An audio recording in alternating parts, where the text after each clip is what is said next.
Good morning, good morning, good morning. Hope everyone's doing all right.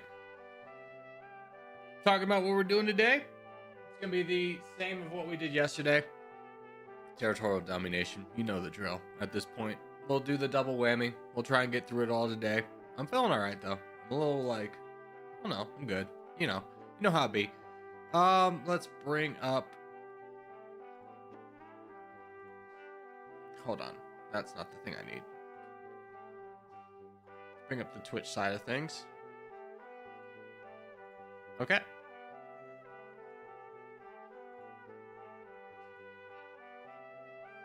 There we go.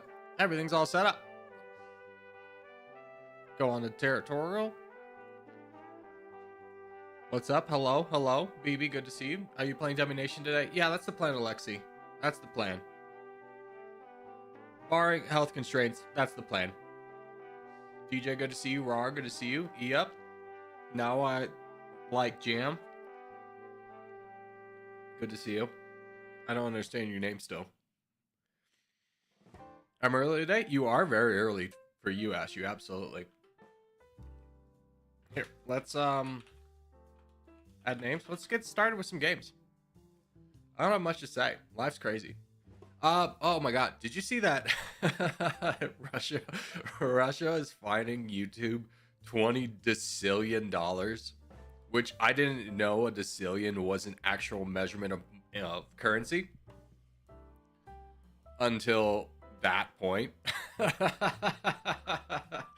Like the most absurd amount of money you could ever sue a company for. Like that's more than the GDP of the world multiple times over. It's hilarious. Not YouTube, but Google itself. Oh, true, yeah. $20 decillion. What a ridiculous... Like, if you didn't hear the story, they basically are doing it because Google said like they took away some Russian TV YouTube channels for various reasons. And it's just like you have to think about this for a second. With that being multiple times more than the GDP of the world, how could you not, as a Russian person like putting this fine together, not realize that this is such a laughable figure that it's just going to make your demand such a joke and you as a country a complete joke? $20 decillion. Putin crazy? Dude, that's just insanity. It's like the stupidest. It's like a child. You know, if you accidentally dropped like a child's lollipop or something, that's the amount that they would fine you. You know, it's just crazy. Oh my god.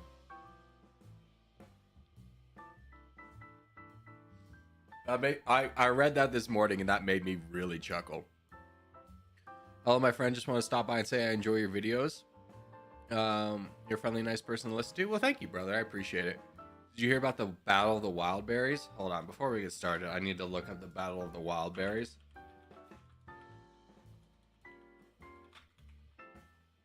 Wild berries?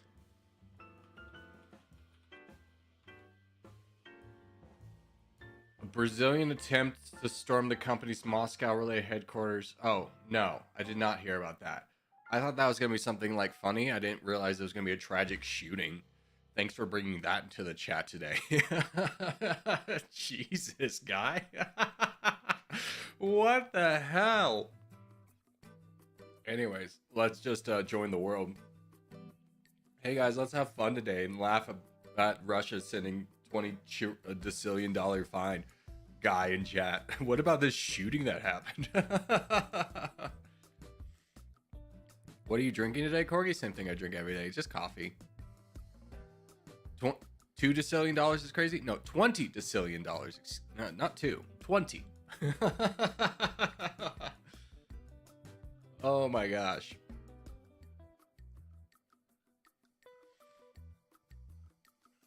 Hey, Craft. Good to see you, my friend. Low King. Good to see you as well.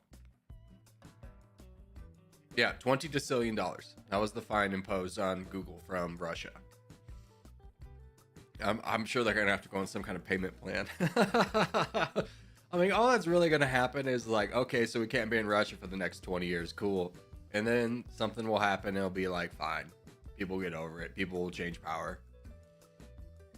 There's no way Google's even paying a fraction of that. I'll tell you that right off the bat. Not that they even have the choice to. I mean, gosh. All right, anyways, let's focus on the game. We got 2 players nearby. 3. Is that 4 over there? That is 4. But 2 directly interceding us. Let's go ahead and get going, moving a little bit. I think that should be enough to carry us through for the rest of the free land. And now we'll just lower our attacks. Dude, I've been struggling with muscle memory. Like, I've played this game enough to muscle memory know where like 10% is. And but like the last couple of days it's been like, did you mean, I always go like below 10% and the game's like, did you mean to you're meaning 13, right? I go, no, not at all. Yeah, let's see if we can get the Israeli Empire to work with us here. I don't know how much of a threat you're going to be, but I think we could take the piggy down. Because I got Brandon by my side. You're reliable. Brandon, why don't you... Did you see if you could focus down here? And, like, on Barnaby? Because this guy's not going to go down quickly. I imagine you could get that done with Sonic. Yeah, that was great.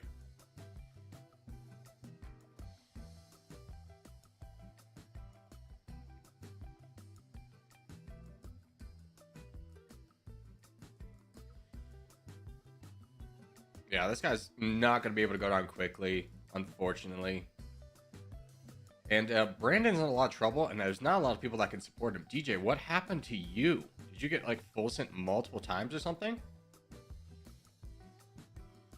You hate when you're going against someone who knows what they're slightly doing. Remit's good to see you. Who knows that the best defense you could possibly have is exactly this. This guy hasn't done a single thing. He's just defended. So annoying when that happens. Oh, dude, I was hoping you'd be a countermeasure against this guy. I didn't realize you were both going to fall. Hold on. Let me go kill your teammate really quickly. Finally, Israeli Empire's wanting to do something. Yeah, you're sending a boat to Korea. How did you get so many troops right then? That's one of those times where it feels like someone was watching the stream and realized their teammate's about to die.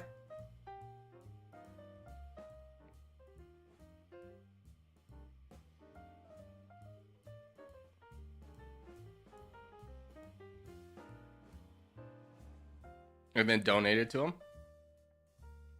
Oh no, you unleashed the Israeli Empire. Yeah, we're not looking good. We did not capture things as fast as we wanted to. That's for sure.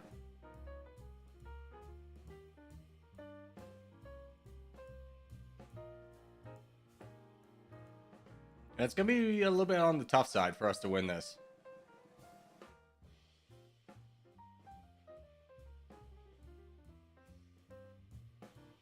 You again? Did you come into my stream and go you again?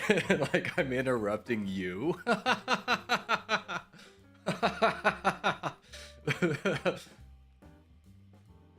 love the level of passive aggressiveness there. You have the same, that's the same energy as like a girl reading a book in public and then just a guy who bothers her every day coming up and saying hi and goes, you again. That's great. Here, let me see if I can support Brandon a little bit.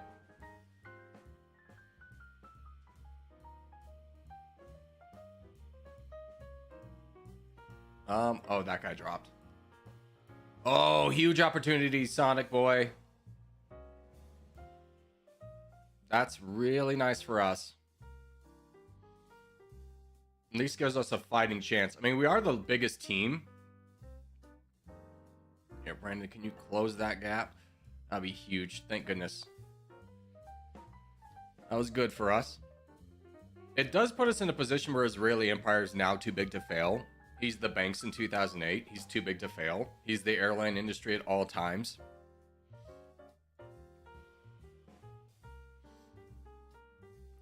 My favorite thing about the airlines, though, I don't know if you know this, but when they were applying for bailouts. They have to disclose how much money they have and their assets and everything. And like their airline industry was worth like $2 billion or something. It was like, generally that's kind of what they're at. But then they had to report what their credit card company's worth, and that was like $44 billion. And I was like, whoa. I thought airline companies made money off airlines. No, they make most of their money off credit cards. Which makes sense. Yeah, keep going, Sonic. You're doing great, buddy. Keep fighting that boy. Keep going, buddy. I don't know how much troops this guy has. He's got 4.8. We can win this. We can win this.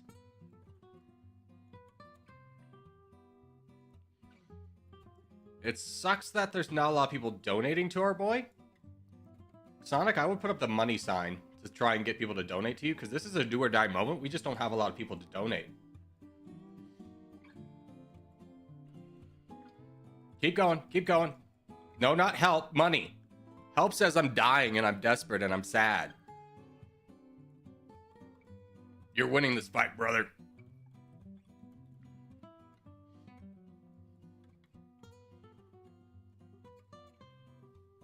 Oh, thank goodness this guy's helping you out. He's losing a lot of troops. He's basically given up at this point. We have withstood. We have withstood. Good job. Good job. That was a great boat. Keep up the pressure. This guy going down is a nice relief to us, for sure.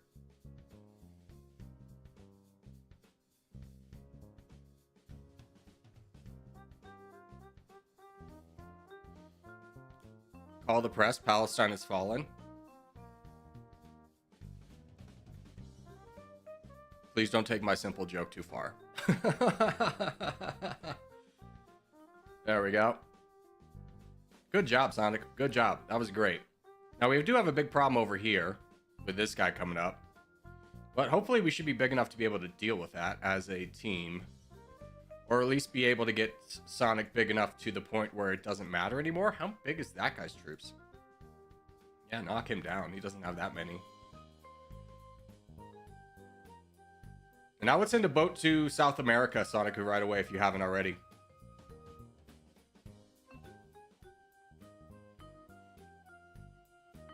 Because this is going to be a slight awkward timing. I don't know who's down here. Corgi Rar's doing a good job defending.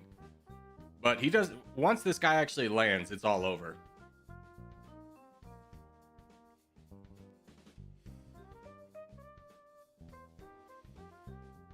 What time does stream start? Because I want to set an alarm. I'm going to be honest. Anywhere between 10 and 10:15 because I'm a millennial and that's the acceptable amount of time to be late for us. So... Try some conquer. Try some time to conquer all of Dummynation. I mean, I get up to 100%. There's no point in clearing the board, to be honest with you. Here, Rar. You might be able to fight back. This guy is using a good amount of troops. And we don't really have anything to do until Sonic lands, so we might as well just donate to you. I mean, Fum Fum's gone.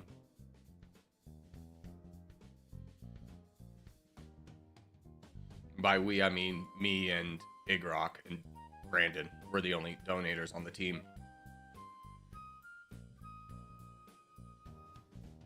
Yes, good. You sent multiple millions. That's not gonna land. It's not gonna land. Sonic, send like 3 times the amount of troops he has right now. Send like 6 million. Send a 6 million boat right there.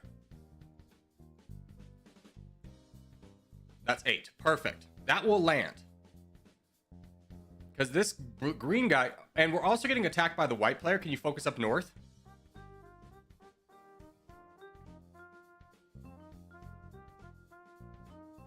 Yeah, it's going to be up to you, Sonic. So you got to play borders. But getting out the red team who's weak right now would be really good. But you got to fight white.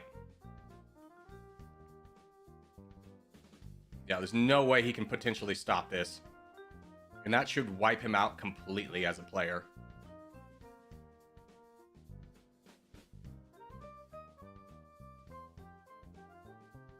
Come on, Sonic. You got this. Go, brother.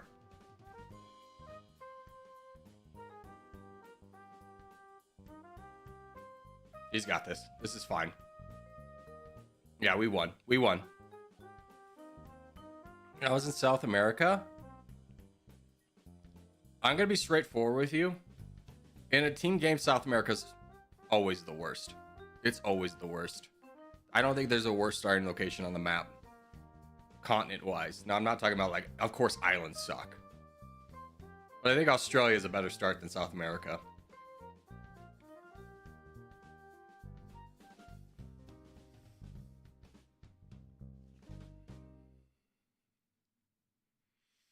I have an exam to study for, but screw it. Best time to study is right before you go to bed. Like, start studying at like 6, go to bed at 9.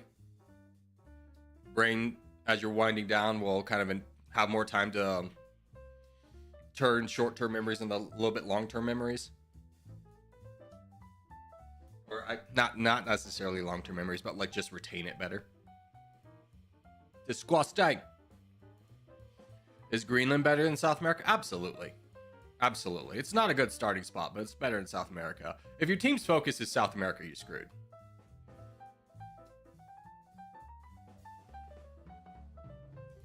Don't tell me Sonic dropped or something. There we go. Good job. Alright, let's do North America. You're not getting it anywhere in South America? Yeah. I mean, unless there's an absolute collapse, like you capture South America like that, and there's an absolute collapse in North America of every player there, you're not going to win from there.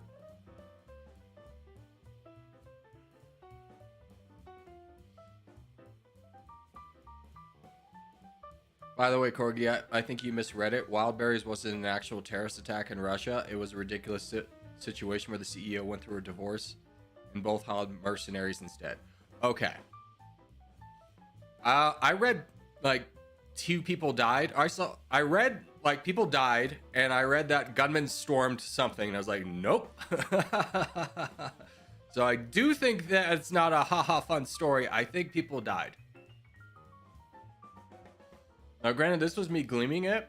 I'll look, but I'm not gonna revisit it on stream just in case you're trolling me. You know, I think that's fair. My brother in Christ, we can fight for the North. I'll fight for the North.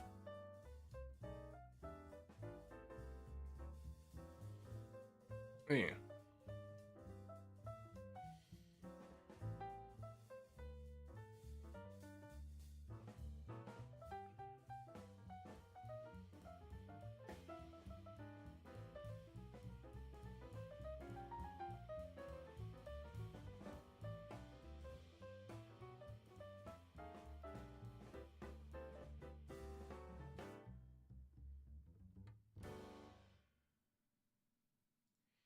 Viva Putin. Dude, it's so crazy how people will cheer for dictators. Like, and it's just like Viva's Spanish, so it's not like it's a Russian for another country. I've personally never been like, yeah, Angela Merkel. You know? Like, you never root for a democratically elected president of another country. I feel like that's so weird. That's such a weird human behavior to be like, yeah, dictators. Dictators of another country, they're doing what I want to do.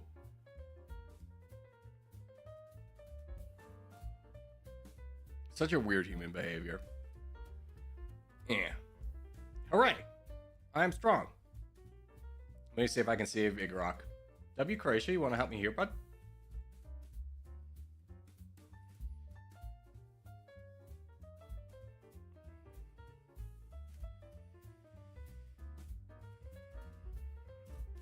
Hey, in case you see this comment, I'm sorry for sniping you and ruining your games in the past.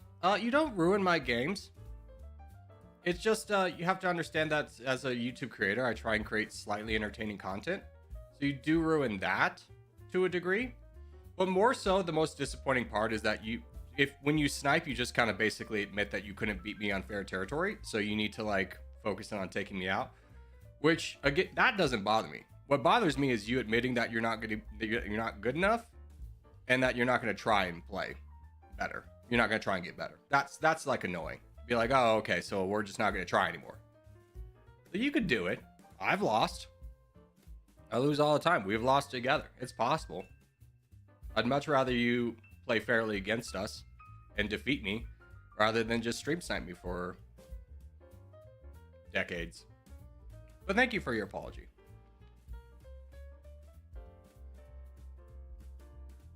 His name could be a joke because it's Viva. Doesn't Viva mean go, or like Viva la France or something like that? It's French, it's not Spanish. That's how I interpreted it.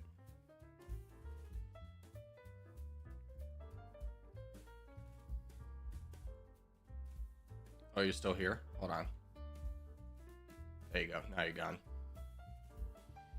Ashu. You know what? I was just be like, what are you doing? I keep giving you troops and they're going away, and I was zoomed slightly out of frame of down here. That's lovely. Good job.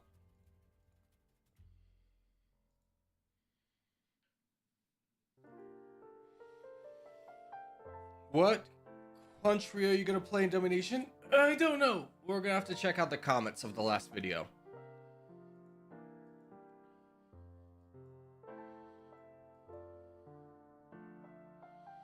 I can't do a super long country today, like a super hard one, because I was driving to go get dinner last night and my tire popped.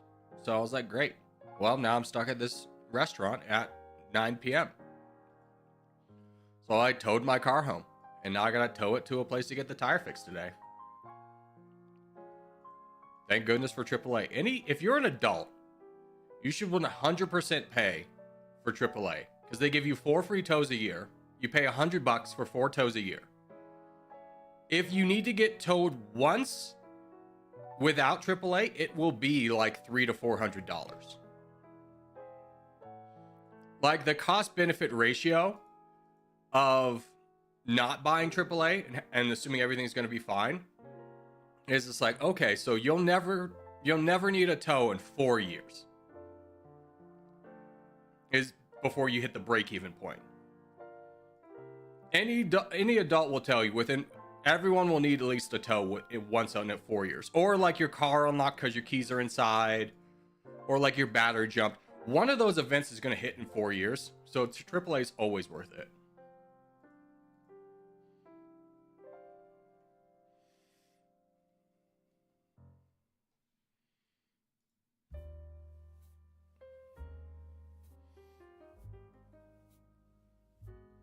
GG.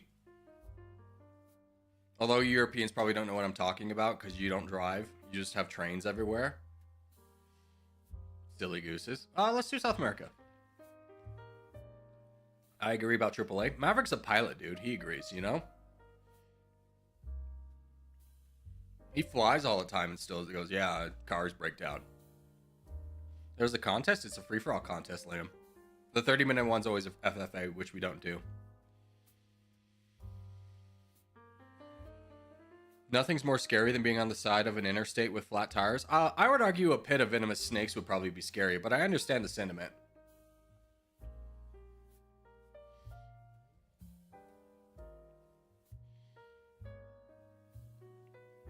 I was once driving my motorcycle, and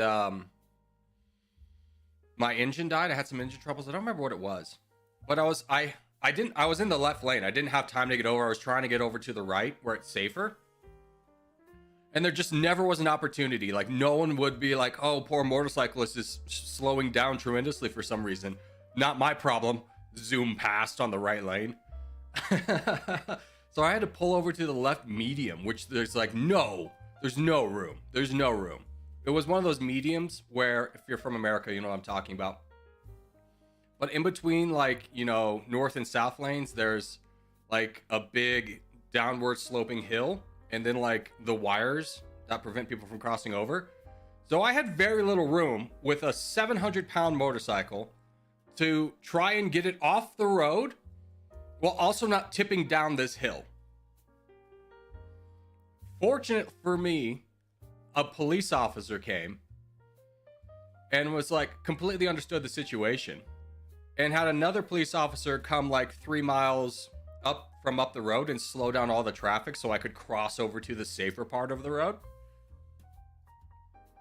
That was pretty terrifying because there were, again, people in the left lane go, stupid motorcycle stuck on this side of the road. I'm not going to give him any room. Like, please, for the love of God, somebody have sympathy upon me. I'm ye but a humble man. Here, I can fight this guy. I don't care about my own life. So cars would be zooming past at like 70 miles an hour, and you could feel the gust of wind from like their rear view mirror just passing by. Like, dear God.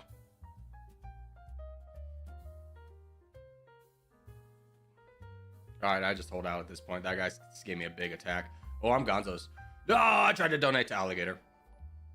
Victor, thank you for subscribing.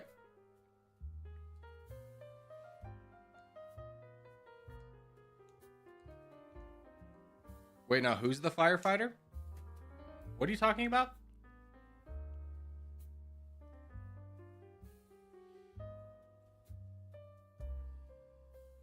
I said police officer. My story involved police officers. I didn't mention a firefighter.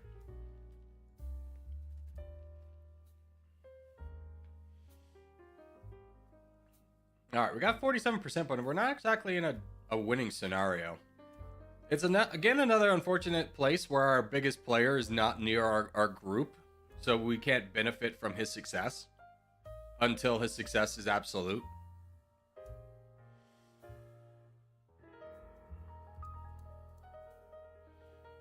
Maverick's not a firefighter. He's a pilot.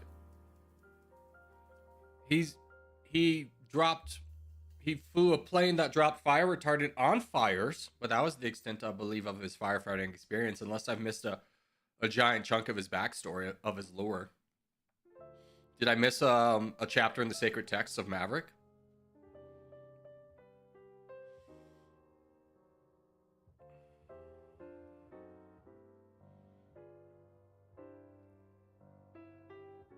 There is no firefighter. I don't think we have a firefighter viewer.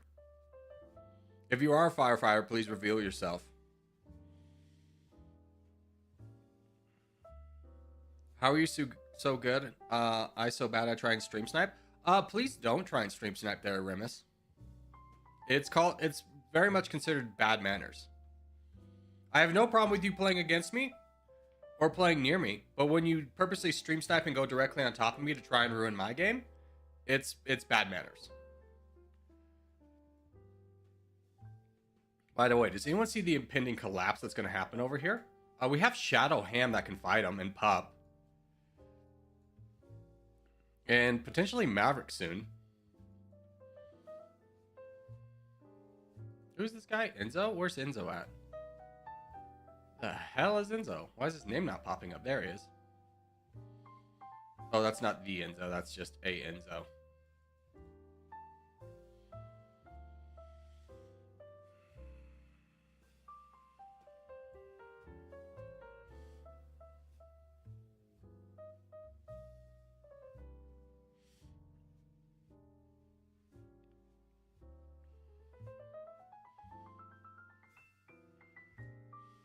The wires between medians can take folks' heads off. I mean, well, they're designed to stop 18-wheelers from crossing lanes. But, so they do have the strength if there's enough counteracting force. But the biggest thing you have to know is that there is really no circumstance that that you would hit that wire in a way where it would apply enough force to just your neck to decapitate you. Like, either you're in a car or you're getting flung from a car. But if you're getting flung from a car, chances are you're going to hit all three wires at the same time. So the impact will be spread. So not really realistic.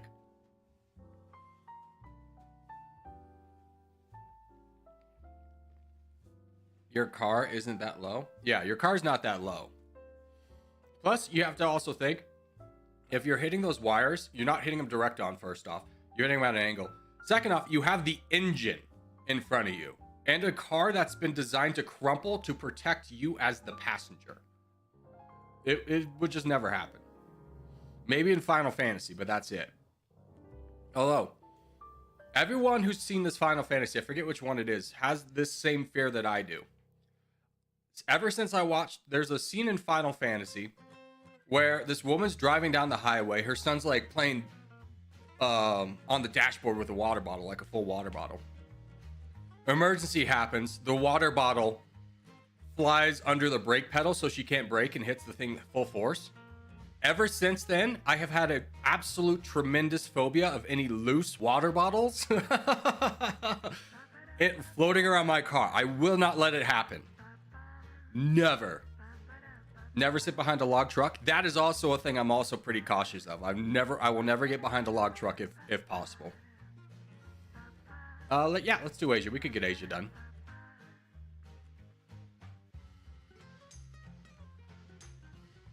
That's Final Destination, not Final Fantasy. Sorry, I meant Final Destination. I'm running off a lack of sleep today. Final Destination, not Final Fantasy. Excuse me.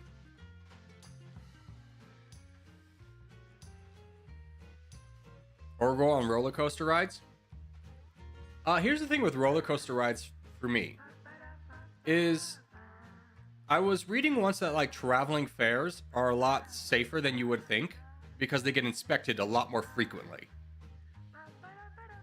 Whereas like the stationary ones you would go to a theme park for can be a lot more dangerous because they're not, yeah, like they're inspected by the people at the park daily, but they're not like inspected by an outside party very frequently. And I go, oh, okay. So that information sat with me. And then I learned that there's a lot of incidents that happen at national parks or not national parks, but theme parks that they cover up. Like I grew up in Denver, and there's one notorious ride at Six Flags called, or Elitch Gardens, for those of you in the know, called the Mind Eraser. That had multiple people get off the ride with severe neck and head injuries, and the ride was like never stopped. And I go, oh, that's kind of crazy that maybe they don't know what they're doing, and maybe there's like some outliers of people getting hurt. And what really kind of drove me over the edge of being like, I don't really like roller coasters anymore, was there was at Elitch Gardens again, a ride called the Batman ride. And the theme of the Batman ride is that you get on the roller coaster like standing up, and then you lay flat. It like, you start off like, this is the roller coaster, this is me, I hop onto it, and then it flips vertically, and then you fly. I noticed that half the seats didn't have a back restraint, and mine didn't. And the only thing keeping me on that roller coaster was my sheer will to live, holding onto the bars and pushing against the pedals. There was nothing holding me. If I let go, I would have fallen. And I was like, okay, so roller coasters aren't that safe. And I decided I don't need to ride them anymore. That ride got shut down, you won't believe it, because people died from the exact scenario that happened to me. It was just mind-blowing that like a new roller coaster wouldn't have back restraints. Like half the seats didn't have it. And it was a new ride, so they were rushing people in. They weren't even checking half the people.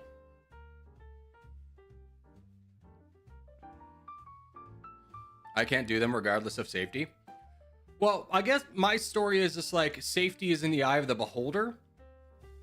Because everyone would tell me that those rides were safe, and I would be like, they were not. So maybe don't always trust, you know, an authority figure at face value just because like some kid who's 16 getting $10 an hour at the Batman ride says it's safe.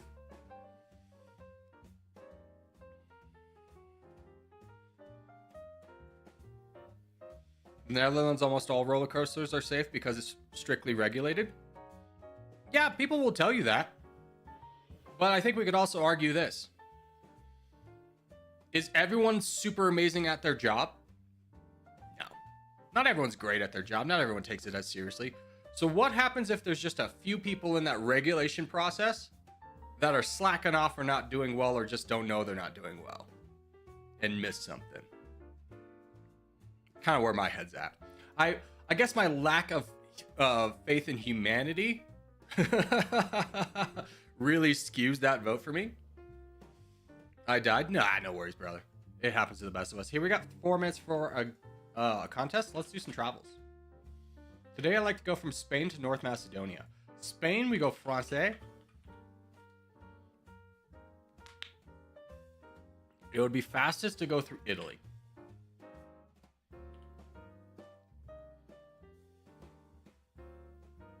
Italy does not touch Croatia, so we need Slovenia. Then that touches Croatia.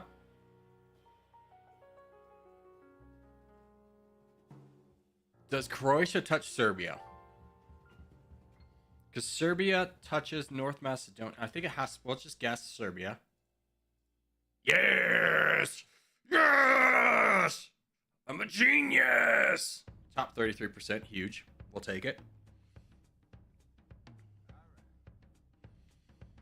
That's true, but after 8 years of visiting the same parks, I've never experienced a bad attraction. Could I then counter that a company would, if possible, if they had a bad incident like that and had the means to cover it up, that they would?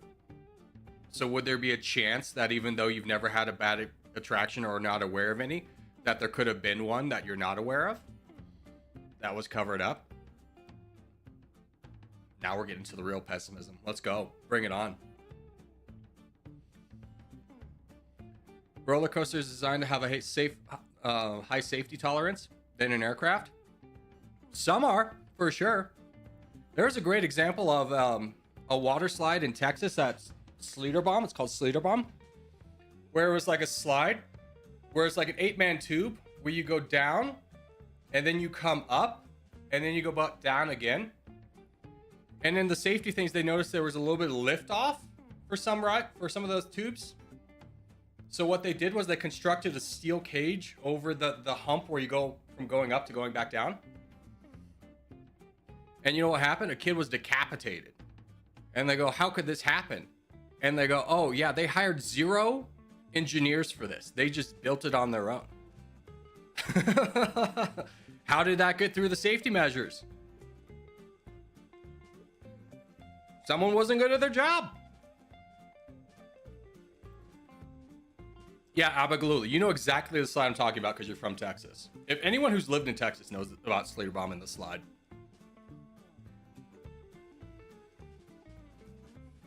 Fun fact, Maverick, I had my pilot's license before my driver's license. I didn't know that was possible to get your pilot's license before your driver's license.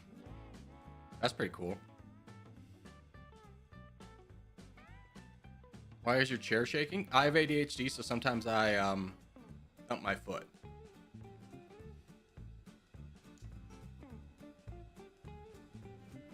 Someone can't be good at their job if they weren't hired in the first place. Yeah, that's true for the engineer. But at the same time, before the ride was opened, it had to be approved by state regulators. And it was. Even though there weren't engineers involved. Which, as a safety guy, I feel like that would be the first box you would check to be like, yes, this ride is safe. And he didn't check that box. So I would say the regulator wasn't good at his job. Regulation in Texas? Yeah, there's still federal laws in Texas, my guy. All right, so this is a 1v1. We spread everywhere. Try not to get caught up on the islands. Greenland's fine, but don't get caught up in the islands. We want mainland land.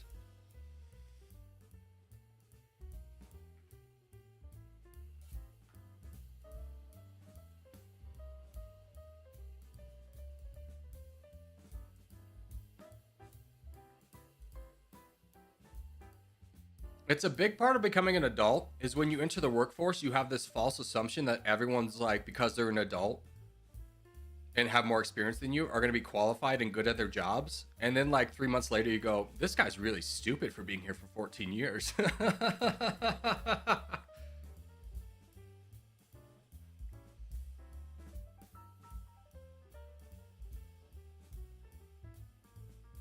All right, good luck, boys.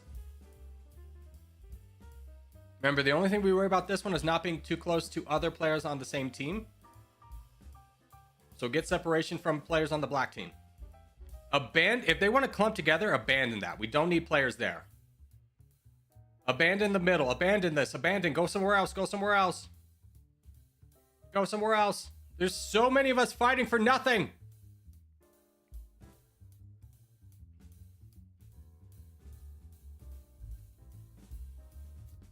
Everyone here failed the mission.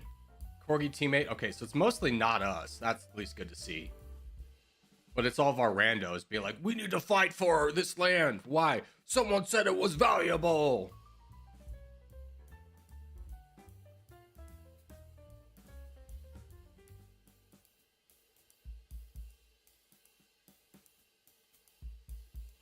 We strike? Do I have any Corgi boys to help me? Nope. Just Shadow Ham. He's not gonna be... Oh, maybe. Maybe we can inspire the others. Just to take down somebody. Yeah! I agree. Oh, there's Pharaoh. I agree. Let's push into him.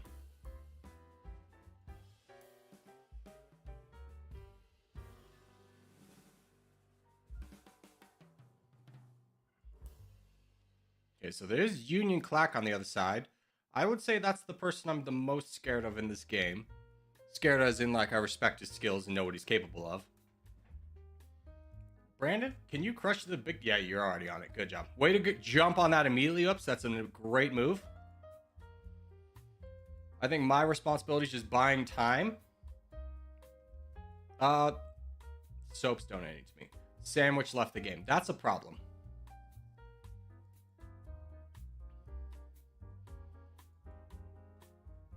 How are we doing? I mean, we're fine. We got the leaderboards everywhere except for water up right there. Hopefully we can strike him. We have so many numbers. Oh, there's Clacks.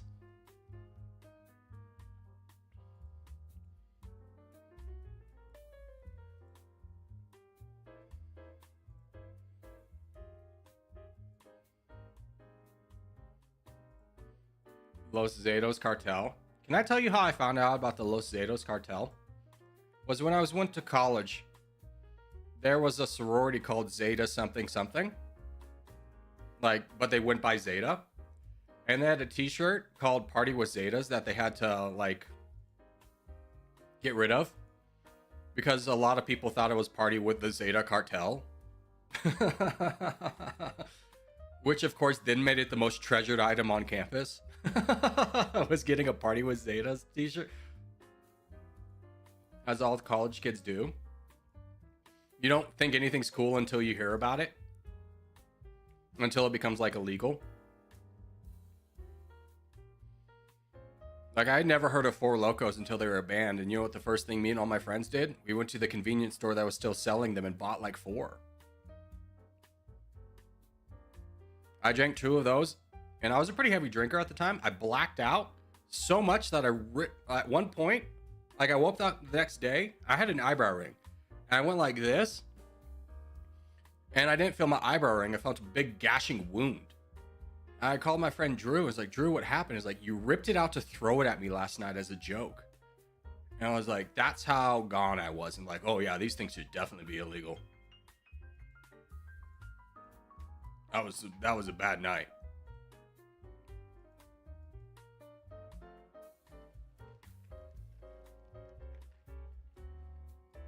Speaking of Four Locos, what's up, 4? You got this?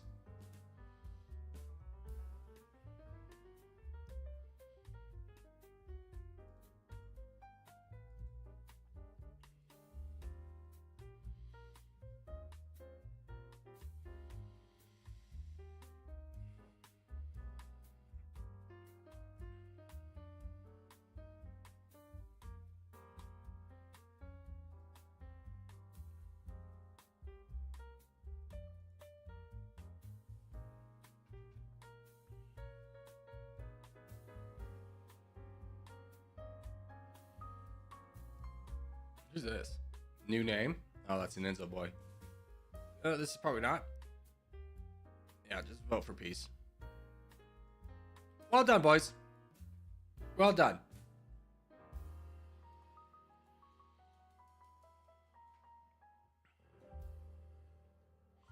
Cutie! It's been so long. How are you?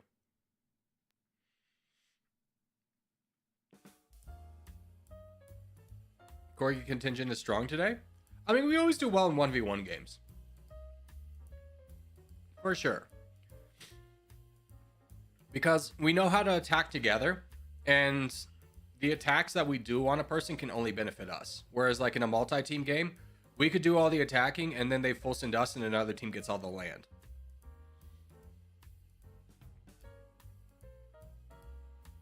I want to see something besides Scandinavia. I'll play one game and then I'm off with you. Dude, you're just doing a drive-by? You're doing a drive-by game? The frick, dude?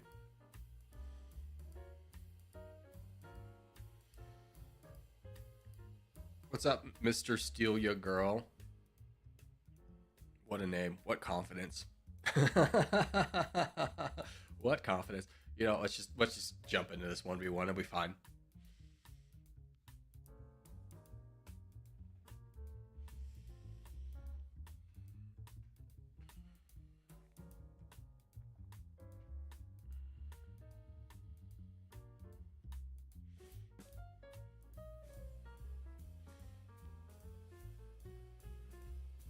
Finally no bots today? That's still always a chance.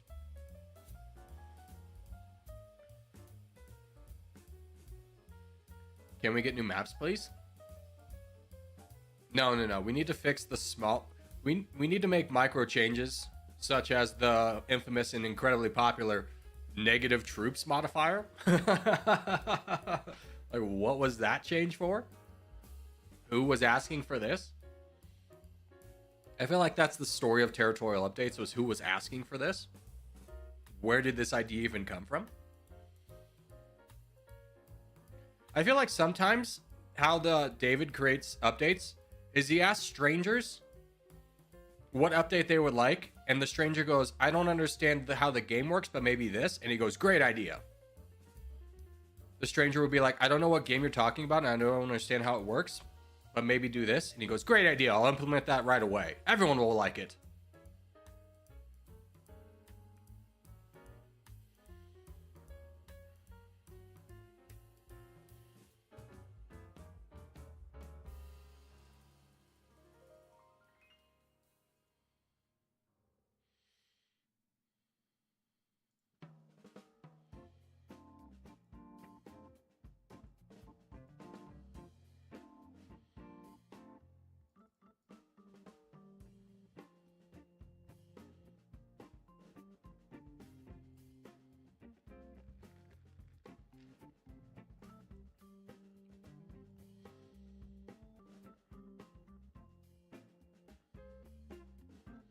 Bring it on, brother. You don't got a fine chance. You're all surrounded. Stick 'em up. We got you surrounded.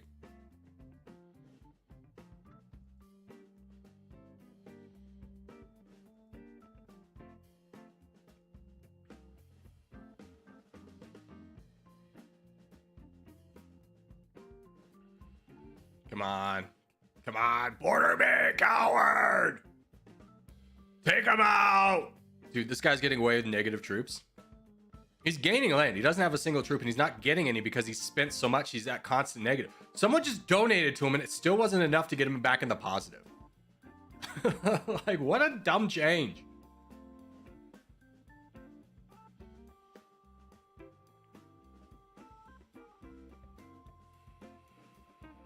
Yeah. Go get him, Maverick. I'm on mobile, haven't played in ages, don't judge. Yeah, you haven't been around here for a while. You've been gone for probably a month or so. At the very least. Although, to be honest with you, one of the strangest things that happens as a YouTuber is all your days blend together. So time is very... Your brain has a hard time of measuring time, because it does so based off different events happening, and when your life is the same every day, it gets confused.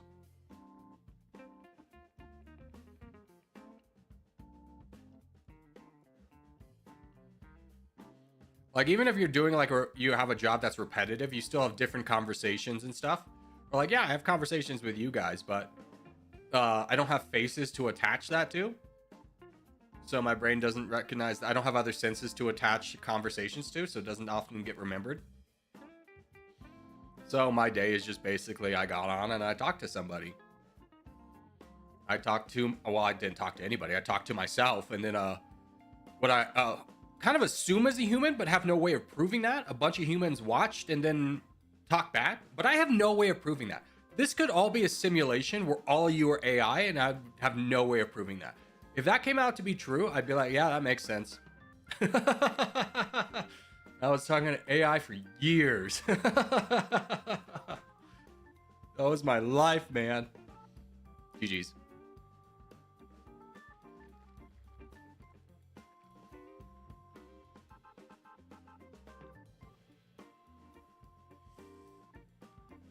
That internet theory? Yeah, that will come true. The internet will be such a worthless thing. Speaking of worthless things, I don't know if you heard YouTube's new like kind of update. Hold on, let me show you. I'm not sure if it's like cemented going through or if they're just talking about it at this point. But what they're talking about doing is getting rid of when something was posted and having no reference for that. And instead replacing this by the amount of views and the amount of subscribers a person has. Which is kind of crazy because someone pointed out like a good example was like someone's like heartfelt, like I'm back, and you could see him like sitting on a bed and it looks like it's going to be a serious conversation. But without that being posted without you knowing it was posted a year ago, you would think it was just posted.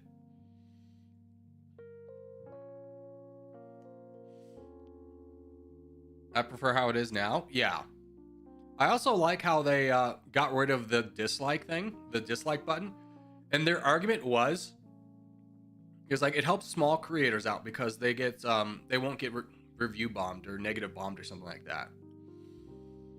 And I go, listen here, Buckaroo. As a small creator, I'll tell you this amazing story. All my videos have at least 95%. The lowest video I've ever put out in terms of like to dislike was 95% positive. That's because the only people who would even give me the time of day to look at a video are people who are interested in watching the video.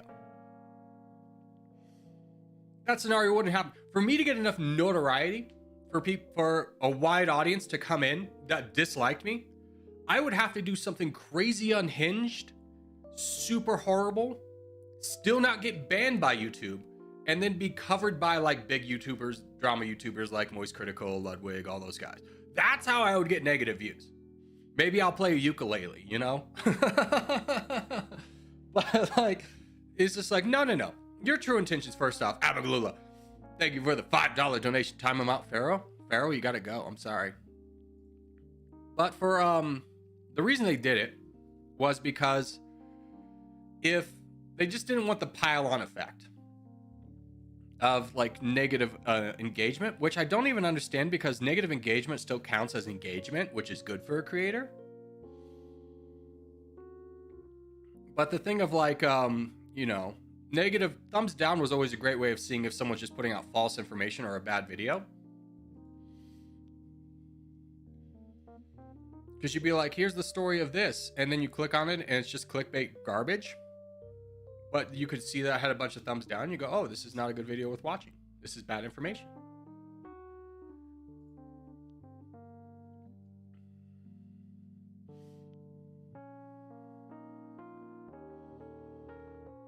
But you don't post anything controversial. Small creators doing politics probably get a lot of dislikes. I would disagree. They would never pop up. Let's say I'm a hardcore Republican streamer. MAGA, rawr. What YouTube's gonna see is that, hey, people watching my videos have also clicked on a lot of other MAGA related content. Or vice versa, a lot of people who are watching MAGA related content will then see YouTube will pop up my video. YouTube does not go, hey, MAGA creator, let's put you on a democratic, a libertarian or like a liberal timeline. It won't do that. YouTube wants to put content that you want to watch and like enjoy, so you'll stay on the website for longer.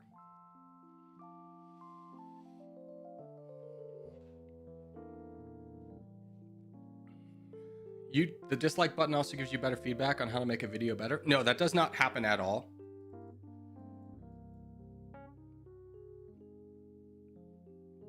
Because here's another secret of being a YouTube creator. You never listen to comment feedback. Comment feedback tells you one of two things.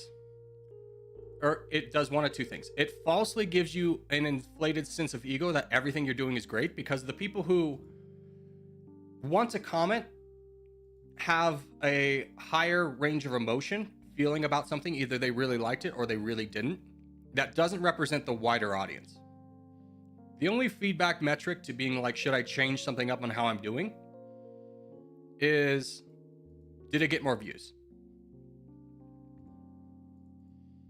And as a YouTube creator, you're constantly like trying to change small things like fonts and different thumbnails and maybe a different approach to video without changing the whole thing. So the people who do enjoy it won't be like, whoa, dude, you've changed. But still like always kind of seeing, does this kind of video work? And if it does, okay, then that's a good idea. Like, I'll give you a good example. This week I tried out something slightly different where I just posted like a thumbnail of the start of the video before any lines had moved, and go, does this work? And it was like, YouTube's like, yes, people really like that. And it got like 6 times the, not 6, but like 3 times the normal amount of views a video would get. So I go, okay, so people like clicking on this thumbnail. I'll do that thumbnail again.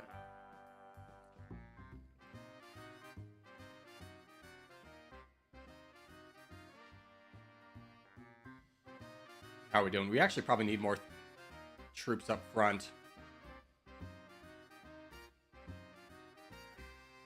Unfortunately, I hope you're going to be able to kind of figure out this on your own.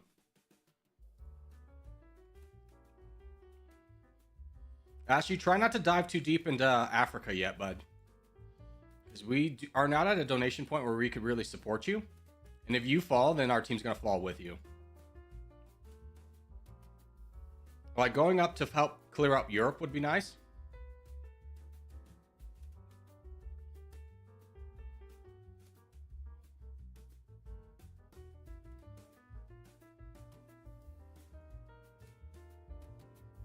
Where's their crown at?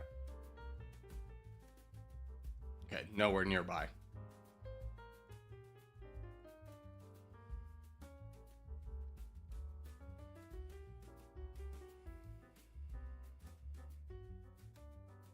Why are there so many people in this game? Yeah, contests give you double points if you win, so they're the most attractive game in an hour or so. Hey, if we are free, can we get some donations to Annapurna and Ashu? I think that needs to be our 2-front war.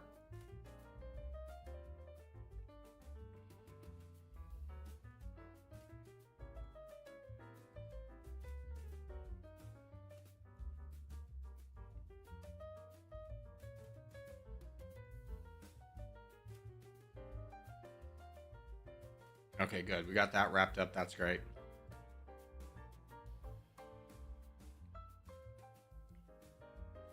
Why is it every time I see Corgi in a team game in a video, he's on the front lines, but every time he streams, he's always in the back line donating? One, because if I don't go in the back lines, no one will do it. Being straightforward with you. And 2, I would and the more important reason, I much rather see you guys succeed than me succeed. I don't think people come here to play games to be like, let's watch Corgi win again. It's much more fun to watch you guys learn and get better than it is for me to play another game like I've been doing for 2 years.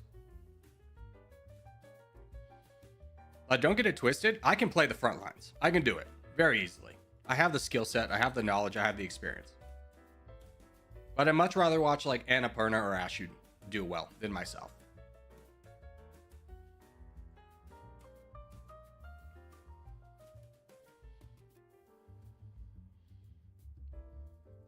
Plus, another side benefit is I kind of get to be a little bit more of a field general. So, like, if you're on the front lines like Ashu's like zoomed in like this. He's got a lot to manage. I can be a little bit more zoomed out and be like, oh, there's a big guy over here that we need to keep an eye on. Okay, is he a threat? No, but if he was a threat, I could draw attention for the team to help fix it.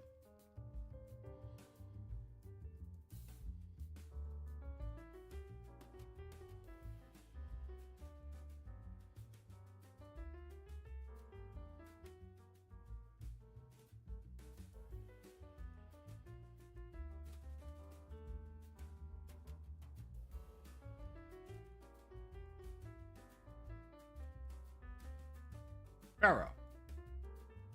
Yeah, he's got a boat going over. Great. Ashu, can you spend a little bit more troops and just clear this out really quickly? No one has a lot of troops. And it would greatly benefit us to get Africa very, like, right now. Like, I know you're not near your red interest mark, but there's no threats incoming, so you can afford to expend a little bit more troops. Because I don't think, yeah, Pharaoh's boat was probably never going to land. It was a far shot.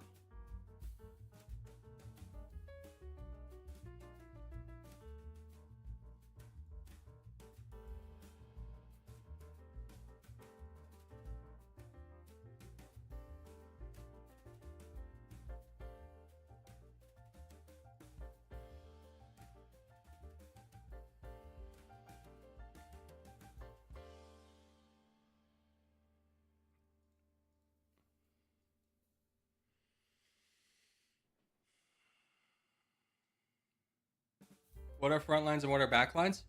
So, you forgive me for not kind of explaining this in depth, but because you're new, and I understand why you're asking. I have explained this a lot in the past, which is why I don't explain it every day, because most people have heard it before. But front lines and back lines can be explained like this. Every map in a contest, we have a designated area that we go for. Now, 1v1's a little bit different, but typically we go for Asia and Africa. So a backline scenario would be, where even am I? Right there. A backline scenario would be where you outnumber the enemy in a way that once you, like, you have no one behind you, or you have all your teammates behind. Let me rephrase that. Where you have a backlines is where you have teammates in front of you, and you attack an enemy behind you to clear things up. Like, this is all backlines. This is front lines because Ashu had only enemies in front of him, and you play it differently. On backlines, everyone works together to take out all the enemy players as fast as possible so that we can donate to the frontline players. The frontline players is to be a little bit more strategic, build up troops a little bit more, only take strikes when it's very advantageous, so that they buy us time in the backlines to build up to our red interest to then donate forward to them. And by the way, Pharaoh, we got somebody cruising through the backlines. I think you got him. Yeah, you're fighting him right now.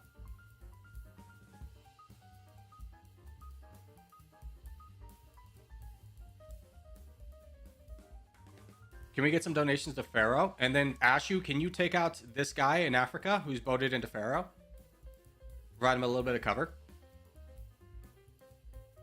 You got him right there, bud. Right there. See him? Just right there. Right there in Africa.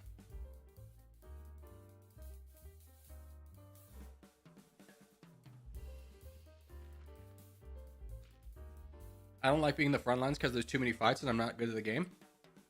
Well, yeah, I mean, that's kind of like what's great about this is you can learn how to fight in the back lines, and then when you're comfortable, go to the front lines. If you're not comfortable being the guy in charge and you go, oh, I could never figure it out, then yeah, jump us in the back lines until you can watch some people do it and then kind of figure it out from there. I believe that was a full send, yeah.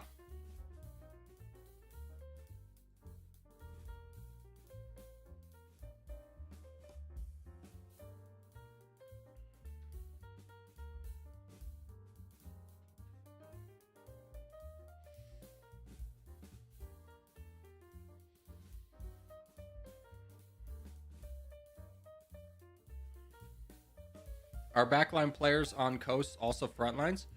So, like, a good example would be, let's say we had a lot of Africa, like a lot of our teammates got here, and then we have one guy pushing up north. This is still, like, kind of backlines because you could get boated into. So but how we fix that is no matter who you are, if you're not the active attacker, is you get up to your red interest and you never do what's called full donating, where you would donate all your troops at once, so that if somebody did boat in over here, you could either A, defeat them, or B, buy enough time for us to be able to address it better as a team.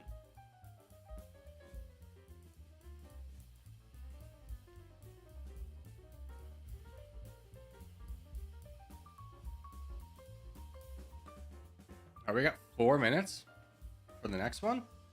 Let's do a Wordle.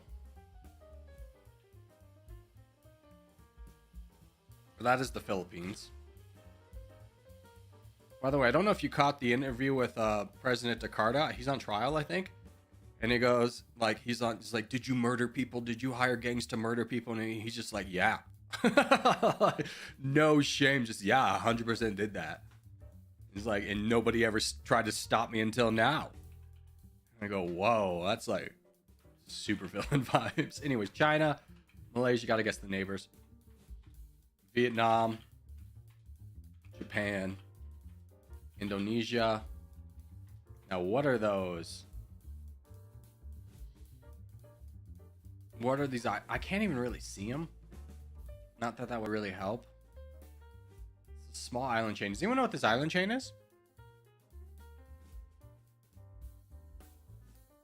What is this island chain? Next to the Philippines? Palau? Palau? You're correct, sir. What's the capital city of? It's Manila? Manila. I just didn't know how to spell it. Can you guess the flag of the Philippines? Yeah, if you give me a minute, stop pressuring me. Nailed it. National emblem, that one. The one that says Filipinas. I'm gonna throw out English is very spoken there. No! Dude, even the Senate hearing they were having with President Duarte was in English. That's crazy. Filipino. Filipino's not the language? Frick.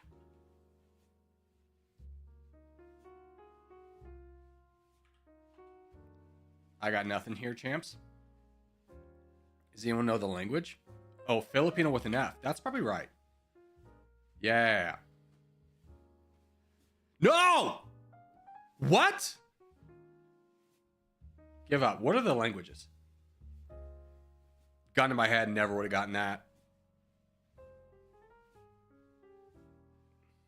Damn you. Damn you, Wordle. Tagalog and Bisaya.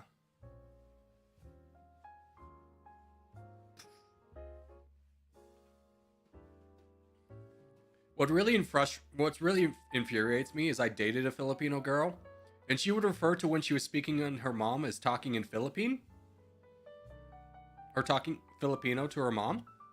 She lied to me. She lied to me. I've been fed misinformation. The Russian misinformation campaign got me yet again.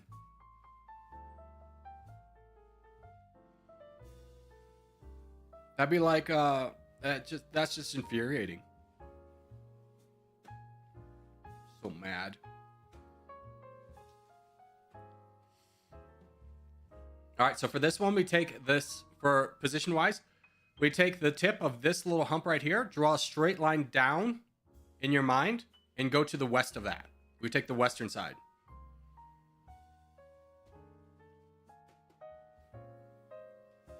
I think it's easier just to call it Filipino. Yeah, it probably inspires less questions. Because, like, what language are you speaking? Filipino. End of conversation. What language are you speaking? Tagalog. What? What's that? It's the most spoken language in It's a Filipino language. Oh, okay. It just, like, eliminates a series of questions. It's kind of like when you're talking to an NPC and you know one chain of dialogue is just going to be useless, like, filler conversation. You don't choose it. Where, like, your choices are, let's get going, or wait, I have more questions. You're always going to hit let's get going. All right, so draw a line here, go straight down, go to the west of it. Make sure to put down our markers fast over here so we don't invite other teams to come. A little bit slow on that. We'll try it better next time.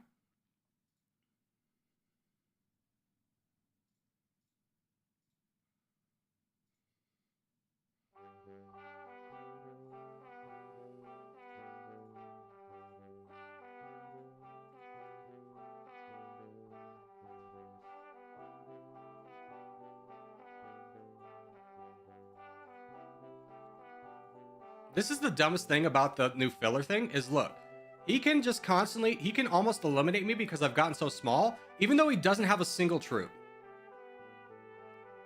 Great job, David. Great development. What a bullshit update, dude.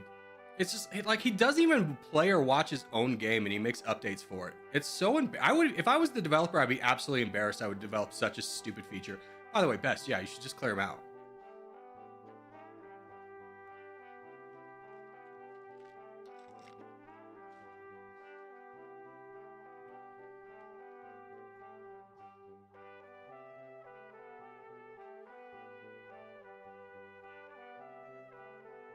It's so bad. No, it's one of the worst updates he's pushed out.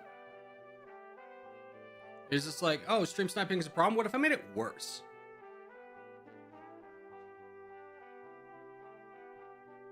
How do you send out negative troops? Great question. What's the point of having these numbers if they're meaningless? It feels like we're playing Whose Line Is It Anyways. Blurry. Blurry! Jump on that!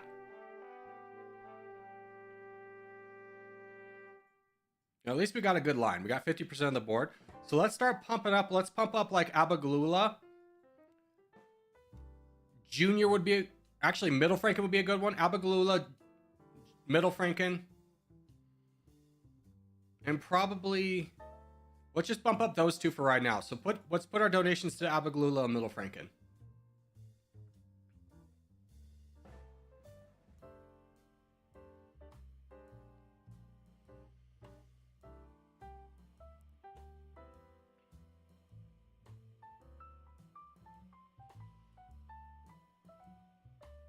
Corgi, would you ever play a game? Would you ever consider playing World Guesser? We used to play Win Taken, but I learned very quickly that my audience is not a geographic quiz audience. Like, people will watch it while it's like we're waiting for something else to happen, but they won't. If that's the main event, they won't watch it. It's like, yeah, we'll watch the clowns, but I'm really just waiting for the elephants to come out. Because, you know, that was a circus analogy right there, because my name's Corgi Circus. Do you see the depths I put into that joke, and you didn't even laugh? You didn't even register it.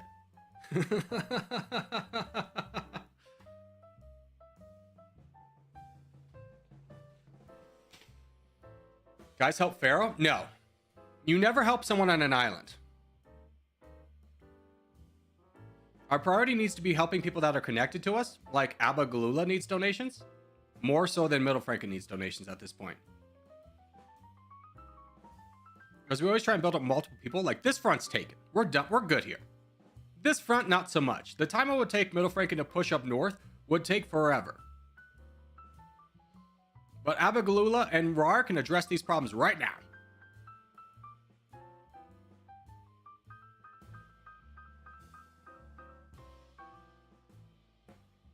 I was more like, why is he yapping about horses and elephants? Appreciate the level of depth I put into that sentence. Sir. It's like I'm Ernest Hemingway writing a play to a child.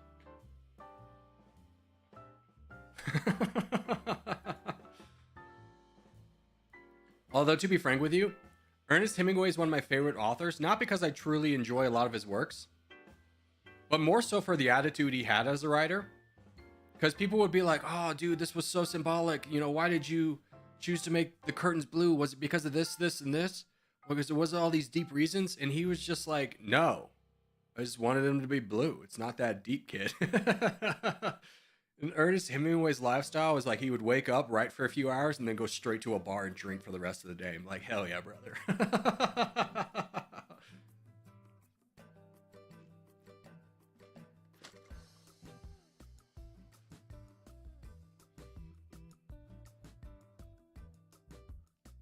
Oh, I can't vote for Beast because I was taken. I was stream sniped. Rough.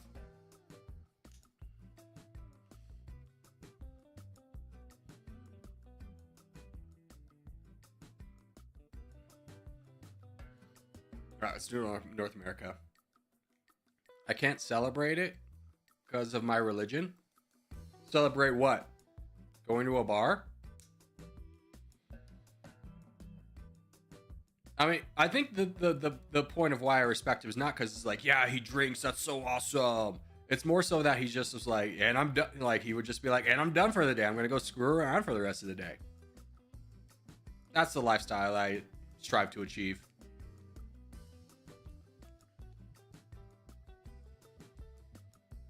Art isn't even worth studying right now. It takes all you do is splatter some paint on something. Oh, brother. Don't have that mentality. You have to understand, paintings like that where it just looks like someone just splattered it on there is not good because it's like, wow, it's just amazing. It's like, it works because it speaks to the time of kind of, it has a message that goes deeper than what the painting is itself. And sometimes that's just being counterculture to be like, all these artists are doing amazing works. I'm just going to do this. Think of it kind of like the story of the Harvard acceptance letter or essay, where like the prompt was like explain your the biggest risk you've ever taken in your life, and someone just wrote this is it, and that's all they wrote and sent in it as their essay. Was like, wow, that was so not what I was expecting, and that's why it's great. But if every kid just wrote this is it, it would no longer be good. And that's kind of why like the splatter paint kind of works sometimes, is because it's so different from what someone's expecting that it takes on a deeper meaning.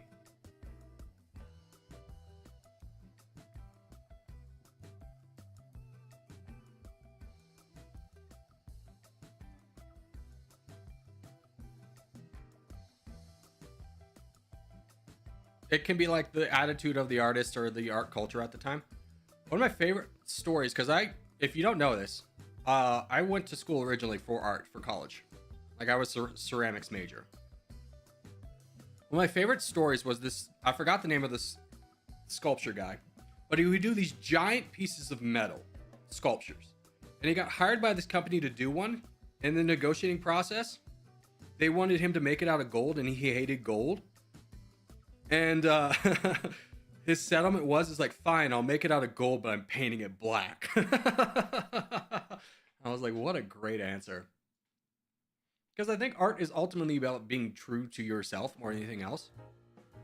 Because if you're not being true to yourself, then your art is labeled as impersonalist? No, that's not the right terminology. But like you're labeled as impersonating somebody else, and that's whatever. I just want a Warhol lifestyle. Yeah, I mean, what worked about his art was it was so counter to what people were expecting. That was like, that's what makes it great. It's not like that. It was technically difficult. No one could replicate it. Not all art has to be like that. It doesn't take away from the art of someone who's very skilled. And sometimes art is created and it's not great it's not like counter, or it doesn't have to take on a deeper meaning at the time it was created. A great example is Picasso. His art was deemed very invaluable. It's like, this is stupid. And now he's considered one of the greatest artists to ever have lived.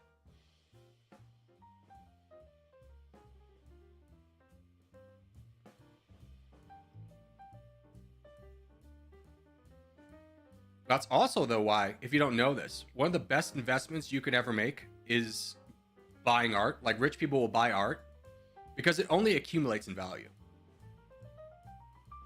Art never depreciates. Unless you spill some, like, juice at a party on it, then it'll probably depreciate a little bit.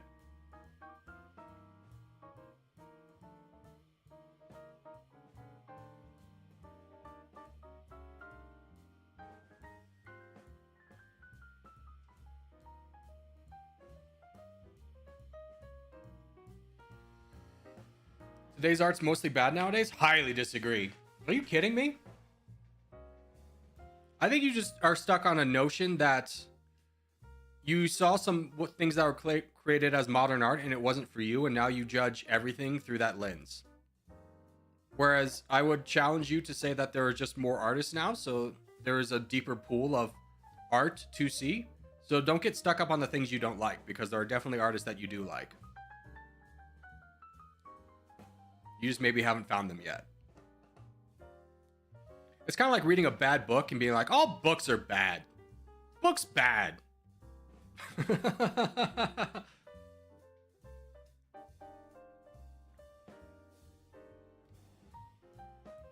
Which is some real... Oh, gosh, now I forgot the book. The name of the book. Never mind. Joke's gone. Books are bad. Books are bad. Yeah, Civil War. Let's do a Civil War, guys. Settings, lobby 2, back, close, tags off, tags off, tags off. Again, the reason we take tags off is because we're trying to get a multi-team game. And if we all join tags with, like, Africa, then it's going to devolve us down to 2 teams. It's going to suck. So, join Africa. They don't write good books anymore? Yeah, Harry Potter was garbage. Nobody liked that book. Nobody liked those book series. We don't talk about J.K. Rowling. We separate her from her line of books.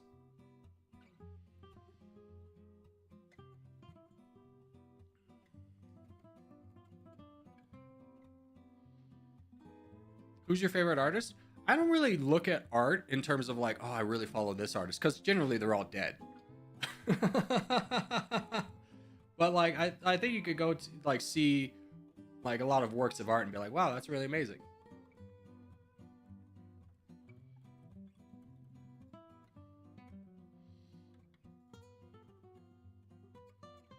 Oh, I'm on yellow? I thought I was on black. I wasn't paying attention. I've screwed myself. My brain died there. You won't believe it. Sleep deprivation got me again.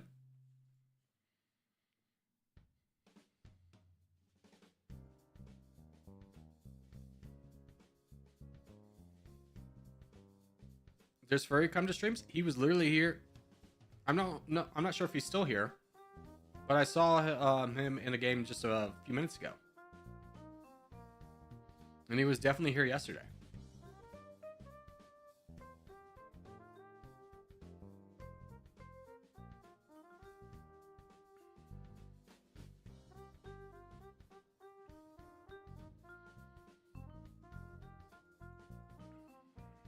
It's that bot. That sucks.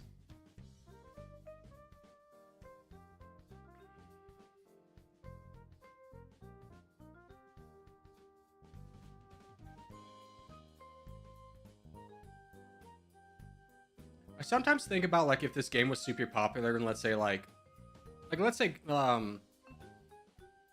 was at the level of being like CSGO level popular, how that would change how people play, and you'd be like, wow, how can people predict when the bots are sending? Oh, good job, David. You really showed me. Again, this is lobby 2. It's fine to like play against me, but it is rude to target me. Hold on, let me get him out of the way. I won't let him live. Also, what infuriates me is, Liam, I don't know what percentage you're attacking for, but one attack at 10% would get that out in one attack. You wasted more troops by attacking multiple times at a lower percentage than you would at one time at 11%. Go yellow. How much did you sleep? Maybe like 5 hours. Which doesn't seem like, oh, that's so little sleep until you realize that every night this week I've slept at most 5 hours. So my brain is dying. I am dead. I'm new to Territorial, so I'm having trouble joining games. There is a little bit of a stream delay. I didn't explain how to get to lobby 2 very quickly. I just kind of briefly showed it on stream. But we only do Civil War like once or twice a day. How come you've been sleeping so little? A combined effort of me not feeling well, an overwhelming sense of anxiety, I would say, is a contributing factor. But this is not therapy. Thank you for offering to be my therapist, but I'm no longer requiring your services at this time. It's not you, it's me.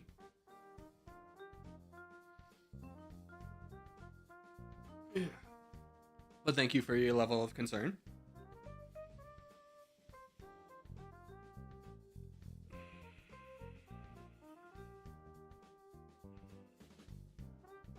Win domination. Alan, type exclamation point docket and I'll bring up the schedule for every day.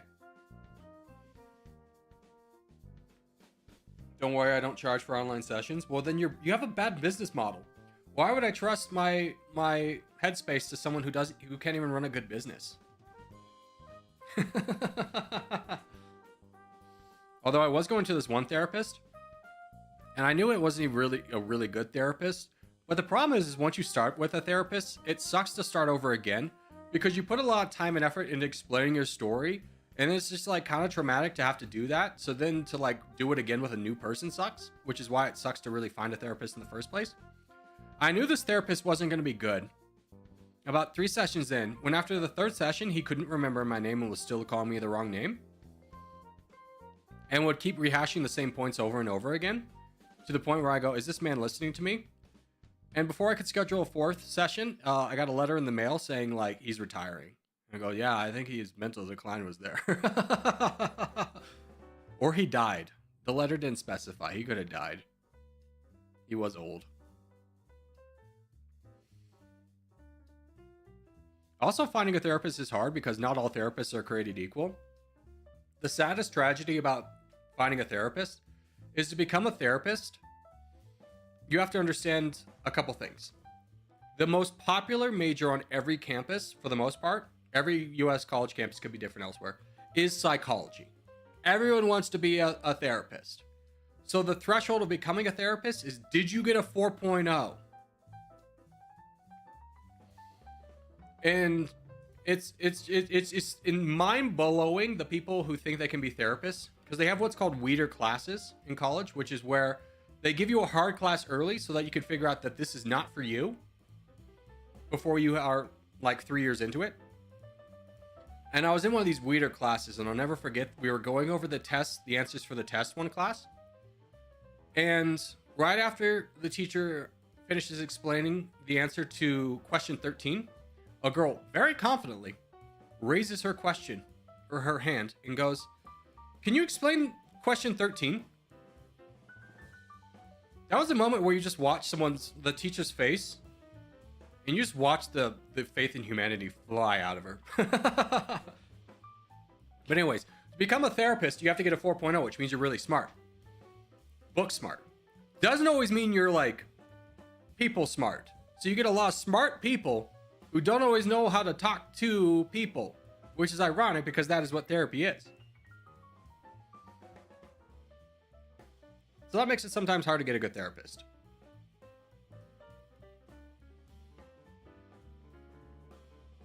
Very much true. That's why shopping for therapists is important. Yeah, it is important. But again, it is difficult because like the entire point of going to therapy is like, here's my trauma. Here are the bad things that made me weird. And it's hard to talk about that. So it's like, it's not like car shopping where it's like, let me go see what this price has, like no like mental engagement. Like when you go to therapy, you're all in.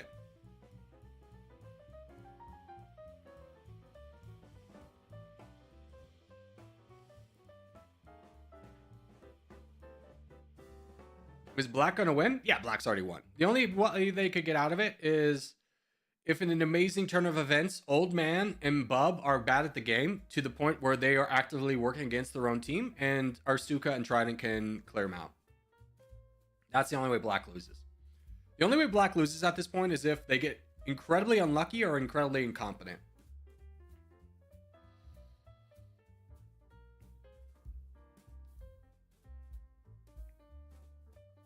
I am questioning what they're doing here while they're not moving.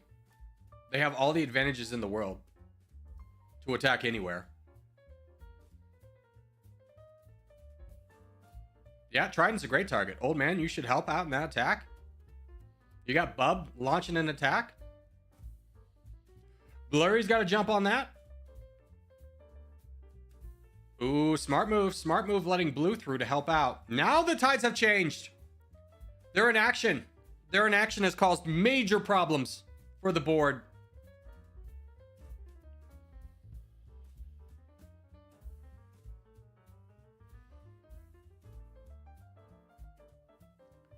I'm not sure how it's set up in the United States, but to become a psychologist, you have to pass a lot more exams other than book smart tests. Yeah, but here's the problem.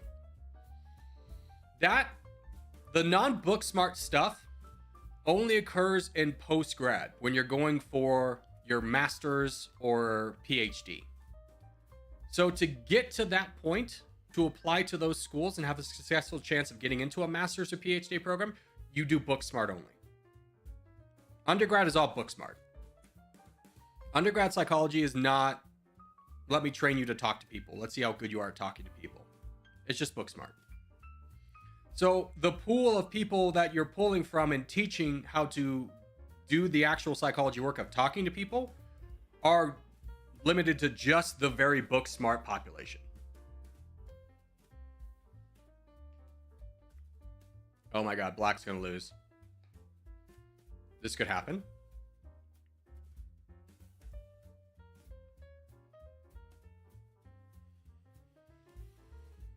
Isn't human medicine the most popular subject in the United States? No.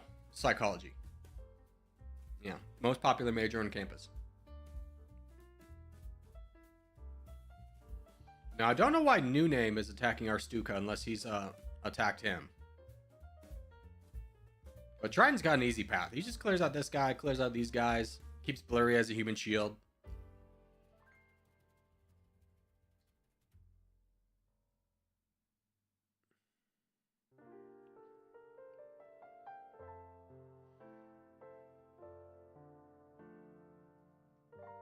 Are we still in lobby 2? Yeah.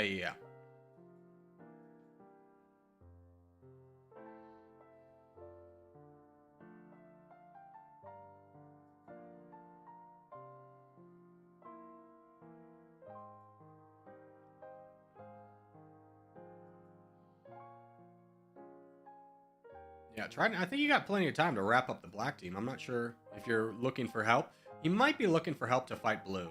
That might be why he's slowing down.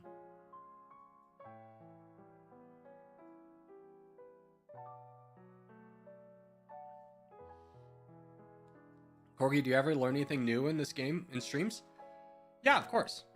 Your situational awareness is only good because you learn from the situations that you are in or watch others be in. And that can only be accumulated by playing the game more. Triton could win? I think Triton has a really good shot of winning.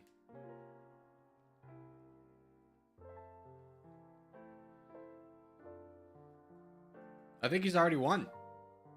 Because these two kind of look like they've given up based off their emojis. Because Blue can't fight him without fighting one of these guys down. He could give him another shove. But yeah, Trident picked his moment. Blue needed to be the instigator of that.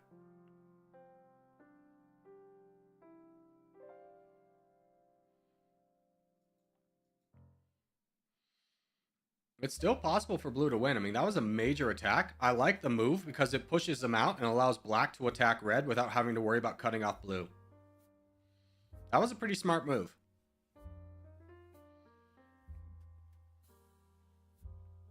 I mean, these two have more troops than Trident does, so if they fight, that's great. If Blurry helps out, that's even better. But Blurry might be playing the long shot of being able to get a full send. But either way, he's not going to be able to... No matter who full sends, he won't be able to get the land. He's no longer in a winning position. Neither of these guys are. And that's because these two are close to 160,000 pixels, which is the second speed boost. The first one happens at 60,000.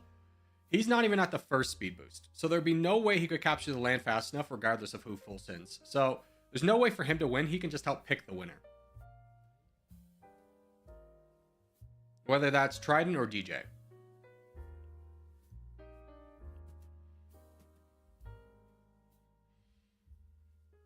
I was on Black. Our downfall was tragic. Yeah.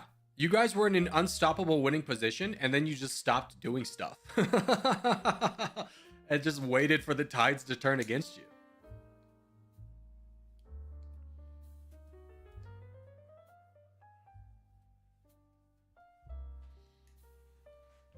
All right, I like this game a lot, but I have been holding in. I need to go to the bathroom. I'm sorry, I gotta go.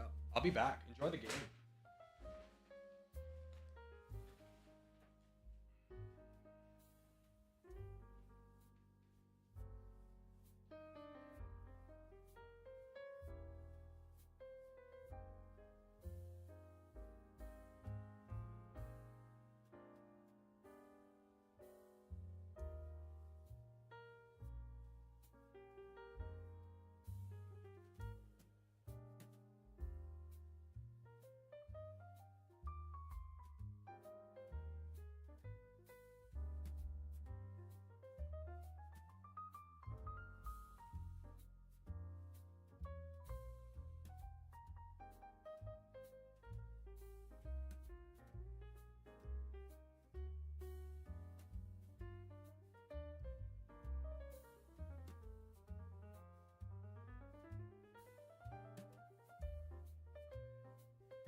Stalemate. Ah, Trident won. Let's go. All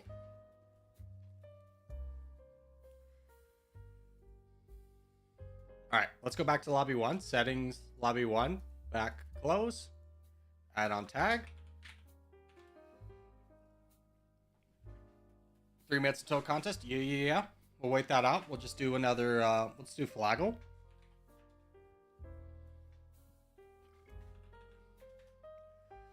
Okay, that's the United Kingdom. Get out of here, my guys. Let's go. Bonus round. That's the shape of the United Kingdom. This one should be pretty easy.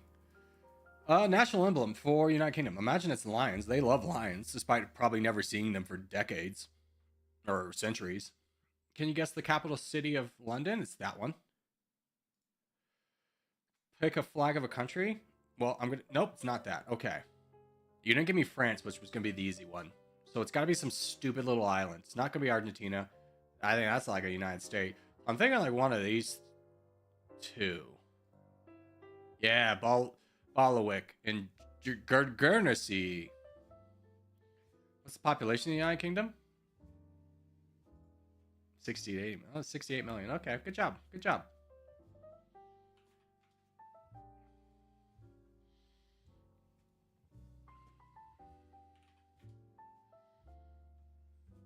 Yeah, I'm not gonna be able to get it done in time. We'll save that for later. Guernsey is in the United Kingdom. Yeah, Word on Flaggle counted as a separate country because it's technically in a union. But I would argue to that degree, would you count California as a country because it's technically in a United States? Like, no, it's the United States of America, you dummy.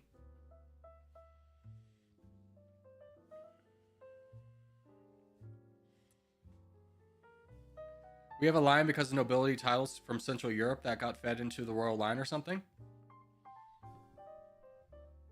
But you understand that there's no lions in Central Europe either, right?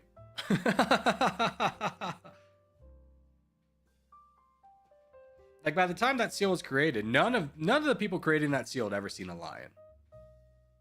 They'd maybe seen a drawing of it and be like, I like that. Yo, dude, I talked to some merchant. He brought back this drawing of something from Africa. Let's make it ours. What is it? They call it a lion. Whoa, dude, totally. What if they just got lied to and like a lion wasn't even a real thing and they put a lot of effort into making it their own, like, this is our emblem. They put it on everything. We love lions, and then lions just turn out to not be real. They had India for some time.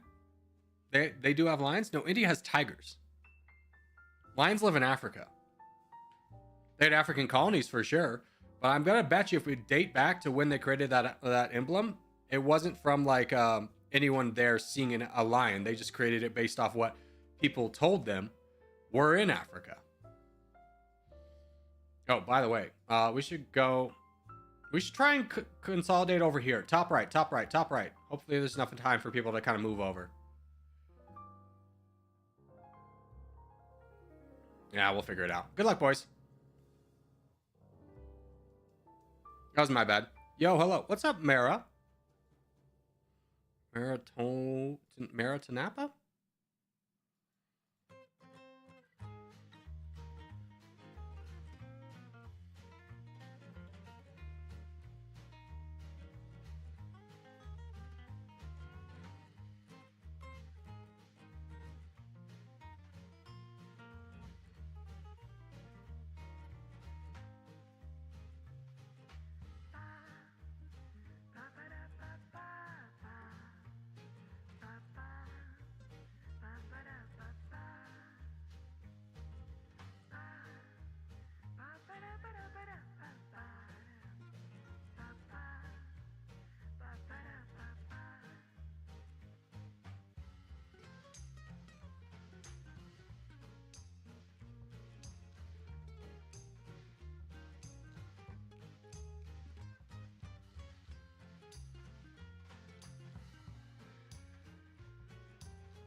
Saboteur successful.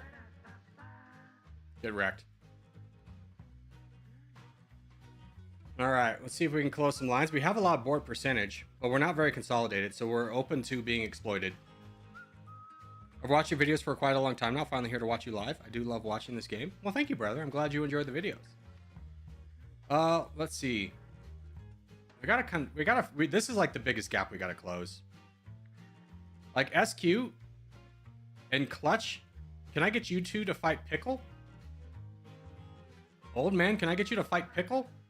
And then Sago can join in when he's available. If the three of you fight him down, we'll get him down immediately. And then Josh, Transrock, and Stoic, can you all try and boat over here? Josh, you can just immediately attack this guy right now. Joshy. Joshy! Good job, Joshy. There's a big opportunity for Reggae. That's great.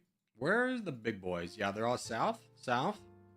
Middle south. That one's probably the more concerning of the two, for sure.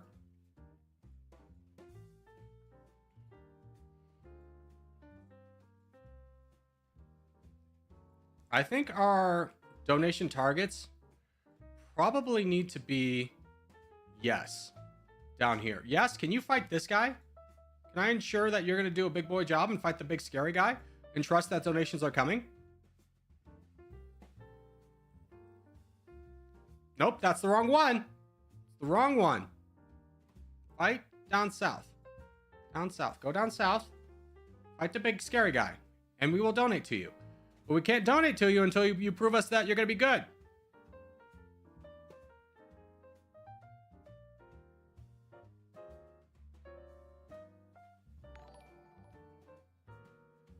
Charge, my brother. Yes!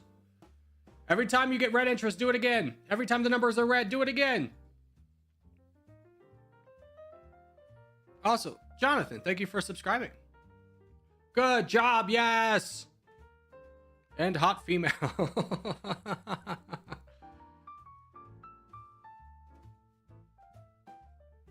Now try and build up your troops. Slow it down a little bit. You can see your red interest is at 1.5 million. You're at 800,000, which is less than half. Actually, it's fine. We have the momentum. Carry on.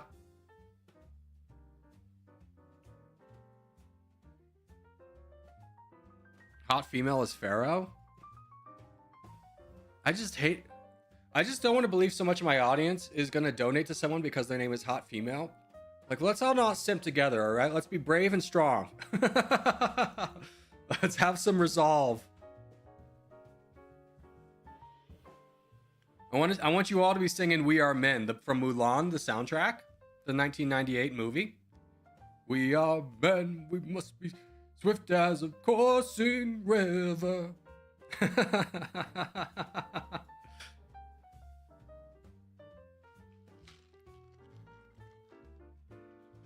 Can we talk about how hard 90s Disney movie soundtracks were? Because you got Mulan, you got Tarzan.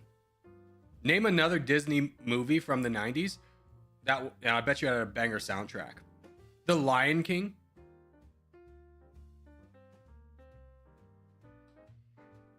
It's a banger song. We Are Men, yeah.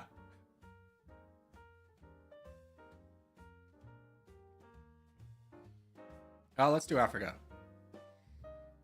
Once when I was with my group, it was like someone's birthday. And there was like 20 of us guys, and we walked into a karaoke bar, and we all got on stage and sang We Are Men together. Like real seriously belting it out and everything. Is great. Jacob, thank you for subscribing. You know it wasn't what anyone was expecting from a karaoke night. It was for 20 guys to get on stage and sing We Are Men with all their chests. DreamWorks took the 2000s. Yeah, they did, but they didn't have soundtracks. They didn't emphasize the soundtracks as much as like the 90s did. Because who sang the Tarzan? Phil Collins? They got Phil Collins. You have to understand, Phil Collins was like a legend in the music world, and they got him to do a soundtrack for a Tarzan movie. And don't get it twisted, Phil Collins put his all into it. He was not looking for a paycheck. Some of his greater songs were from Tarzan. I feel like if he had put those out solo, he would have they would have been tart choppers, but people discount them because they're attached to a movie.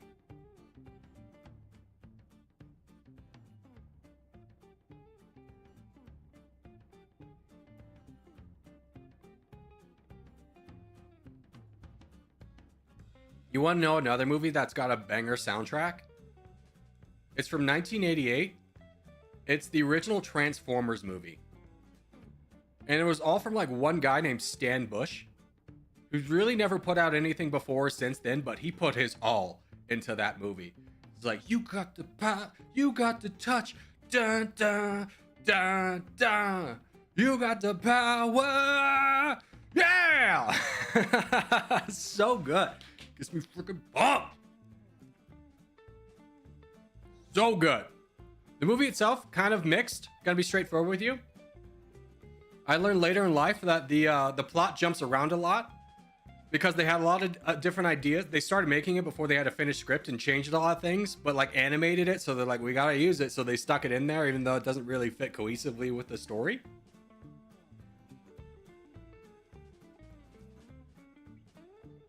But that soundtrack though,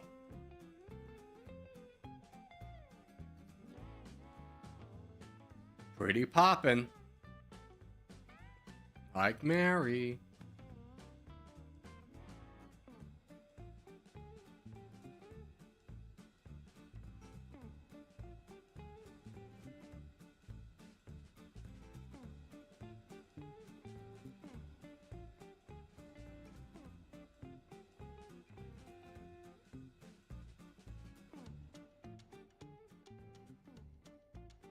I'm looking for donations down south. Well, God bless you. I hope you find your way. I will treat you with the same regard as a Mormon coming to my door. I understand what you want.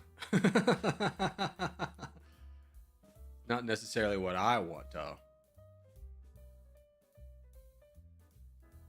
Success.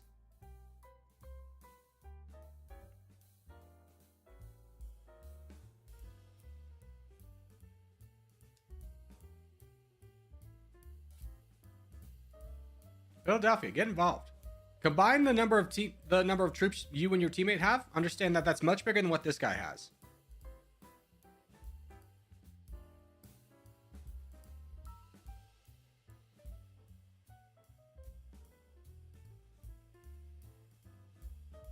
The name got me targeted. I must find something else. Yeah. Homeboy thought that like a female's experience online is always going to be positive, and then he learned about misogyny very quickly. I don't know if you've seen the video of the girl who's just like, who was just like, this is the female gamer experience, and her only comms are, hey guys, let's have fun, and then just gets bombasted, like absolutely blitzed from all of her teammates for like the next 20 minutes.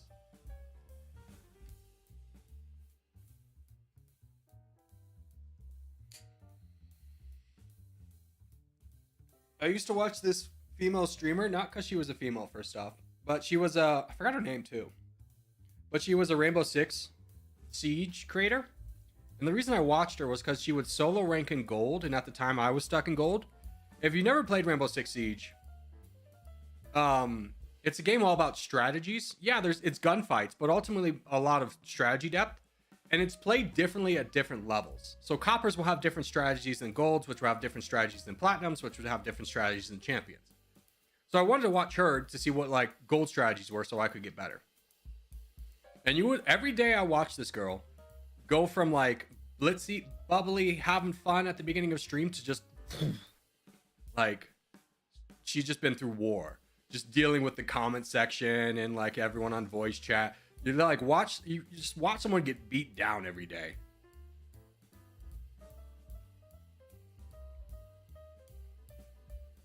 World, please? No.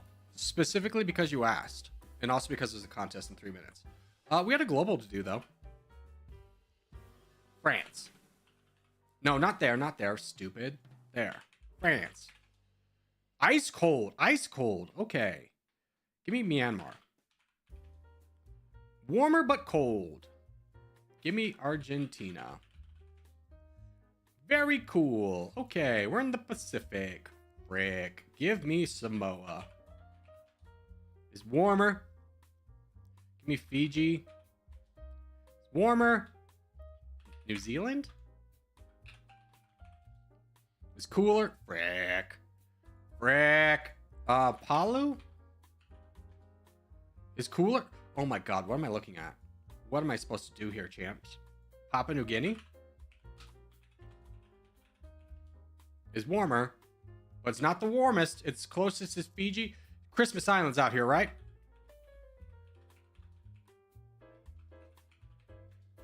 Marshall Islands. Yep, that's what I meant. Is warmer. Is it Guam? I'm just naming freaking islands I know out here. Has anyone got a guess? Tonga. Tonga's warmer, but Fiji's closest. What are these islands? The Federated States of Micronesia. Micronesia. Okay, that's not it. F me. The hell? Tuvalu. Good call. Good call. It was! Good job. Good job. Whenever the answer's out here in the Pacific, I'm just naming countries. Like, I got no idea where any of them are. I know where Fiji is. I don't know any of the other ones. I said Tuvalu first. No, you didn't. I'm literally looking at your messages right now. You liar, fum. Oh, you did say it way up there, though. I'm guessing because you've already done it, because I was like the first guess thrown out there. I'm going to give the credit to Minhaj.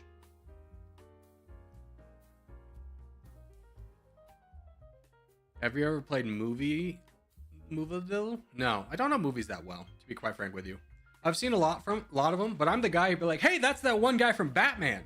It's like, do you mean Christian Bale? Yeah, that guy. Let's go bottom right, by the way. So draw a line, kind of go on over here. Don't go into Finland. Let's try and be Russia, boys.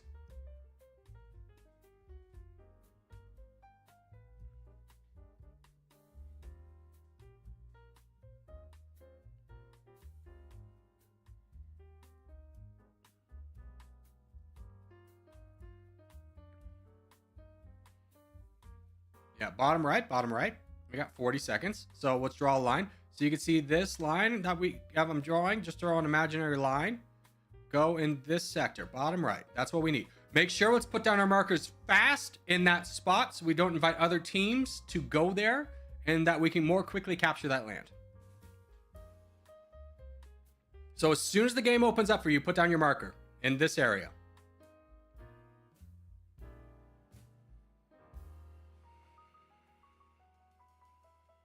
What's up, Jacob? How are you? Or is it Jakob? Jakob Harper.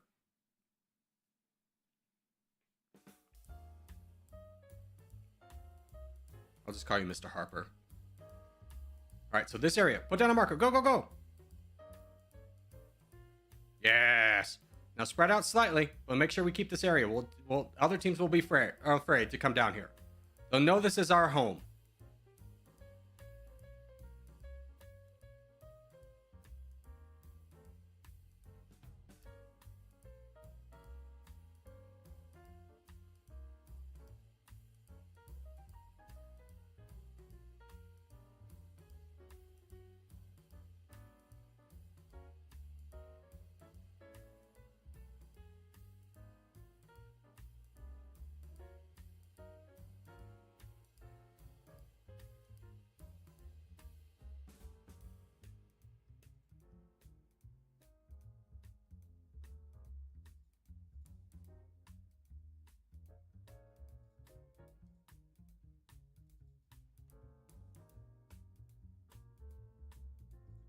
Joe, you got to get that guy. You got to understand how weak he is and just go into him.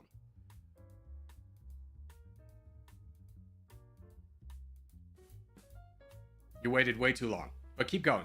Finish him off. He's got 5,000. Hit him. You got 4 times the amount of troops he does.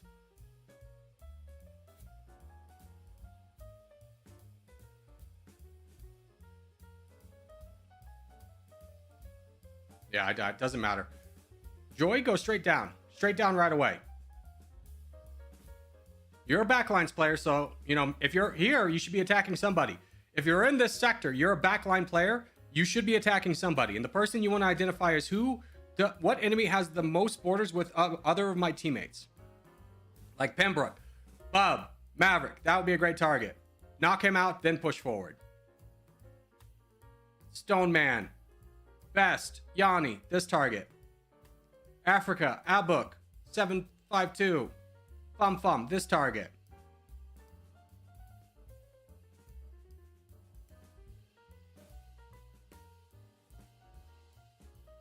Submit, Best, Pembroke, this target. Yanni, this target. Get in there, Best, get in there. Don't save now. Finish the enemy first and then start saving. This is all about attacking. Focus on the player. Focus on the player first.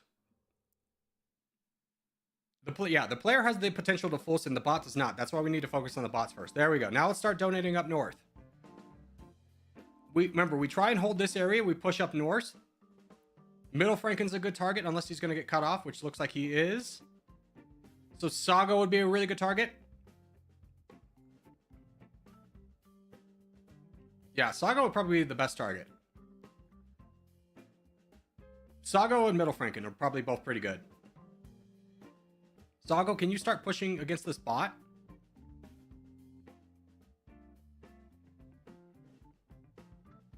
Who was target? Sago, Middle Franken.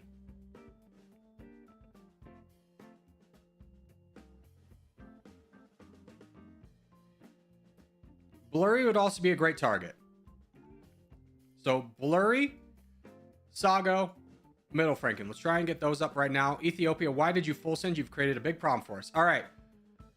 We need an all hands on deck donation to Grandma. Everyone give Grandma in the northern part of Russia 1 donation.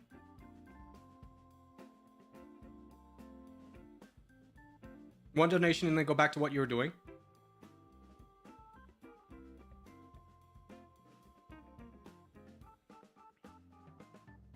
How are we looking? Jesse's getting really big. All right, consolidate all donations. Everyone stop donating except for Middle Franken. Donate only to Middle Franken. This is an all hands on deck. Everyone donate to Middle Franken.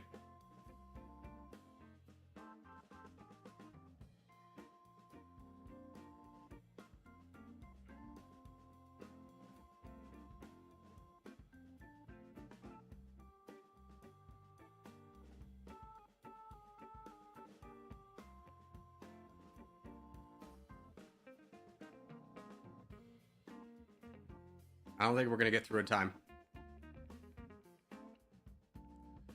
Yeah, let's switch targets.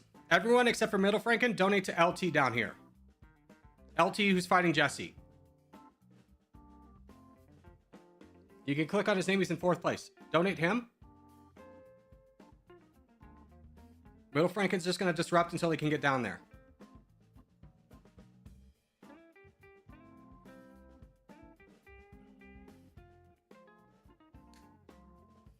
Middle Franken's getting juiced. Yeah, he played a nice disruption gambit. Good job, LT, who I think is Pharaoh, for holding down here.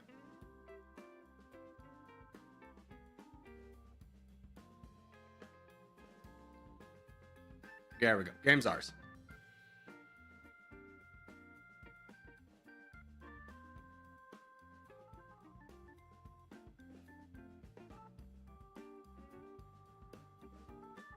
Thank you, Kraft.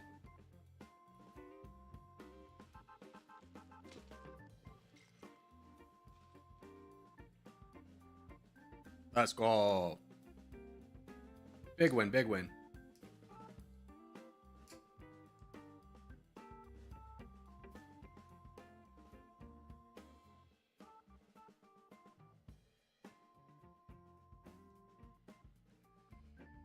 It'd be nice if we could play GeoGuessr someday. I mean, here's the thing.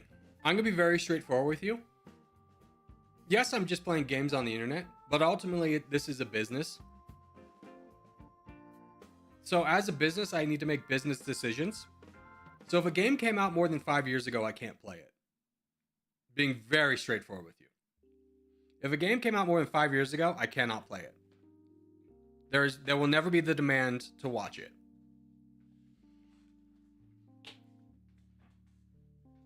And if you have game suggestions, don't put it here because I'll never remember it, first off. There's a whole channel in the Discord called Game Recommendations. I look at that pretty frequently, every week at the very least.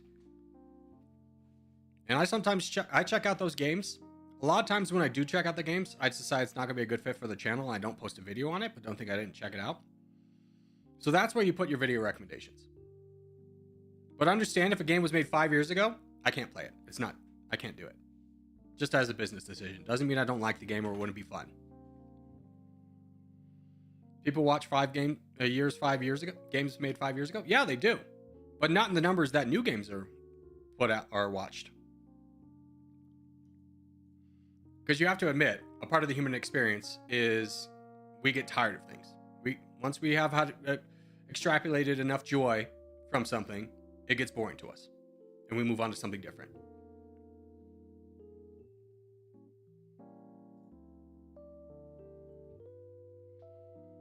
Warcraft 3 is still played a lot. Again, by a certain amount of people, yeah, it's watched. But if we go to the top 10 games played on Twitch right now, do you think Warcraft 3 is going to be up there? World of Warcraft kind of gets away with it, but that's a game that gets updated pretty frequently. But even so, you'll watch like for the views when a new update comes, spike and then quickly fall off because people want to know what's going on, and then they lose attention because they know the rest of the game already.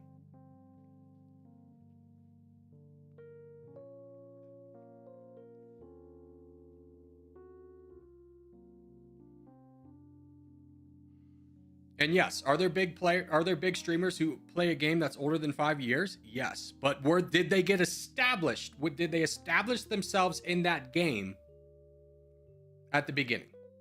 More times than not, yes. It's much harder for a new person to get into an old game than it is for a new person to get into a new game and get an audience. It's business decisions. Could I risk it all and be like, Rainbow Six Siege is where I'm going to go and I'm going to do it all? Yeah, but honestly, most of the audience has already picked who they're watching. You got to be something really special to break into that, and also get incredibly lucky. So anyways, let's play Dummynation. What was the nation recommendation, by the way? Let me just load up the game. I'm not saying it's not possible, but it's more likely that I would get more views on a new game than I would an old game.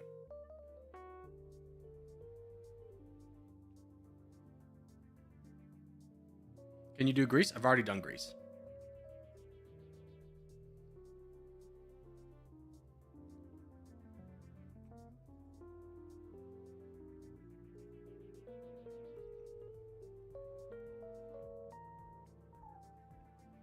Virtual assistant for what?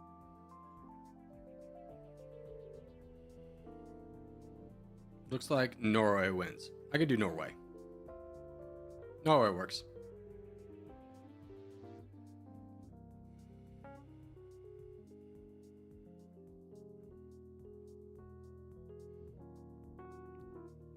Almost all Team Fortress 2 creators and have started after 2020.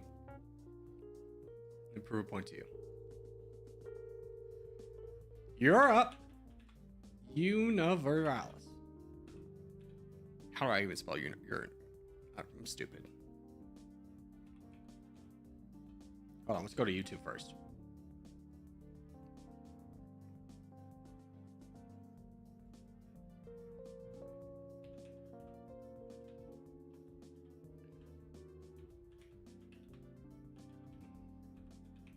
First off, it's not really good that it took a while to even pop up. This is 4. This is the new one. So let's look at someone who's not creating a guide. Let's see, Red Hawk, how long have you been on YouTube?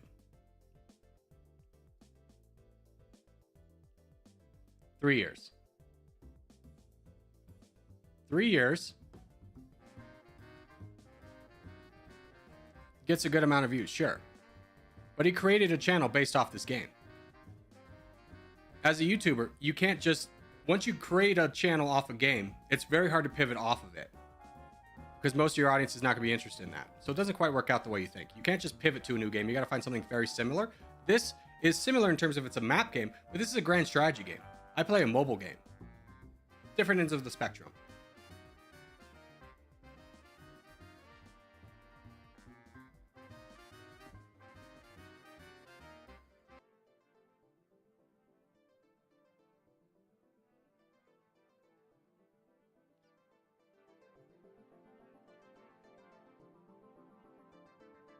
All right, let's start recording. Brothers, welcome back to Dummynation. Today we're going to be playing as the most upvoted country from the last video, which is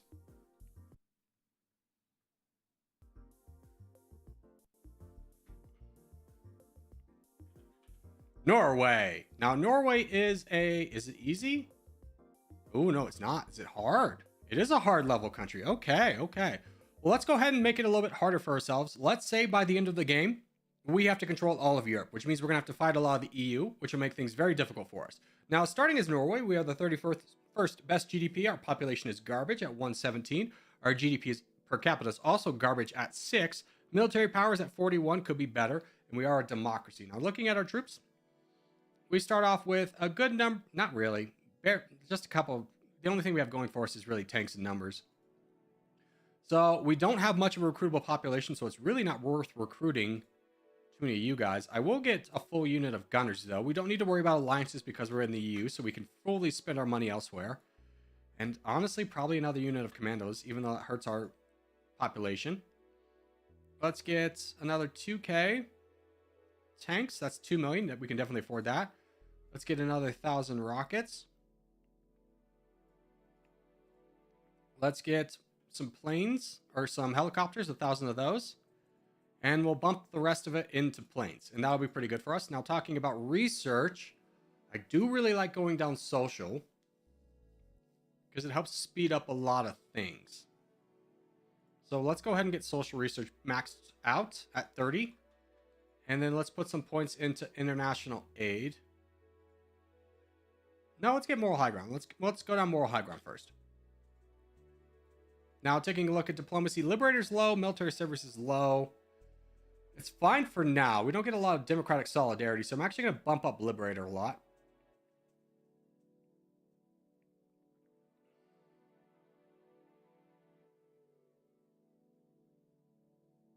Yeah, 51's good. We'll call it good there. And we'll speed up the game until we get our troops. Now, what are our initial targets? We're going to be Africa boys. In fact, we have a 7.4 million army. We can go ahead and head down to Africa, and we'll pick on some of the weaker targets there to get our GDP per capita down and also our population up.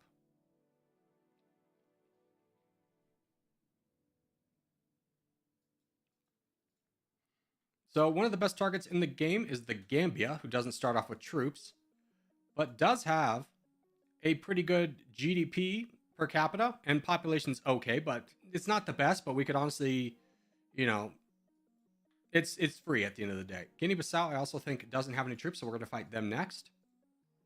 They're also an autocracy, so we'll get some liberator bonuses. And what is happening here? Mozambique traveled all the way over here. That's very interesting.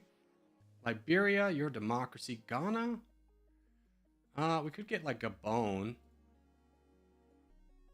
1.3 Cameroon. We're trying to find real easy targets. Tanzania is always a good one.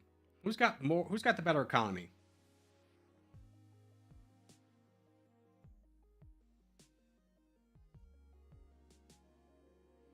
Tanzania's got a population of 22 and the army's over here. So I feel like if I snuck around really quickly, I could make some big headway. So let's go do that. Just double check to make sure you don't have a friend. That's important. No, you have 0 friends. This feels weird watching Corgi record it as a person who watches Dummynation videos a lot. Yeah. A lot of this stuff gets cut out. Like, I'll talk to you guys, but when I do this, about like a third of the video or actually probably like half gets cut out of record time. All right, so let's take out Tanzania. They got 2 million troops, but again, most of them are away. We're fighting them right on the capital. Didn't realize that. A little bit unfortunate, but we have enough troops to get this done. Oh, it was Mozambique who put their army away, so that was silly of us. But hey, at least we get Tanzania. And we have 6 million troops left.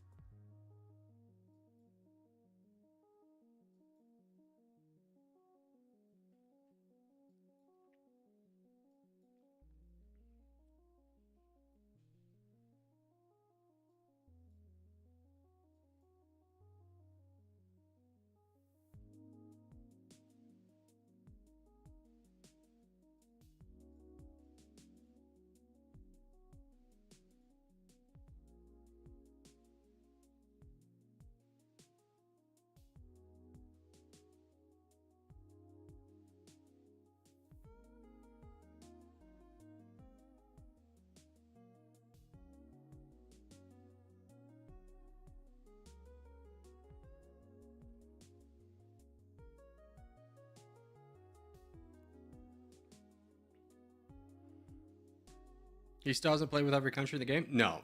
That's a lot amount of time. And since we're here, let's go ahead and fight Malawi, who doesn't have any friends either and barely has any troops. So nice, easy grab for us. I did see Japan knock down Democratic Republic of Congo for a little bit, but they didn't win. So it's not worth us jumping in that one quite yet, as we're still waiting for a lot of our military to get developed.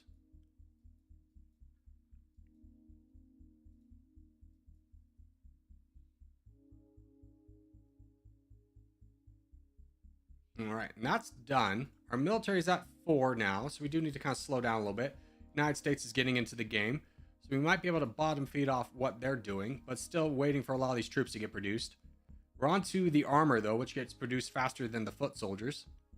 So hopefully we'll have that soon.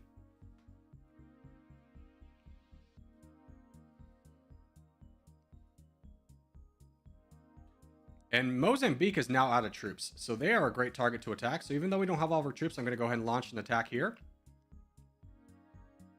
And crush Mozambique.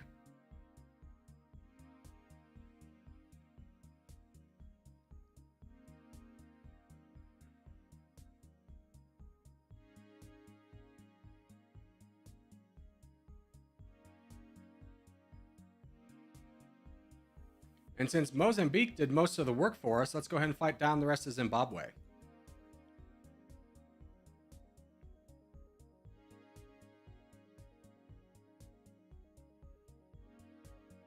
All right, and with those Africa countries gone, we are now the 24th best GDP. Population shot up to 11 from 111, and GDP per capita is at 112. So we're in a really good spot to win. We don't need to be really pushing too much else. I don't know why. Oh, you have territory over there, don't you? I was about to say, I don't know why they have rebels. We don't really need to push anything at this moment. I am going to knock down these rebels. But I'd much rather wait for the rest of our army to get developed so that we don't take unnecessary losses.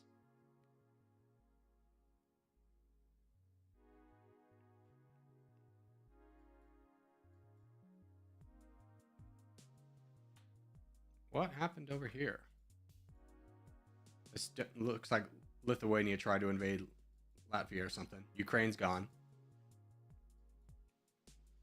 Pakistan got blitzed. Does that mean India's weak? Not really. All right, we have a full army. What do we look like? We have 14 million, which is a good amount, but not like a crush everybody with no regard amount. So still need to be smart about who we attack. You are very weak, Botswana, with a good GDP and good population. I would like a big target like you to fall. Is Mexico falling? No. They were invading Honduras. Okay, so I think we just gather everybody down here in Africa. I think most of the action is going to happen over here. And we'll just hang out on this side. We can finish up Namibia and Botswana and just have an easier way to go through Africa. So let's gang everybody up and do that.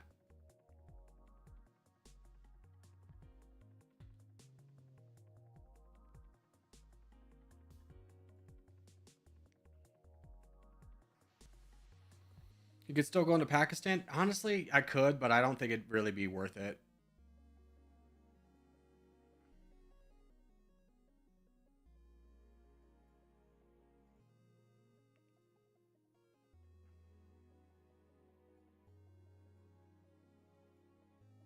Because like the thing with Pakistan is all their economic regions are right here. And they're spoken for.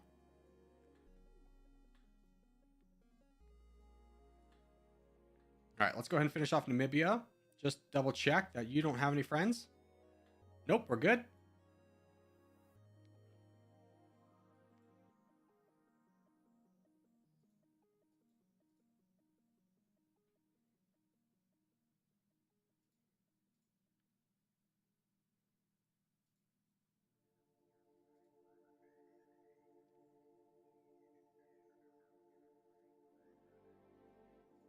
And we've got 1 million in the bank. Let's get 1 million. Oh, we actually have some population. So let's recruit some commandos and gunners. In fact, let's just try and get 2 of those units of each.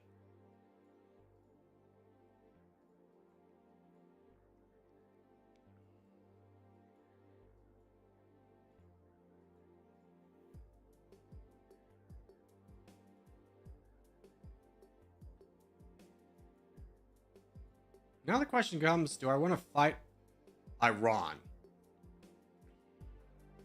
They do have some friends. Nobody we couldn't potentially buy off. They have 3 million. I think we'll wait on that. I think we could get Botswana done. And by the time we're done with Botswana, if fighting keeps happening in Iraq, that'd be good timing for us.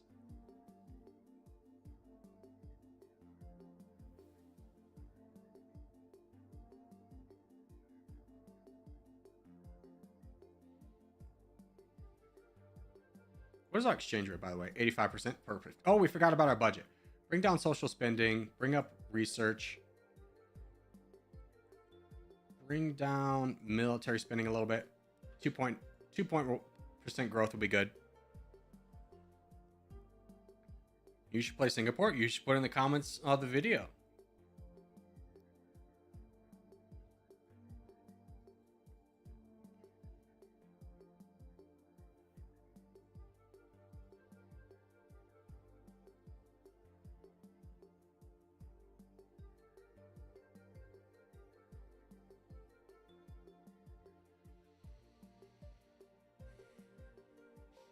I have 32 countries left, assuming I counted correctly. Oh, dang, Craft, you've been at it.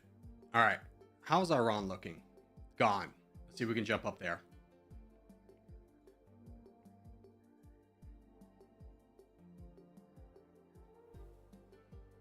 Might have waited a little bit too late.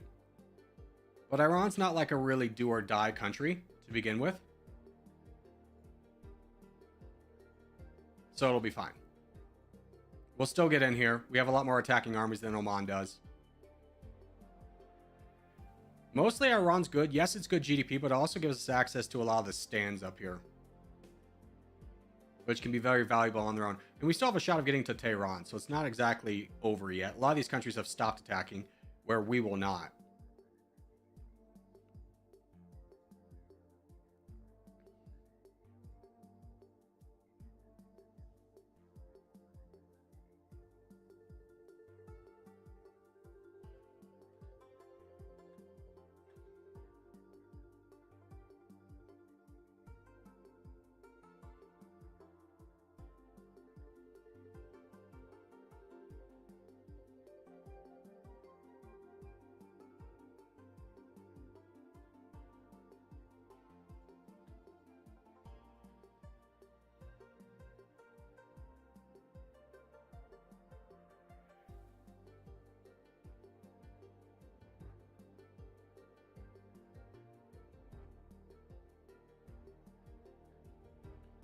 See if we can make a push for Tehran.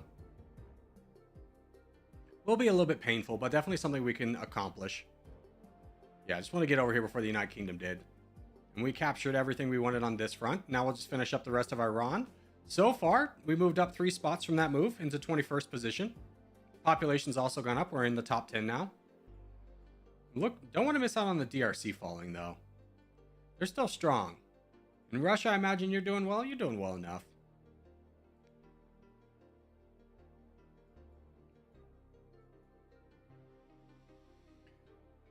Whenever I play UK, I go for Iran. Hopefully not at the start, because they do start off with a lot of troops.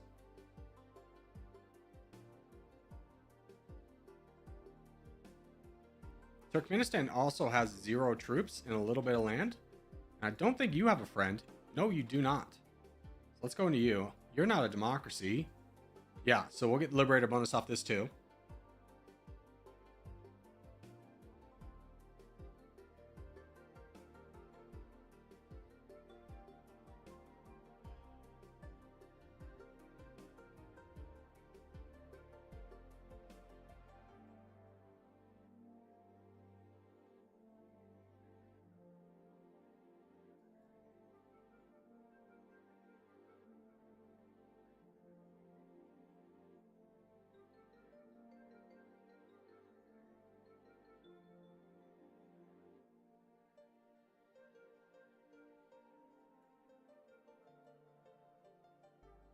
Ooh, missed some big developments happening over here. United States went ham, taking out Colombia and Venezuela. Brazil, you're still strong. You're the only target I would really want over there. Also, we missed a little bit of Iran, so let's finish them up as well, so we don't have to worry about them getting any friends and then causing trouble for us later. So that's done. We're still in a decent spot, though. I mean, there's no real pressing issues that we need to address. Mexico, you're kind of weak. I imagine you have friends, though. No, you don't. Reservists? That would be 8 million. I think that'd be a little bit much for us right now, even though we have 20. It's kind of cost-benefit ratio there. And I don't think that would be the best choice for us to make.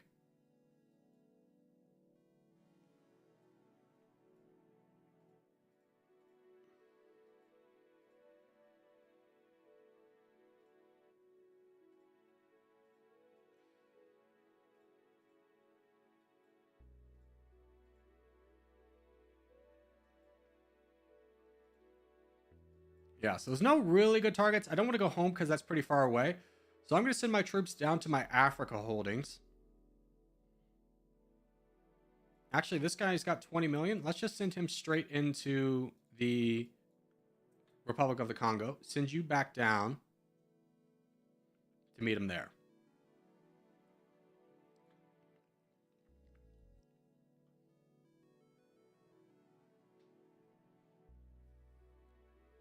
Can I have a shout out? I don't do really shout outs, but I'll say hello. Ready, Red. What's our overall troops at, by the way?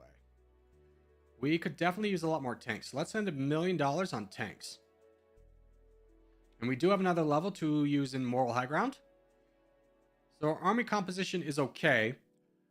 Commandos and gunners I'm happy with. Tanks and rockets I like a little bit more of.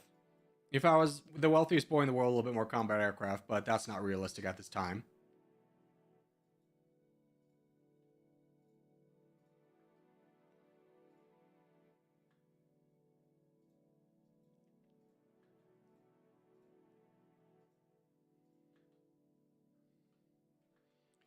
Am I producing things? I just left somebody.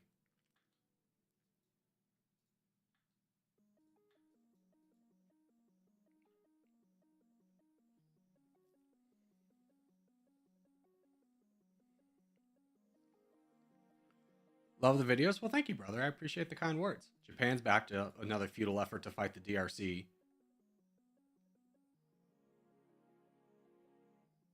All right, we are done. Let's park everybody right here. Check out our diplomacy. Is there anyone we want to be friends with that we're not? Italy is very cheap. That's a good one. Sweden, we don't have any designs on yet. That's pretty good. We don't really need to be aligned something too much right now, because I'd rather put that money into troop development, but it's a good thing to keep in mind for later.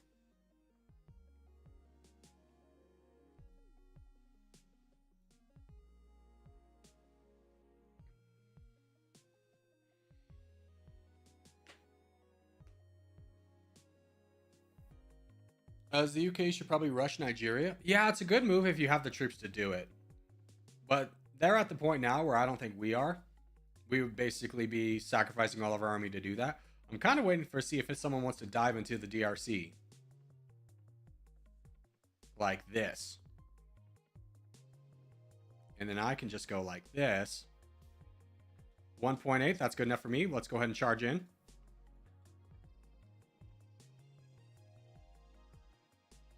and take the rest of the country. The DRC is always a really good one because the GDP's right, and the population, but the population in GDP per capita is amazing.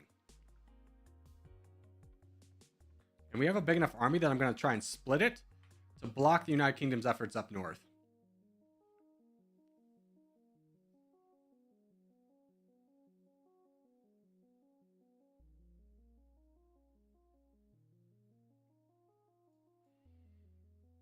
And we were able to accomplish that. So that is really good for us.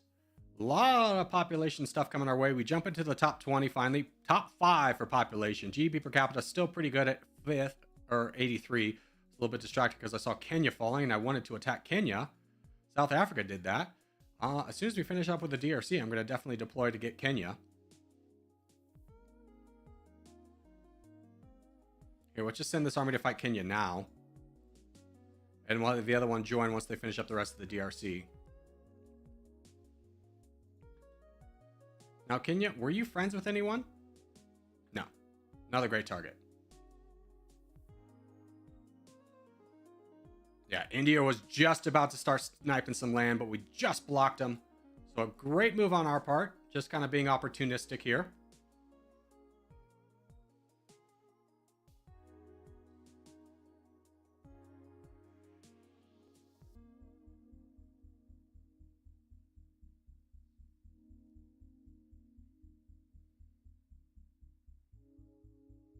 There we go.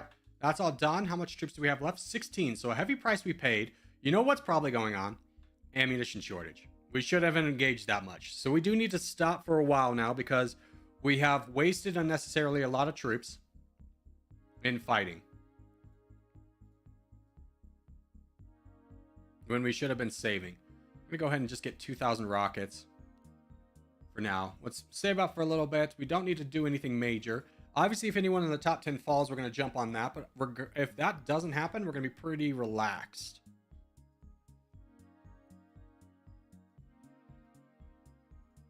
And by relaxed, I mean incredibly aggressive because Indonesia is very weak. They are friends with China, but we could buy off China. Give me those rockets, and we're going into Indonesia right now.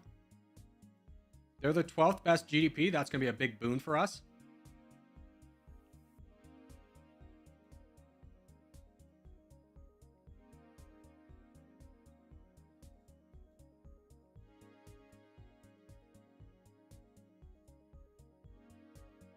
We are at war with Russia. Maybe we'll just buy that off really quickly so we don't accidentally fight them. I think they were just walking through our lands.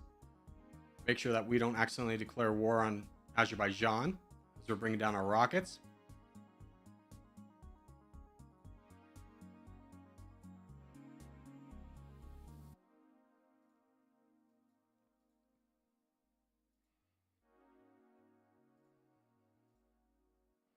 All right, so 17 million firepower. Indonesia has 1.3 in active troops and then 3.42 in command or in reservists, which is always a pain. They're going to be a tough nut to crack, but a very worthwhile one. Sri Lanka's declared war on us. Let's go ahead and peace out with them. Even though they're weak, it's always best to buy someone off if you can afford it, because the cost of replacing the troops would be higher than the cost of a peace treaty.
Always best to try and keep the enemy in front of you, which is why I was pushing backwards so aggressively, even though the capital's over here.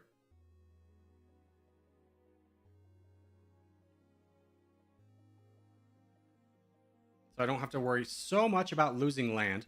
Let's move you on the mainland. So we'll move their capital a little bit quicker.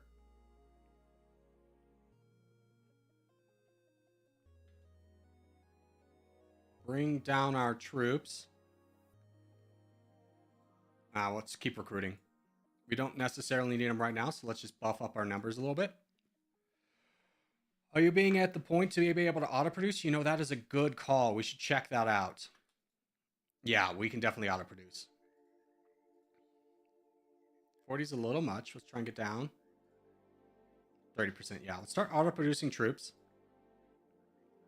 Not so used to being in a good economy where we can do that so quickly. But yeah, we're definitely at that point. Currently 12th best GDP. We've taken the place of Indonesia in 12th, with still a lot more territory to go. 4th population, 70th GDP. Military power is at 16, so not the most impressive there ever was. Let's go ahead and knock down this rebel really quickly so we don't have to come back here.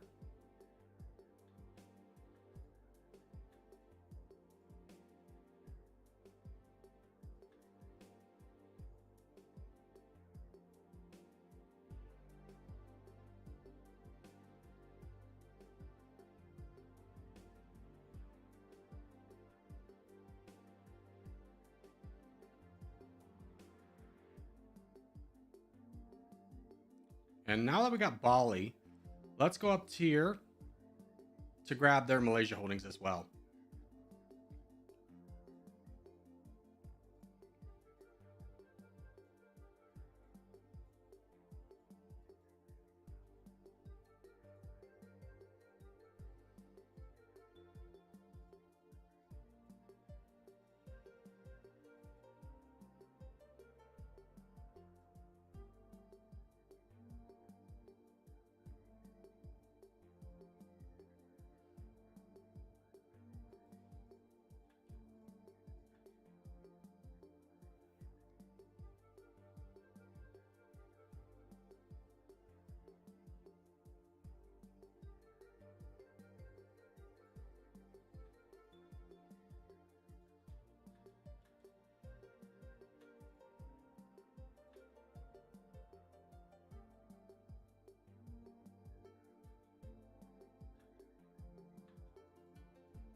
What do I want?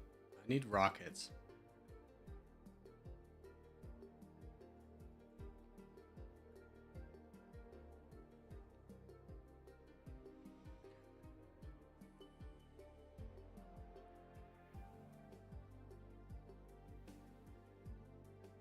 All right, these guys are done. This is a military power of 9 million. Let's boost that up a little bit more. Try and get 1,000 tanks, and then send these guys to the front lines. We'll bring them down to help fight Indonesia with a second army. Again, the only one we got to worry about is going through Azerbaijan. Hopefully they don't care. But other than that, we're going through allies lands, so we shouldn't have to worry about these guys falling to attrition or unnecessary war. Yeah, we're good. And no one else has come over to fight Indonesia with us, which means that we get all this land for basically free.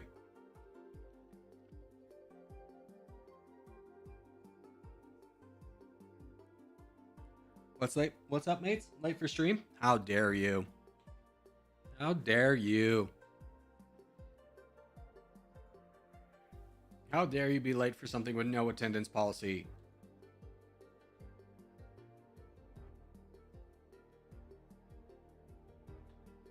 Singapore, are you independent? You are. Okay.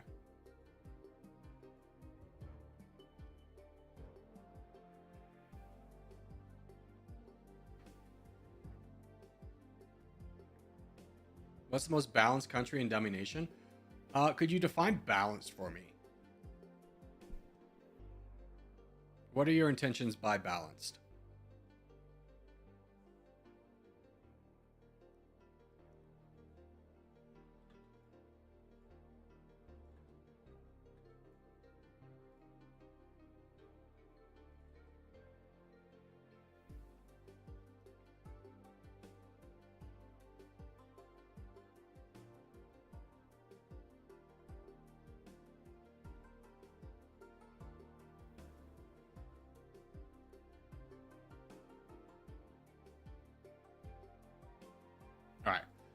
We can get a level of prestige. What was the other option? Population growth.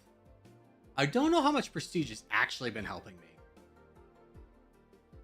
But we'll go ahead and give it another go. If it works as intended, it's a pretty good bonus. I just don't know if I'm actually benefiting from it.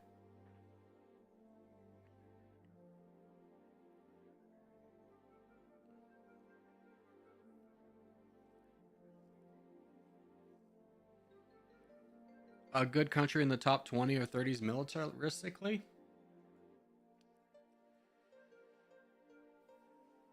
I mean, Pakistan's great, but it has hard times with India. Argentina is pretty good. If you're looking for something like that. If you're looking for like a slightly more challenging country that's but not going to be like overpowered or immediate target, I would say Argentina.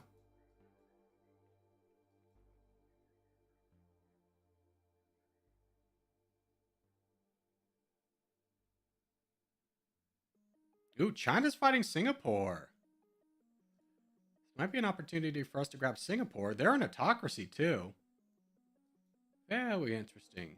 Not quite defeated to the point where I'd attack them. As we finish up the Philippines. By the way, what is our score now that we finished the Philippines? We're 6th. Oh, that's really good. Population 3rd. Yeah, we're definitely in the driver's seat of this game. Now, we're not at the point where we can just go buck wild. I think we're starting to lose allies. Yeah, we've lost some allies for sure. And also, I think our bonuses, we didn't wait very long. Yeah, so our ammunition shortage is bad. So, Indonesia's defeated. We're going to park our troops there. Producing some troops up north. And wait for another big opportunity to come. Hey, Zero Winter. Good to see you. Playing as Norway? You got it, brother. You are correct, sir. Let's get some more tanks. Let's get up to 2K. I don't know why, but my brain feels so much better when I get to a round number.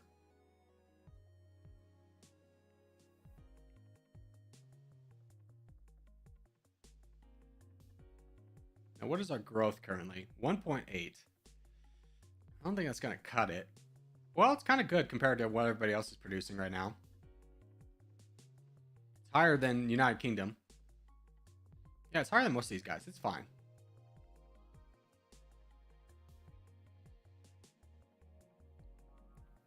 What is everyone rushing off to?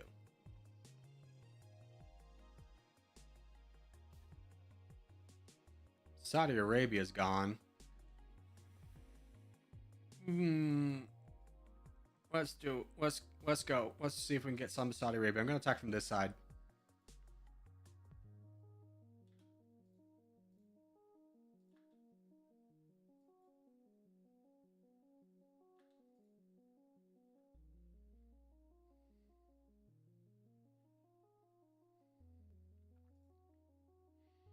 I really need to just take out Azerbaijan at some point, so I can just not have to worry about going through.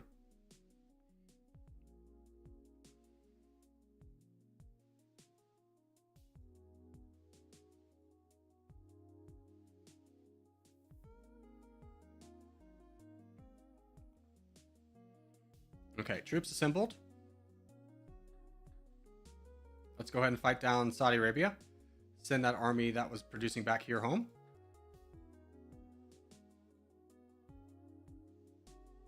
And split this army.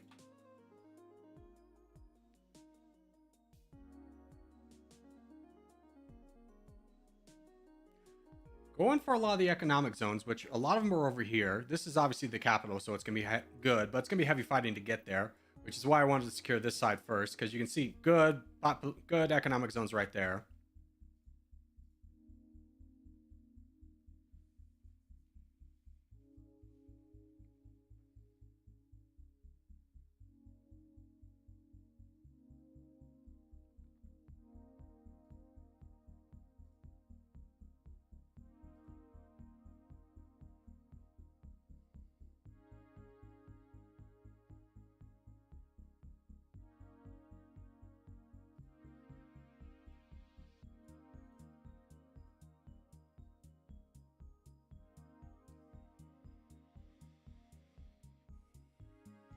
Ever been to Norway, Corgi? No.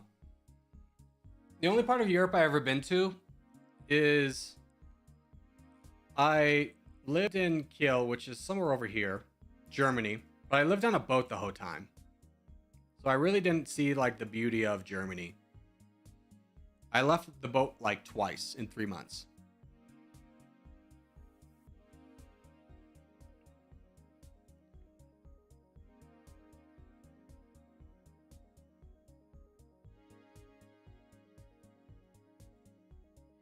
Nigeria's cooking. They're really cooking. They're going to be an in-game problem.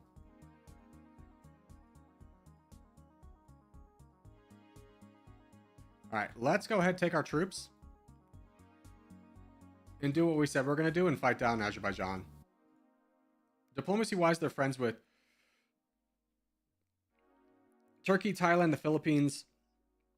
Yeah, we can get these guys done. Turkey might declare war on us. We'll see. But they don't have any troops, so we could definitely knock it down.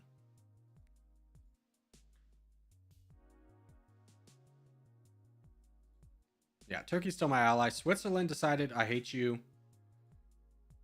They went Anakin Skywalker, I hate you. But we can peace out with them. Chile. Relax. Anybody else at war with us? Thailand. Morocco is. The Philippines are. Thailand is. Buy all those off. We also have 4 million? Where did that come from? Give me 4,000 more tanks, please.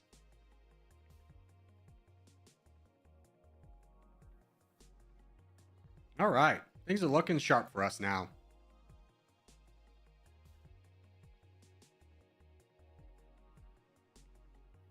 Our exchange rate's still at 85%, so we don't need to worry about that. Growth is at 2.8, so we're looking very good. Total economy is at third. Population's third. GDP per capita is 59.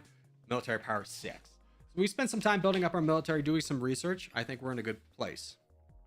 Corgi was a crab fisher? No. At the time, I was very religious, and I was working on converting a ferry into a ship that could travel internationally because it was a Christian aid ship.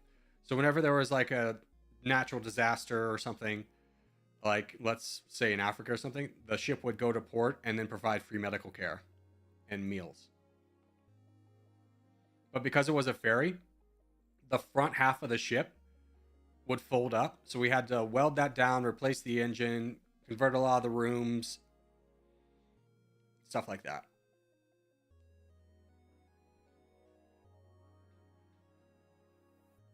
The boat never left port while I was there. Obviously, it did later.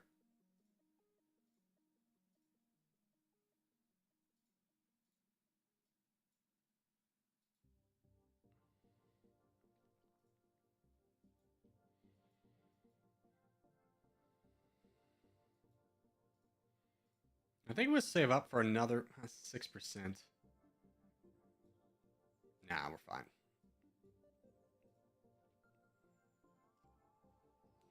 How was Germany? Again, I just stayed on the boat the whole time. I left twice. Once we went out for drinks, and once we went to a U-boat museum.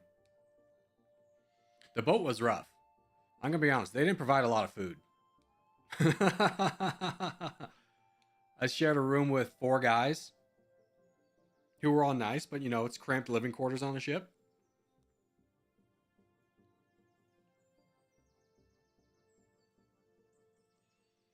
And it was kind of crazy because I was like 18 at the time.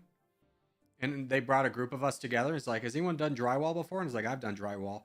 And immediately I was put in charge of an entire team of like 6 adults who were much older than me to tell them how to drywall. I was like, ooh, I'm not like great at drywalling. Well, we got it done. The only mistake we made wasn't really our mistake, but someone brought in another pallet of drywall for us to do, and it wasn't until we started installing it that we realized the 2 drywalls were not the same size. So we had to tear down like half a wall.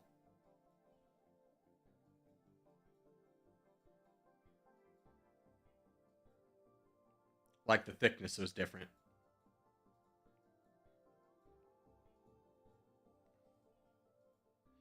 Dude, Germany's getting Brazil's getting invaded.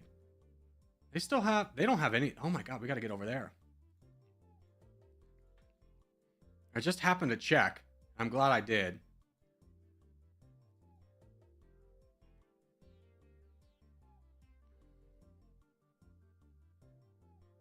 Now, Brazil's got guerrilla warfare, so I'm not at risk of like losing out on too much land by not attacking. I don't really want to attack because, again, they have guerrilla warfare until everyone's coming over. We got to go. Brazil, who are your friends? A few. We'll see who declares war on me.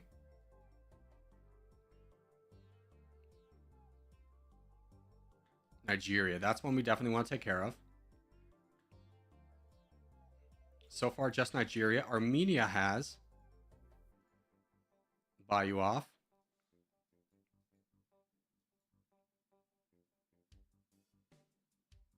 Kazakhstan has. They got their problems of their own. I don't imagine they're going to be coming over to help anytime soon.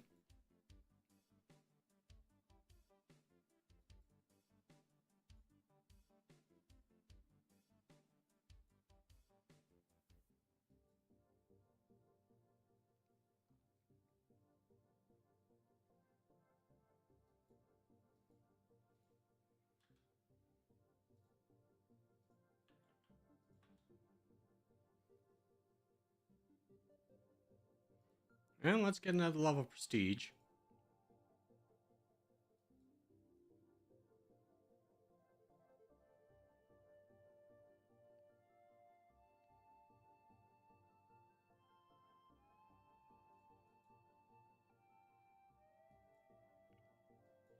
Russia's also at war with us. I don't know when that started, but we'll stop it.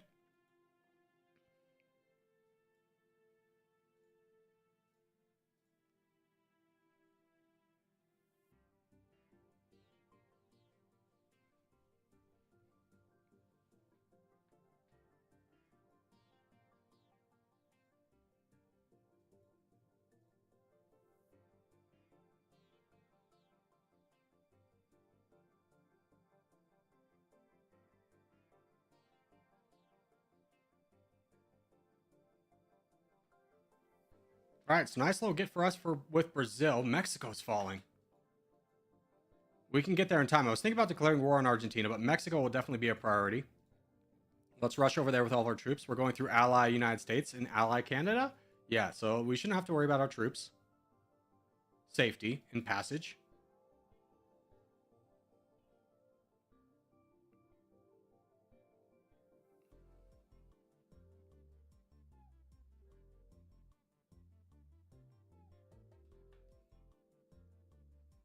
And let's start fighting down Mexico.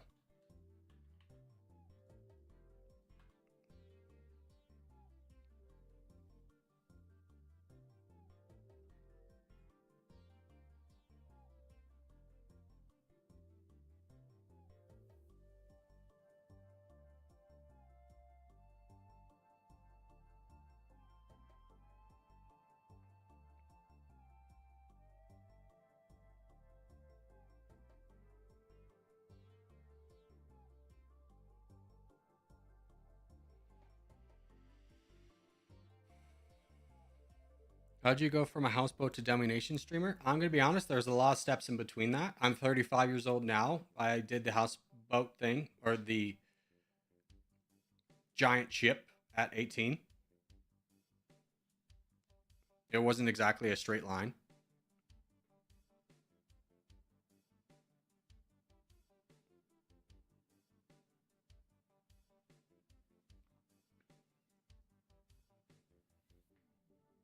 It's such a convoluted line to be basically telling you my life story. I don't feel like I have the stamina for that.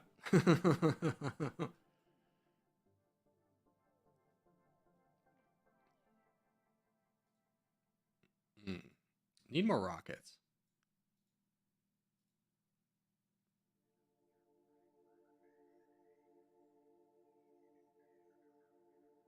All right, life is good for us. Mexico has been defeated. Still third GDP. That's going to be a while before we can get up beyond that. Population still third. GDP per capita 52. Area number 1. Military power fourth. So we're definitely moving up militaristically. Argentina kind of is a great target. They're building up, but they only currently have 9 million. So So as long as our ammo shortage isn't bad, which it's not, let's wait for the last little bit of rockets we're producing and start positioning ourselves to fight Argentina.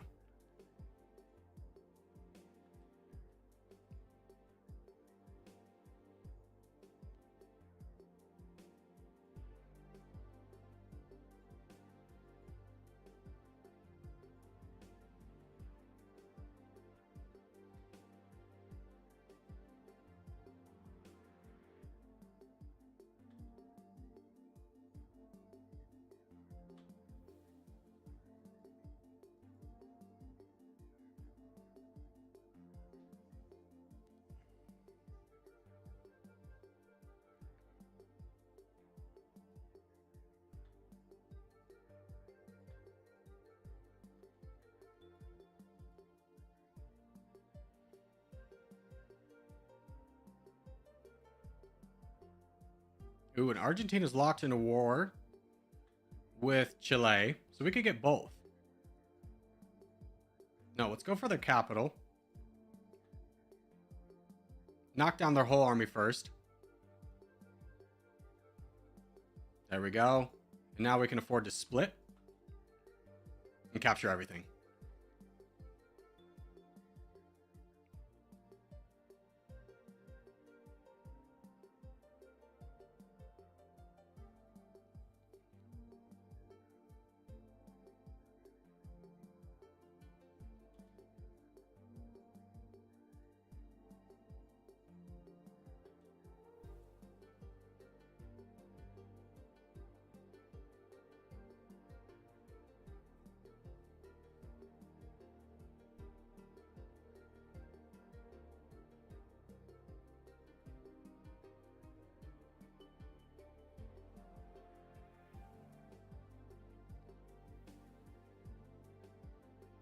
F50K, you should do a commentary.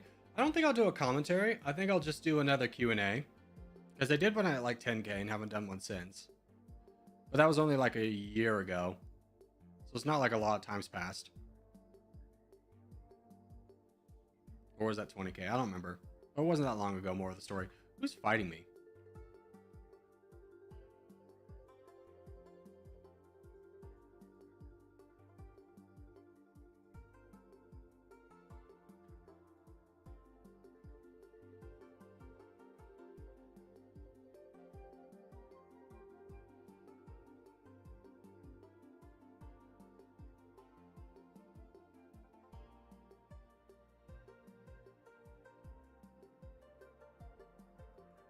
Alright, Chile, you still are... You're actually at war with me.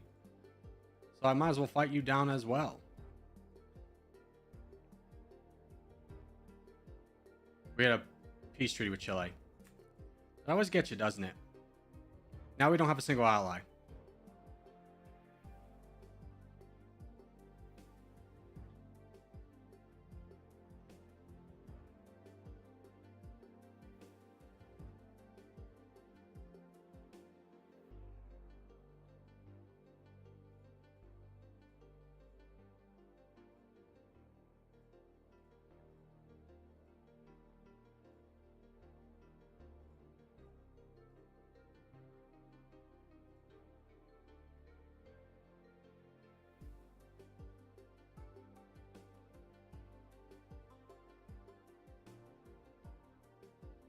So we've ruined any goodwill we had.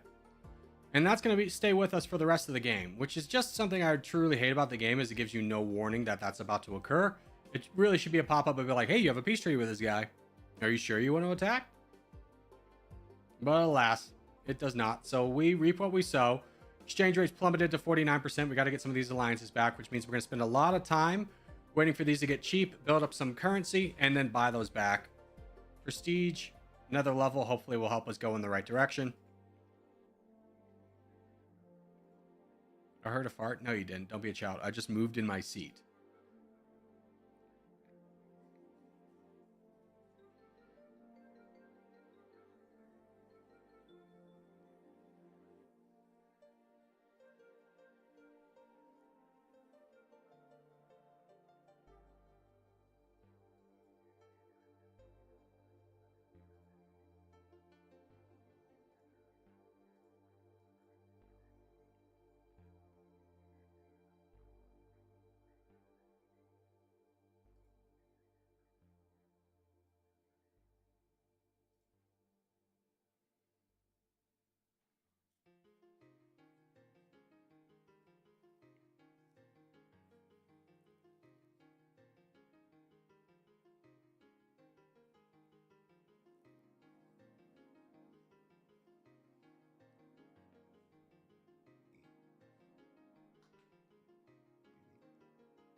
What's your end game?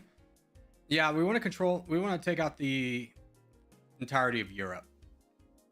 But we need to be a lot stronger to do that.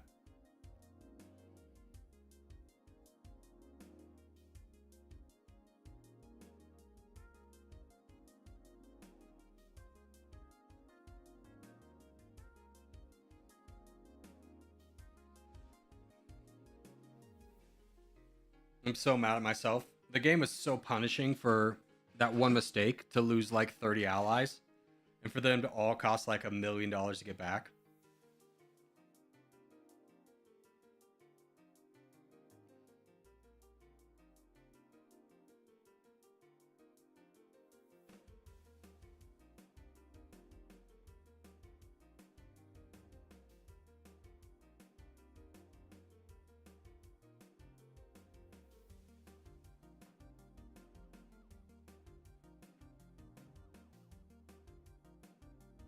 Is that still possible with the whole world hating you? It's a lot harder, that's for sure.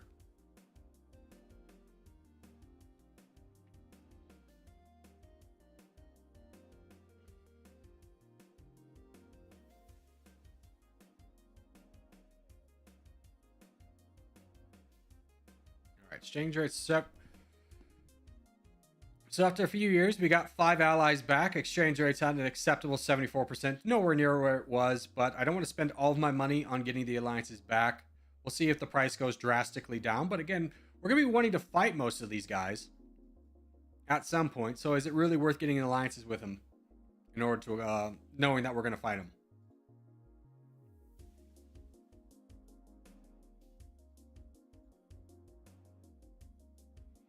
What's up, ABC? Craft, I attacked Chile and I lost all my allies.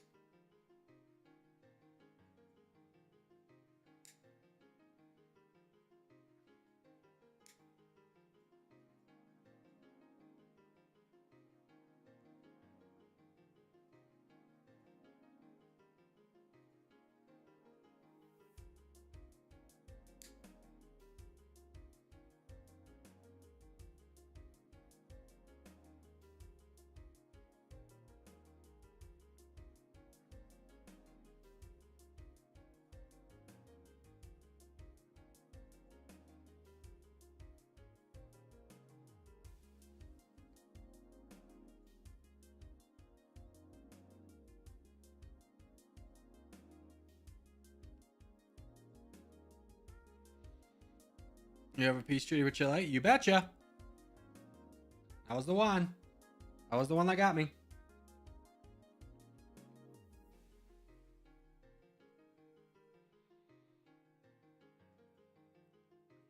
But I think my plan is now to just save and wait. I could start striking some of these guys, but I'd much rather get up my research, get blind nationalism first, and then start to worry about fighting these guys at opportunistic times. Who was your first sub? It was a guy named Meme. He said, I like your videos, and then unsubscribed the next day.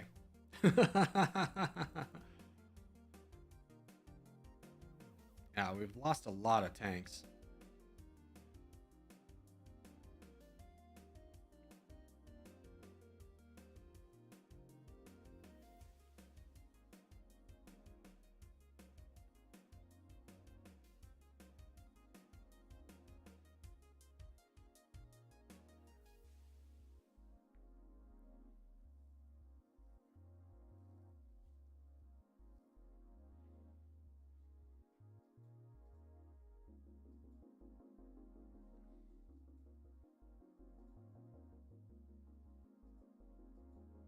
United States, even though they're my ally, are not doing great.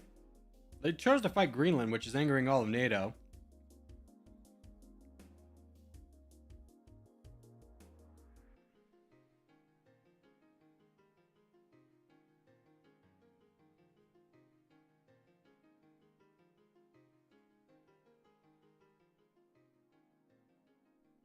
Now we can start getting a lot of these alliance treaties back. So let's get you, not Finland, Czech for now, sure. Hungary, Italy, Slovakia, Netherlands, Ireland, Greece, Luxembourg, Croatia, Romania, Austria, North Macedonia, Spain, Montenegro, Iceland, and that, besides Finland, should give me the opportunity to fight Estonia and get one step closer to... Do we have a... We don't have one with Sweden. Poland would fight us. Austria would fight us. Australia, excuse me. Japan, yeah, we can't really get Sweden right now, but we can get Estonia. We don't have a sea border with them. Well, I'm glad I wasted a lot of time on that. What about Finland?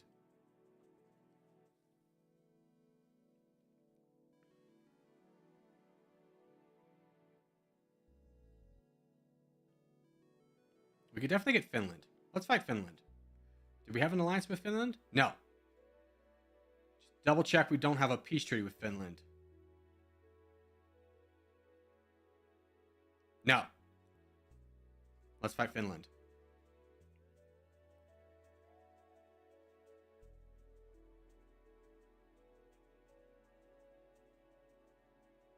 Quick war with Finland accomplished before anyone could come over.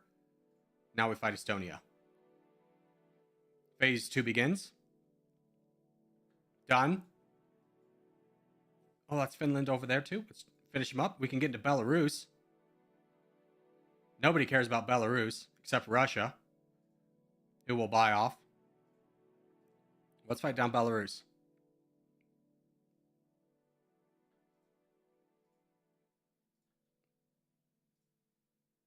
Yes. Good, good, good, good. Okay, let's go home for the time being. Build up troops again.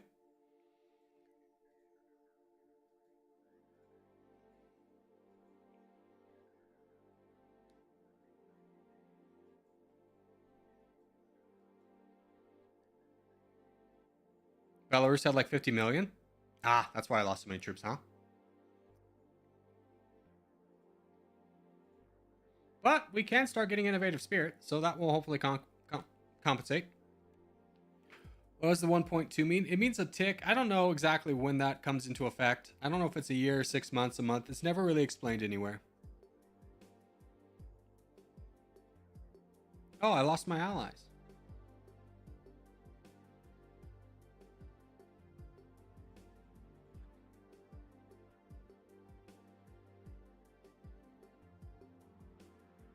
No, I didn't. Why is my exchange rate garbage?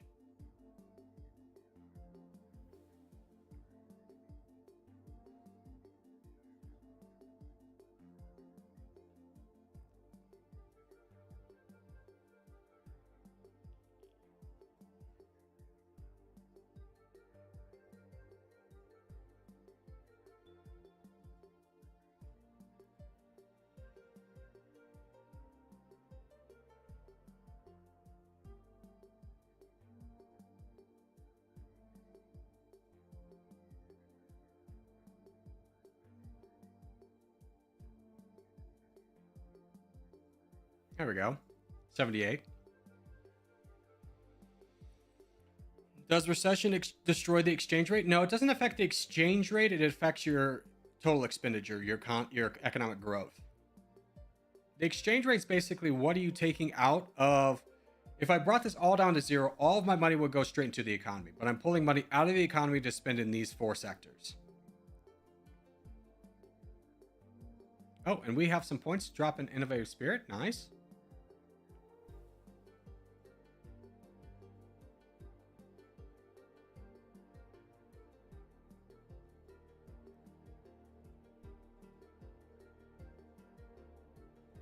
Russia collapsed? Well, frick. Well, good thing we got great borders. Let's hop over there. We did lose half our army. Unfortunately, fighting Belarus, I didn't realize how strong they were. I just assumed they were weak because they're always weak, but apparently we picked the one time where they were going to be strong. But now we get all of Russia for free, essentially. Because no one really cares about Russia. At least I don't think.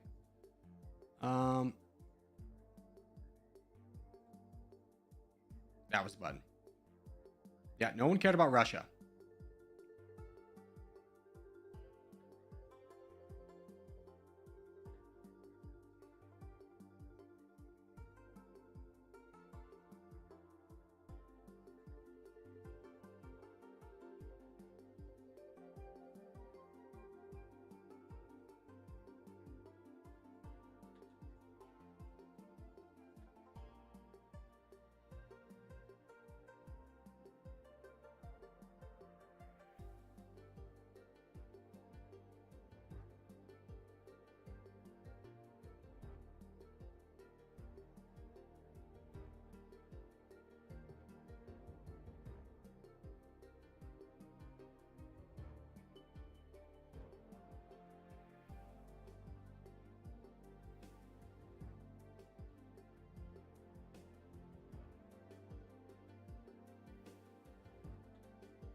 Did you get Moscow? Yeah, and St. Petersburg.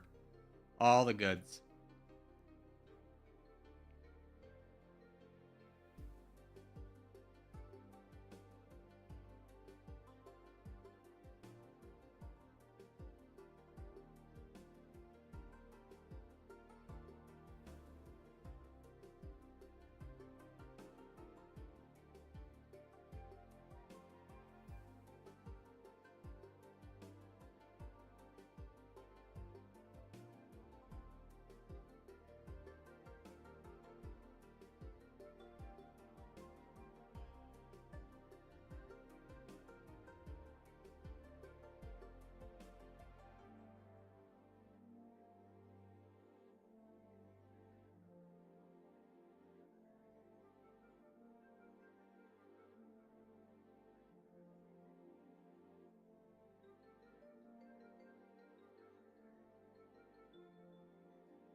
It's just me. Does Russia collapse every single time? They used to before the update. Now they're a little bit more resilient. I was very surprised to see how quickly they collapsed. United States, did you expend a lot of troops? Not really, no. I think that's Russia done. Or my troops aren't moving. Is Russia done? No. I just don't know where to send an attack order. That's Russia. Go fight Russia. Sometimes your troops get stuck on islands. And they don't know what to do next.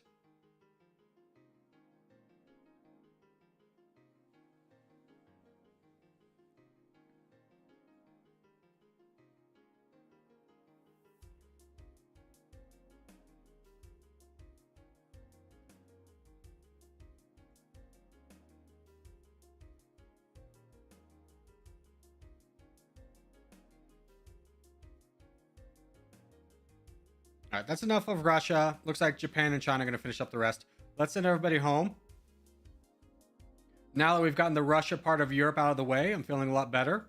We have a lot of friends. We've mostly recovered our exchange rate. And now we're just buying into heavily into innovative spirit. And looking for opportunities to strike down more of Europe. Sweden would be the one I would want the most. They just got a lot of friends. This is the problem. We'd have to buy down to here. So that's a lot of people. Very expensive people and very powerful people like Turkey. Actually, I just want Turkey as a friend regardless. Japan would be a lot. I imagine they're very strong this game. 48 million. Yeah, that's pretty good.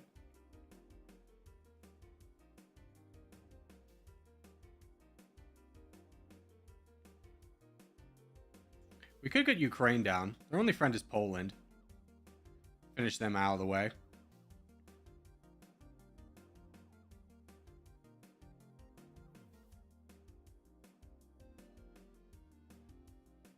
And that one's done.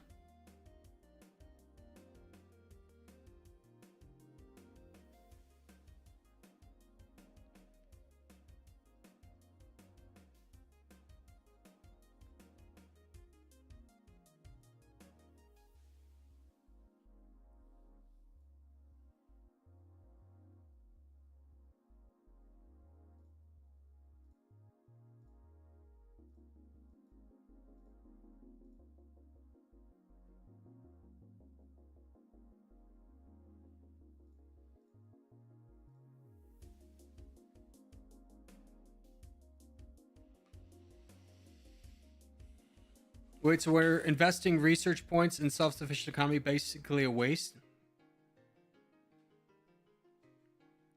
No, self-sufficient economy is always strong. Regardless. It can be more beneficial if you're playing an uber diplomacy game to go into digital economy, but typically I always go into self-sufficient economy. Because this is always reliable. This is dependent on your relations, but this is always going to be a benefit. Well, I like to go down research first because I can, once I get innovative spirit, then I can get all the other research trees very fast and have an undeniable advantage over anyone else.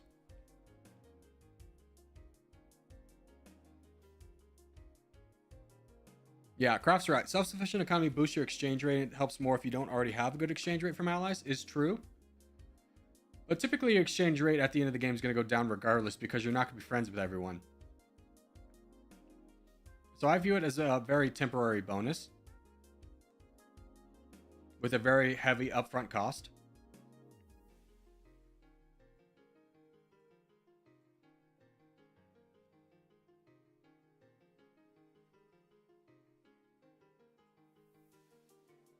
Now from, hold on.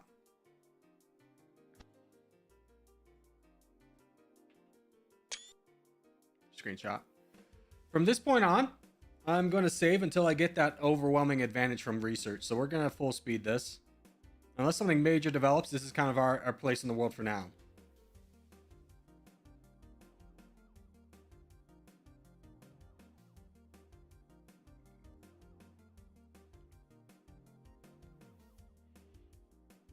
What countries do you need?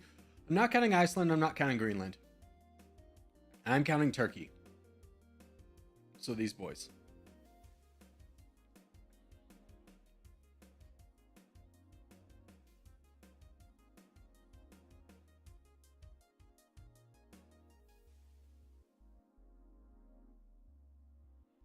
And since we are done for the most part, I'm going to lower this. And I'm going to increase research pretty heavily.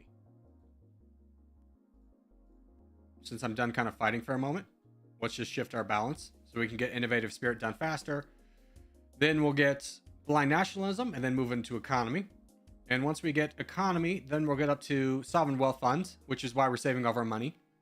So that this number will feed into this number, grow both rapidly, give us a lot of money to spend on troops, and then dominate the world from there.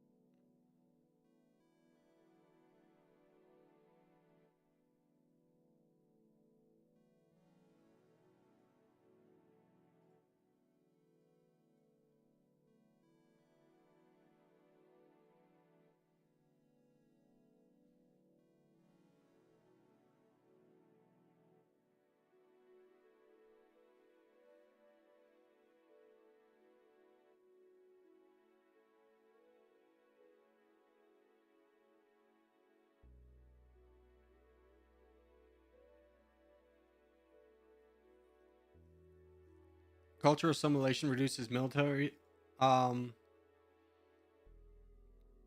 militias. Not so much. Basically, what this does is, let's say I fought down Russia but didn't finish them off.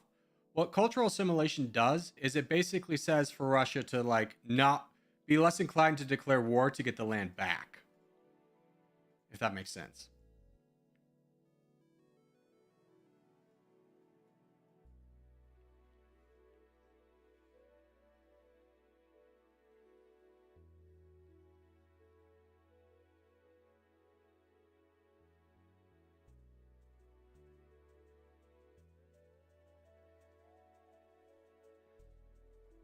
Bold move, South Korea, attacking all of Europe to get Ireland.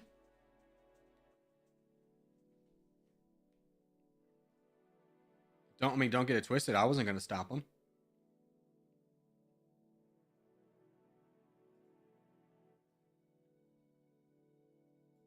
All right, that's enough of that.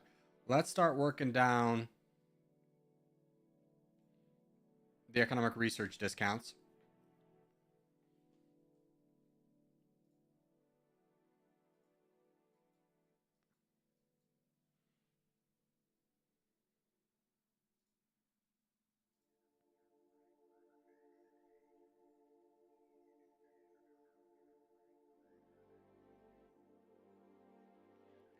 Why is it every time I play this game, whenever I almost end up conquering Asia, the whole world gangs up on me? The game has a built-in mechanic to be once you get to 80%, the world will all turn against you. It gets 80 and then like 80 or 85, it goes ham and the entire world will turn against you. Or if they can't attack you directly, they'll start nuking you to keep you from winning.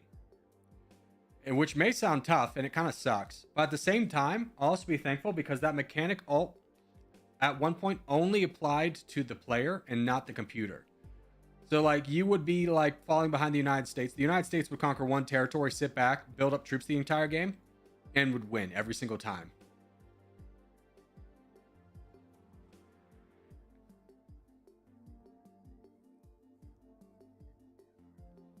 Yeah, you can see the United States is at 64%. France is dropping nuclear bombs on them. Other countries will join in soon. United States is not the strongest right now. I mean, don't get it twisted. I'm not going to get involved. Well, it's something to think about. Oh my god, you're fighting France too. What are you? Did you flip? You're still a democracy, but apparently a democracy of one. They have 5 friends. 4 friends.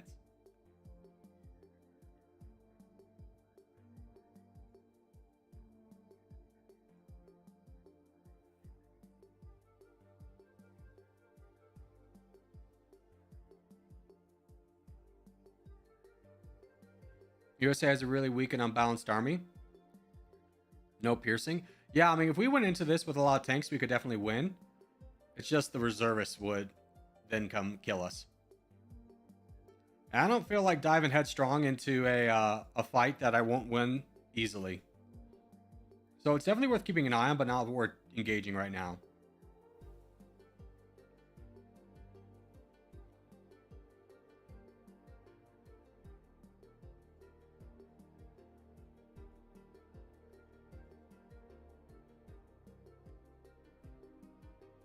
What do reservists even do?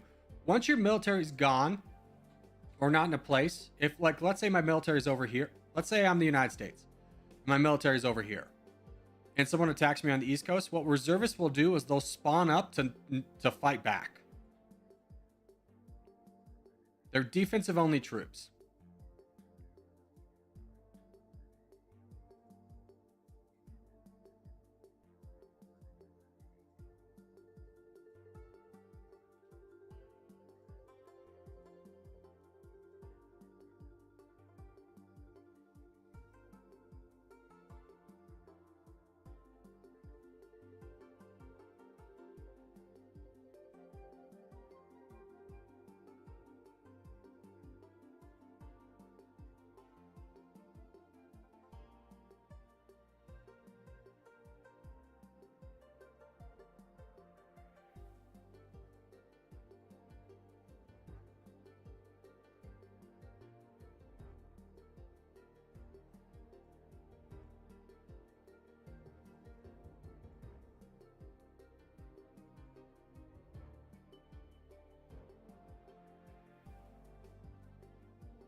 UK lost all their allies.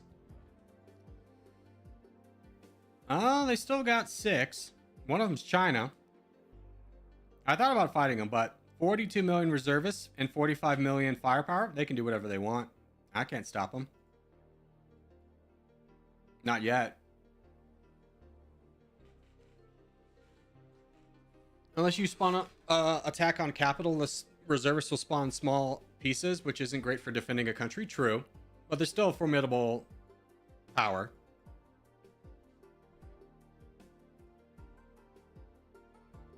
Like, if I wanted to, I could push it and attack the United States right now. Or I could just play it safe and not waste an hour's worth of work already by waiting 10 more minutes. Is essentially my thinking.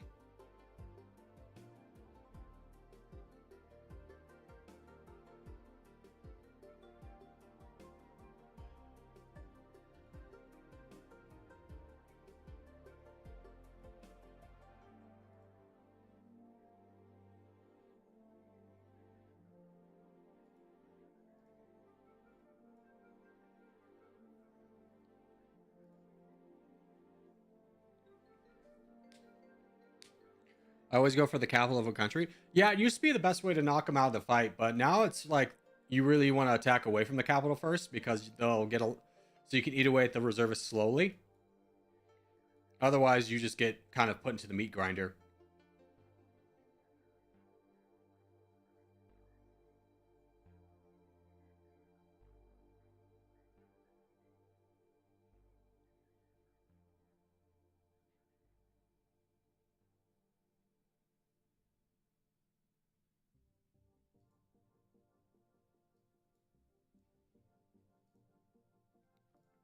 So we just invested our first level into Sovereign Wealth Fund. So you keep an eye on here.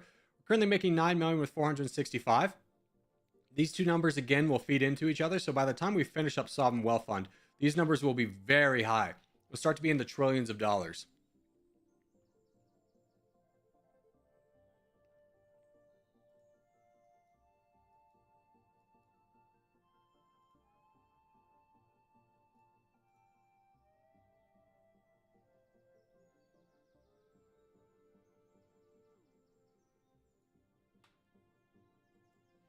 Germany's really weak.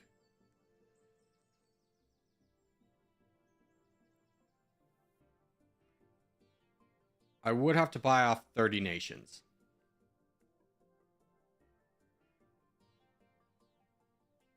But I'm kind of down.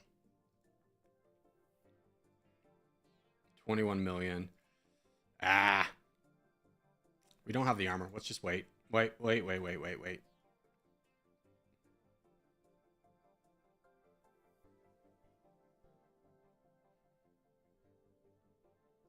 Because there's nowhere to really attack. Well, we could attack Germany on this side. Let's just do it. Let's fight Germany. Let's fight Germany. Germany doesn't have a lot of troops. They do have a lot of reservists. But if we attack away from the capital first, we'll aid away at the reservists slowly.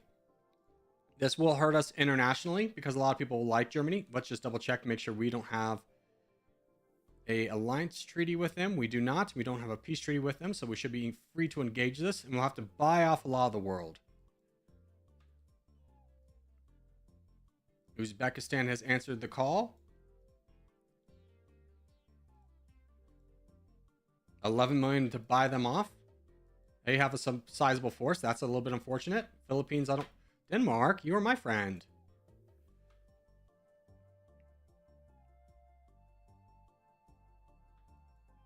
Nigeria, we got to get out of this war.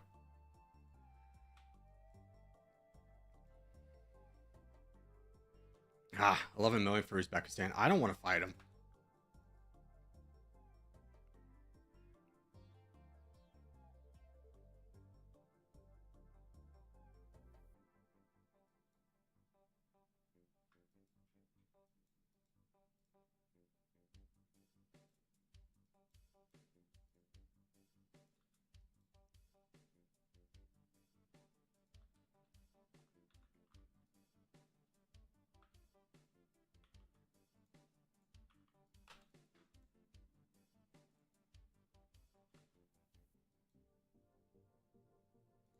Okay, reservist-wise, you're basically gone, right? Yeah, you're out of reservists. So we need to get this war done quickly before more people declare war on us, which is why I've split my army. France? Buddy? We're supposed to be besties.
Now, Germany has Myanmar.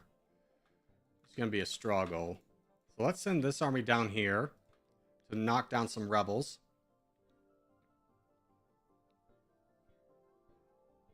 I would really love...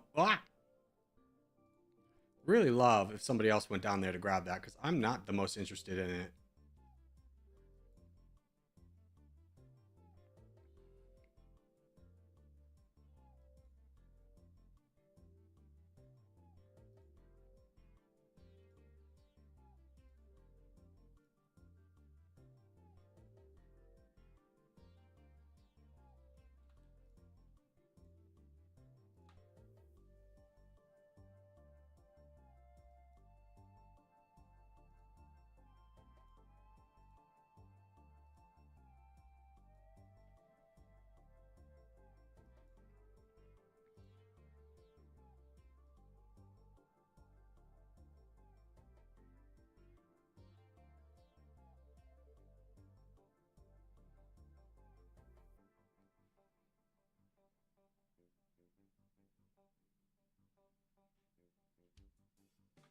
My brother in Christ, just go. Ethiopia, leave me alone.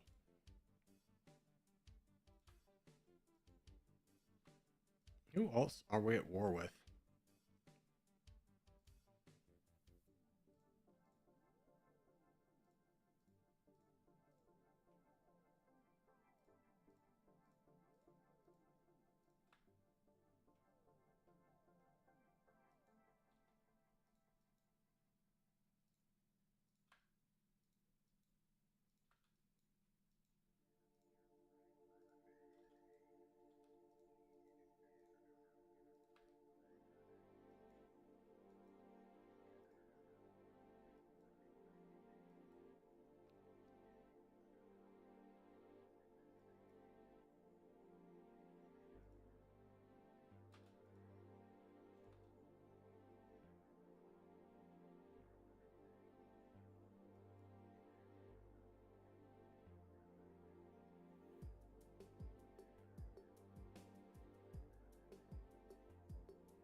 All right, Germany's been eliminated from the game. Huzzah. Let's send everybody home. We are now still second in population now. How far away in third? Pretty far, pretty far. China and the United States are running away with it. We have some new problems to talk about, though. Both China and the United States have taken part of Europe that we need. So that's going to be rough. It was unavoidable, though. But that's a problem for future us. We're just sovereign wealth boys now.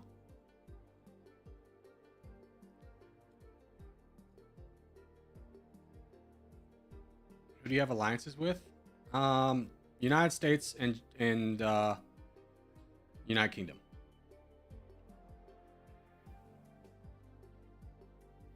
So there's no real point in being a democracy anymore.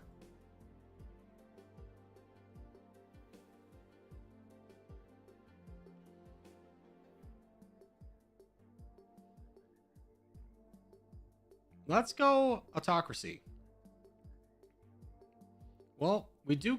You know what? Let's just bring down Liberator, because we're really not going to fight any more people that have less political freedom than us, because I think our political freedom is garbage now. Yeah, we're 21st. So that's not really going to help us. But we can get military service, which will make it harder for people to take our land. So let's go ahead and do something like this. Call that good.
Is Russia still in this game? No, they're defeated.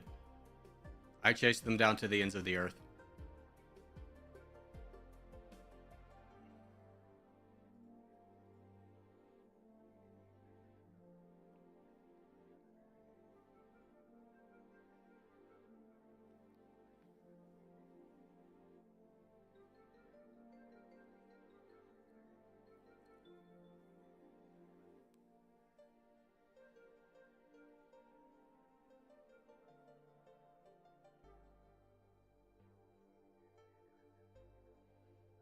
I chased them down to the ends of the earth is cold. Yeah, it was cold because the last place they had was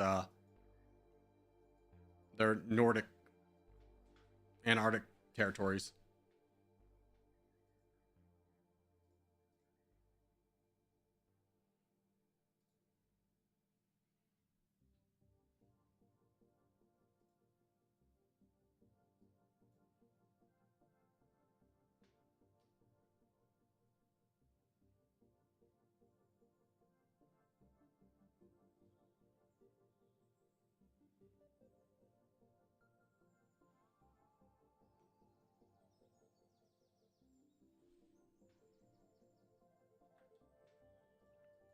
Japan's fighting down my dear Sweden. I actually want Sweden. Let's go to war with Sweden.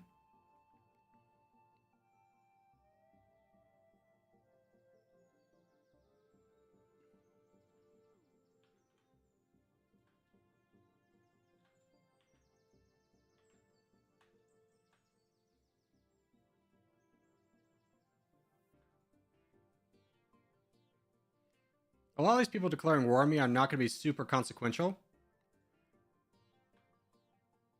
Because they've all been like fighting down the United States the entire game. So I'm not going to worry about piecing out with them. We're going to worry about containing solid and well fund. We got a couple more levels left.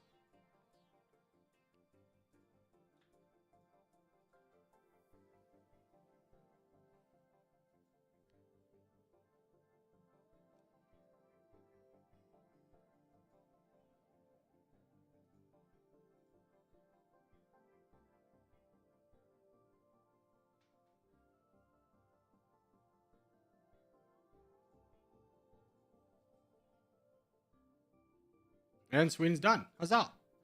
Let's go home. Wasn't that expensive. Was able to accomplish it pretty effectively. Losing out on more territories. So our strategy of kind of buying time is a double-edged sword. Because yes, it gives us more time and more money.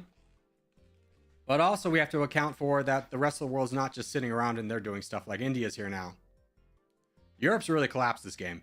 Which is unfortunate for us doing the specific challenge of saying that we're not going to end the game before Europe's done. Because I don't think there's a single country left that we don't have to fight at this point. So before that happens, I'm just going to declare war on France.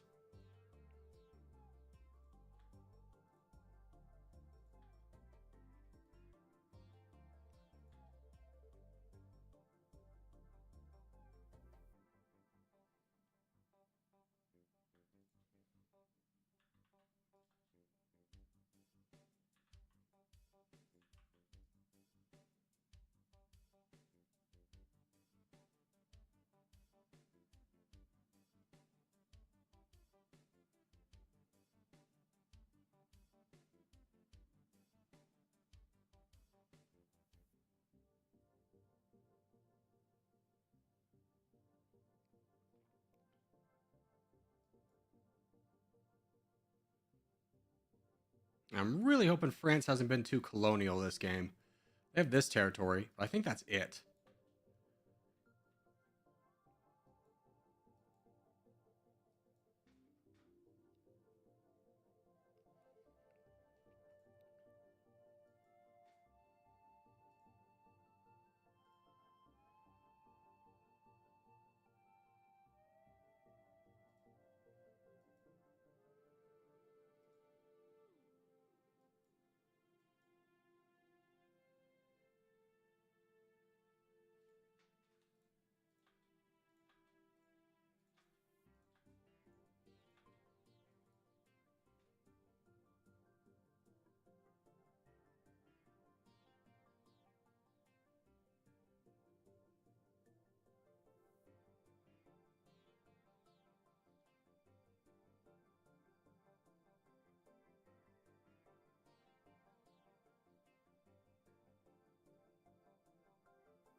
How hard is Papua New Guinea?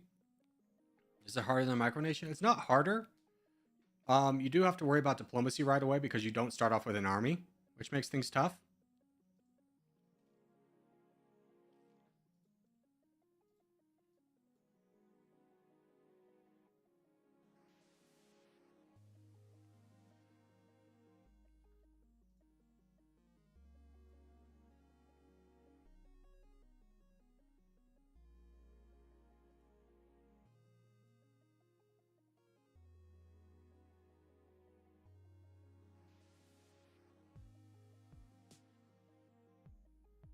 All right, France is done.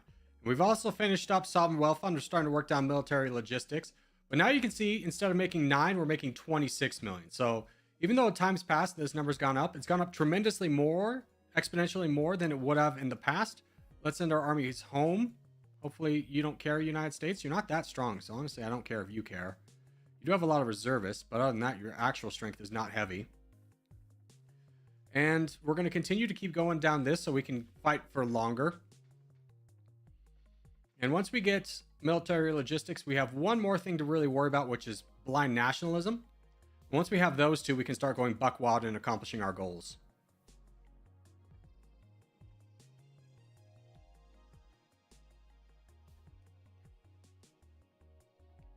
Everyone just gave up on France being allied? Yeah, everyone gave up on France, that's for sure.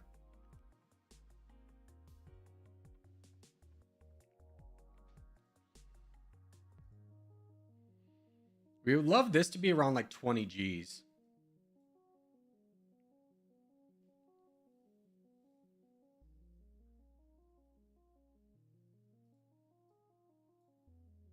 Before we start buying.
USA's attacking Canada? I see.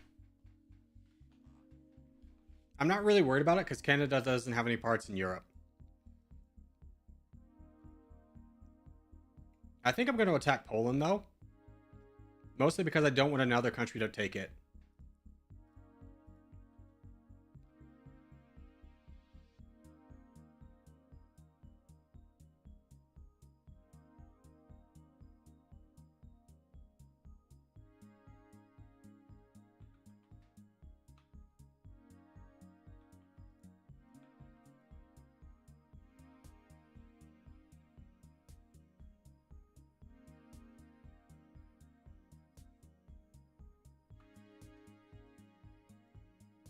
And why don't we just go ahead and fight Andorra? They've got some nice parts of France and Spain.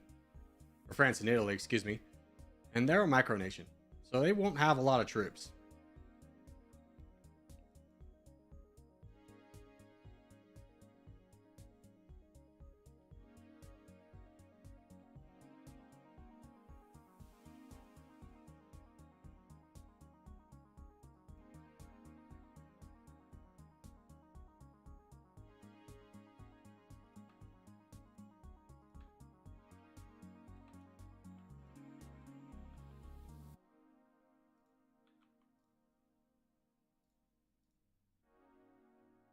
Oh, and they've also got some parts of Greece.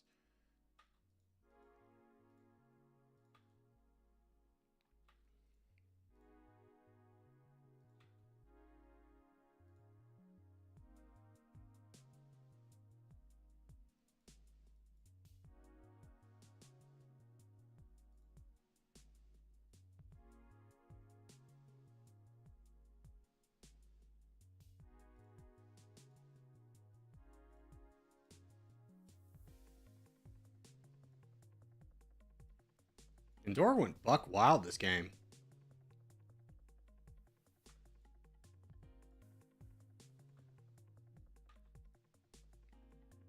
They got Israel, they got Egypt.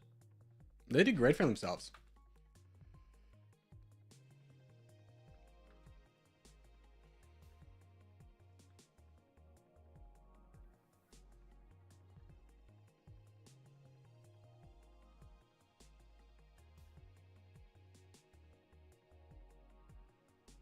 But Europe shattered this game.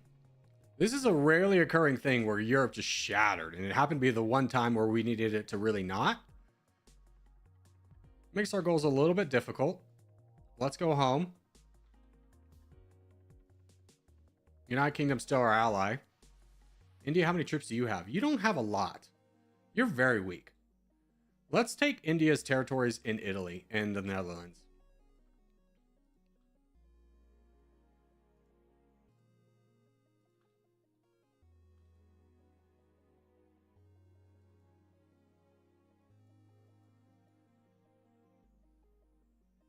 Everyone's been fighting so much. We're kind of the last standing army. Are we the first in military? We're second.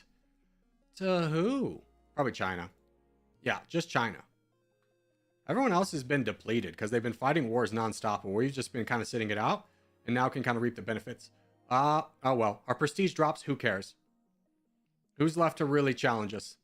Other than the United Kingdom, who we want to be besties with. That's a lot of money you want, United Kingdom. We'll wait for that to go down.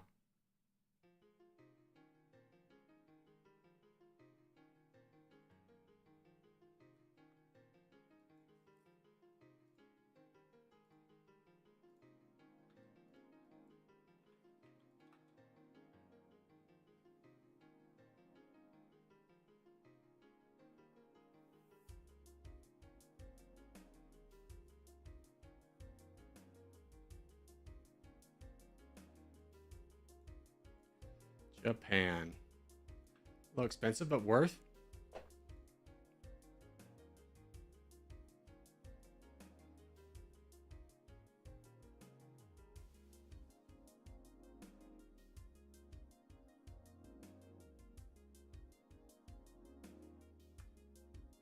Let's take this army and clear out the rest of Greece and Romania over here as well while we're at it.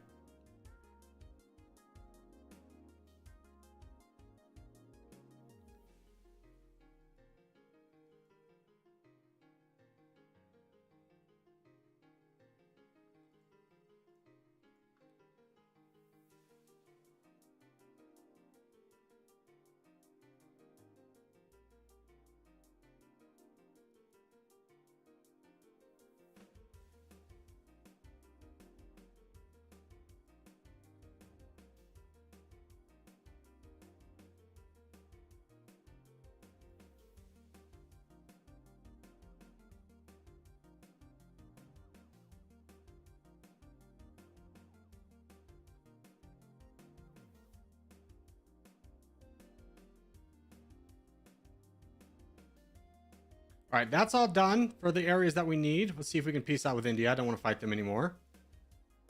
24 million, sure. And let's go just knock off Luxembourg. We did lose about half our army doing that, so it was a pretty costly war.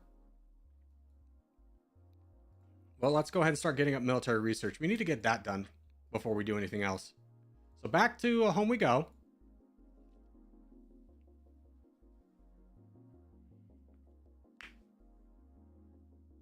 No, that was Luxembourg proper. It wasn't India.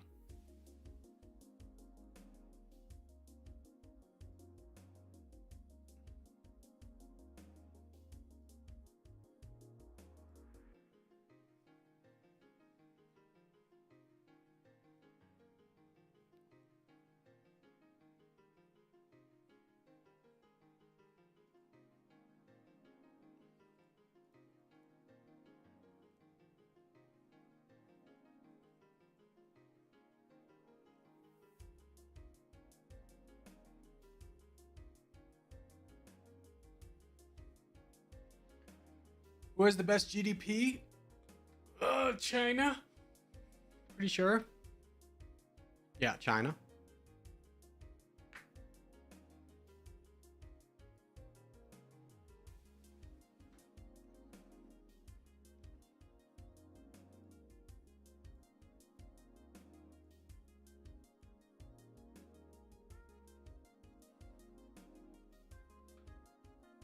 We need alliances.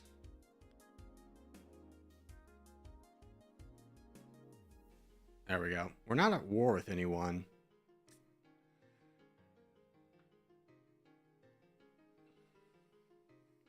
No, we are. We are at war with all these guys. Let's peace out with all these guys.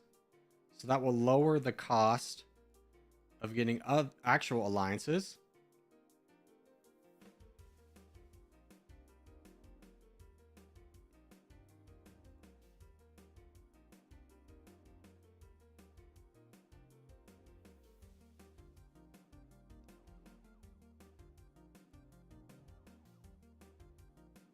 $600 million for the United Kingdom. I think that's worthwhile. Boost our exchange rate up a little bit because it's poor right now. We would love to get the United States. Well, they dropped down to 400 million. Absolutely, they were at 4 Gs. So we'll get that back. That'll keep our exchange rate up nice and high, so we don't have to worry about that anymore.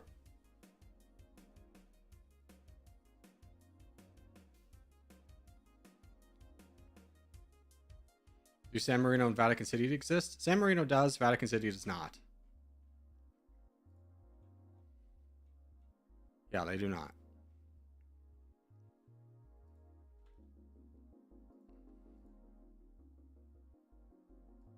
They're allied to the United States, though, and I don't really want to anger them right now, so I'm going to let them be.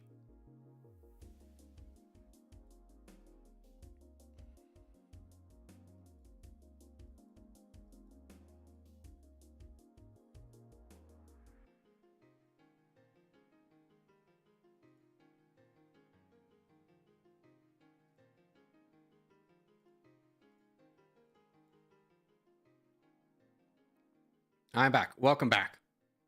Weather delay? Oh, you're stuck for a while. Get wrecked, nerd.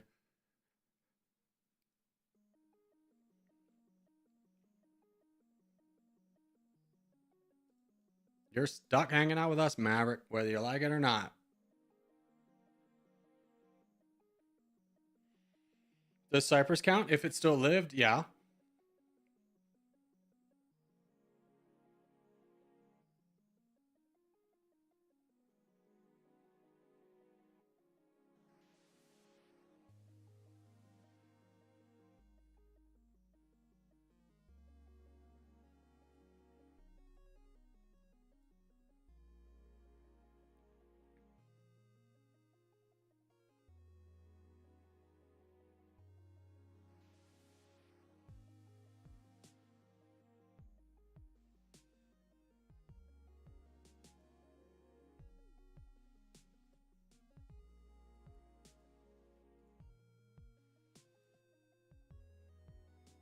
Dude, United Kingdom has a strong army, but it's all commandos. If we attack that with armor, we would absolutely crush it.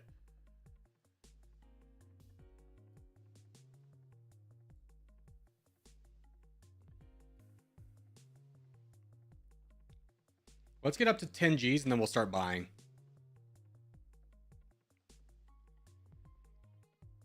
Love your videos. I've been trying to get more people playing this game and you're my go-to. Thanks for the content, dude. Well, thank you, Omni. That's very kind words. I do appreciate it. I do my best.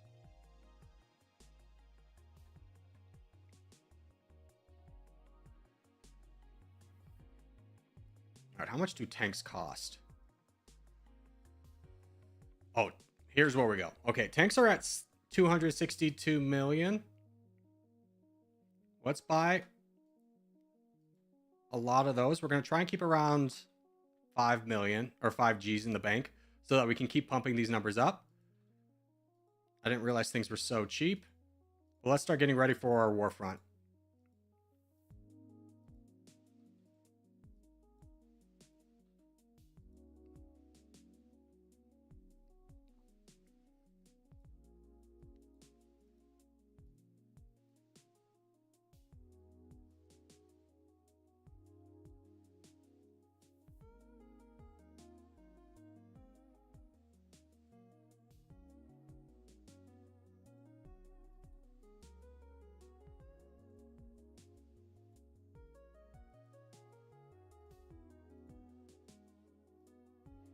Oh, this is a great opportunity. Japan's out of troops. They fought somebody. This is a great opportunity to grab the Swedish holdings that we need.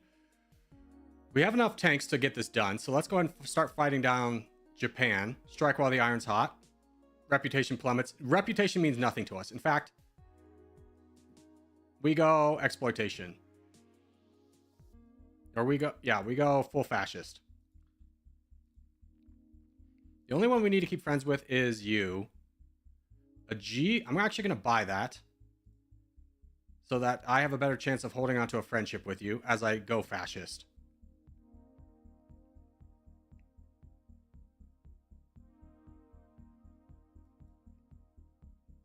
All right, that's all I need from Japan. So I'm going to peace out with them. What would that put me at if I took you out? Only adds 3%. I'm just worried if I leave you to stay in the game, you're going to come back to bite me in the butt. I'm going to peace out with you. 25 million. Go home. Wait for all of our death stack to be done. And then probably start fighting down China for all their territories that we need.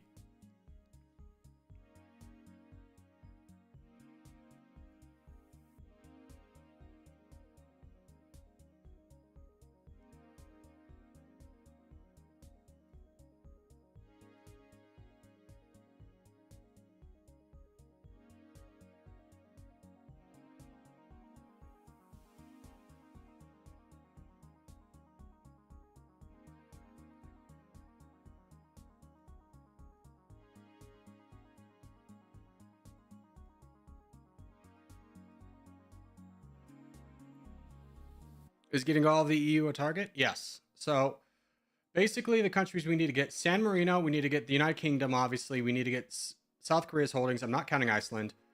We need to get the United States out of Denmark, the Netherlands, and Portugal, and China out of the Balkans.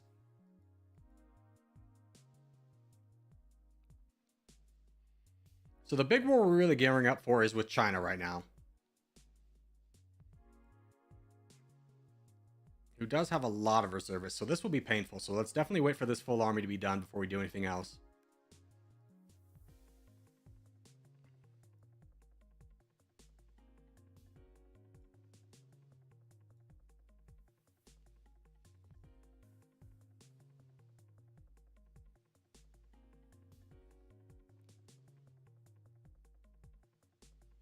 Is Turkey still alive? They're dead.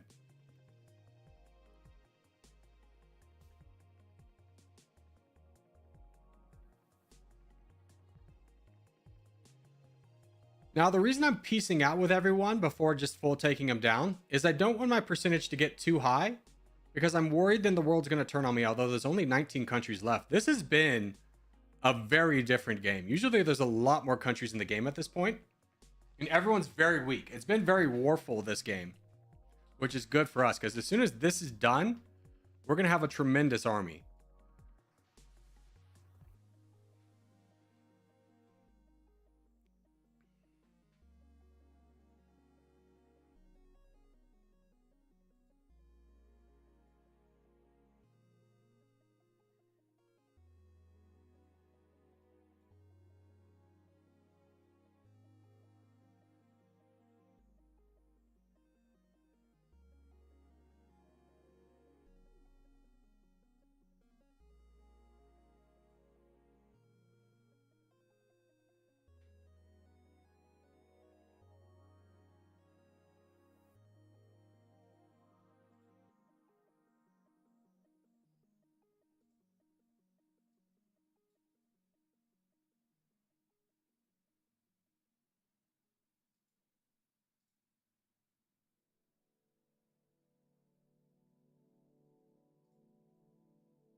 Okay, our death stack is done. We have 219. That puts us first in military. I think second place is the United Kingdom, but they've been incredibly weakened. How's China looking? They're also very weak. Who has the most reservists? You've got 54. I think we just take out the United Kingdom in one assault. So let's start with their Spanish holdings and eat away at their reservists. How many reservists did you have? 54 million. Yeah, let's eat away at their reservists first. And this will be a war to completion against the United Kingdom. Liechtenstein, you exist. Oh, well, I'll get you next. China, I don't want to fight quite yet, so I'm going to peace out with them. Yeah, it'll take us time to get through the United Kingdom.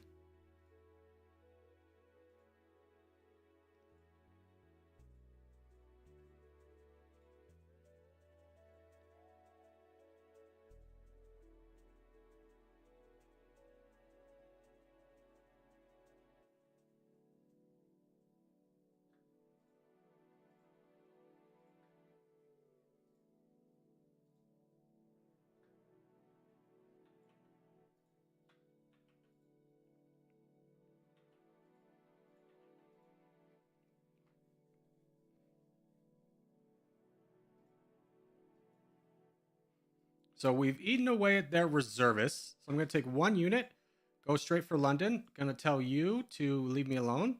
Actually, yeah, we'll get you to leave me alone for now.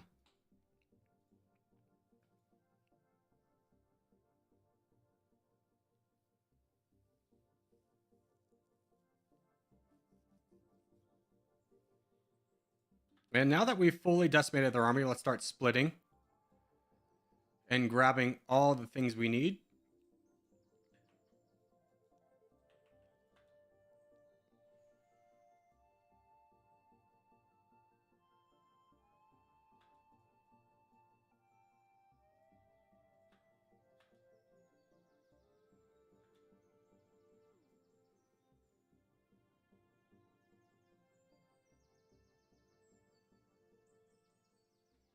Where was Liechtenstein? There they are. Let's knock off Liechtenstein. Forgot about them. They're so hard to click on.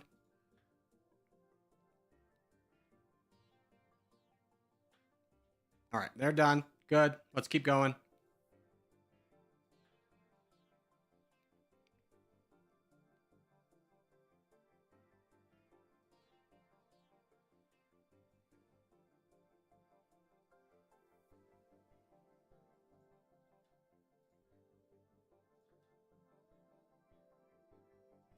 We have another 7G, so we should start building more of these guys again.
Corgi, peace out with everyone. Spread. UK's got a lot of holdings. Yeah, that's what I did. I had the same thought you did. It was like, this is going to take forever.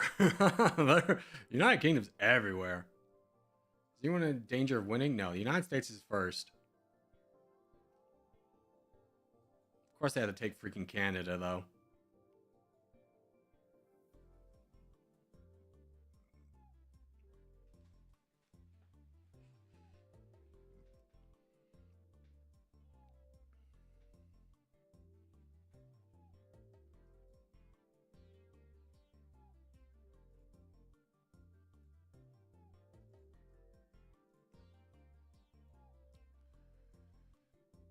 United Kingdom dropped a nuclear bomb on me. The mongrels.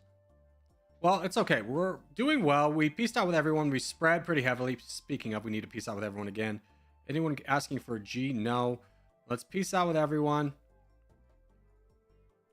Another round, because this is going to take a while. United Kingdom's spread goes everywhere. They're in... Oh, God, this is all of them, too. I thought Canada still exists. United States, why are we at war? I thought I just peaced out with everyone. Silly goose. Don't fight me. Japan we're at war with. Did I miss people? No. Now we're fine. How's our overall troops doing? pretty good. We haven't lost much.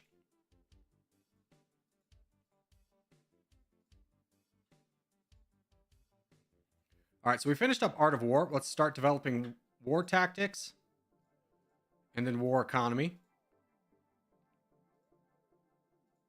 That'll help us get through all this stuff a little bit faster. And just keep an eye on our diplomacy, see if we need to keep buying people off. We have another big army cooking. They are almost done.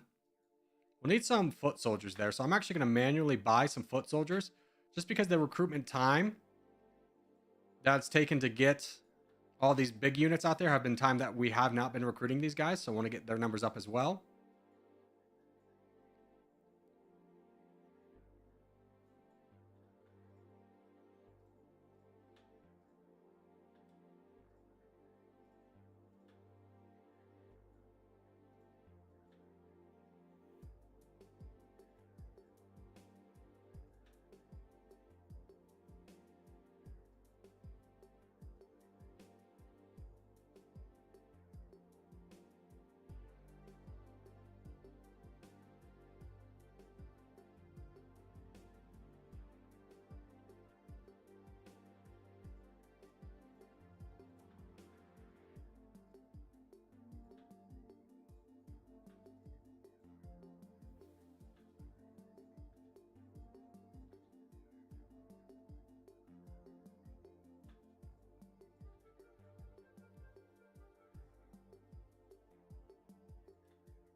And let's start reducing our spending on R&D.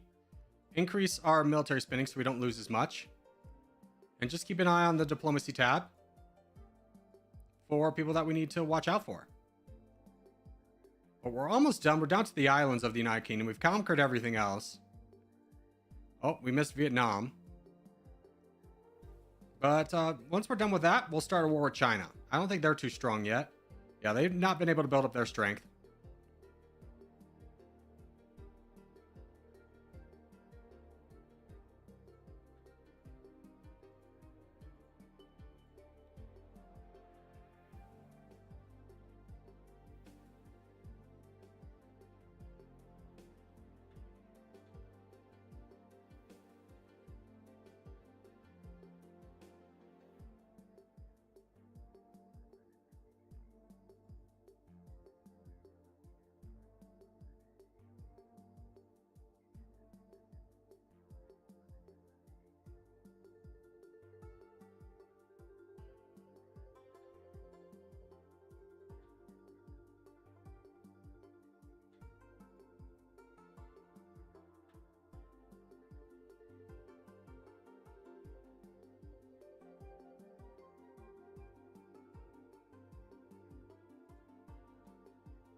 United Kingdom's been defeated. Excellent, excellent. Let's gather everyone up. Let's take care of a couple problems that we have. First off is Liechtenstein. Or San Marino, excuse me. South Korea, we're at war with, so I want to grab Ireland from them, and I'll grab Iceland. I'll count Iceland as well. Then we start fighting the big dogs of China and the United States.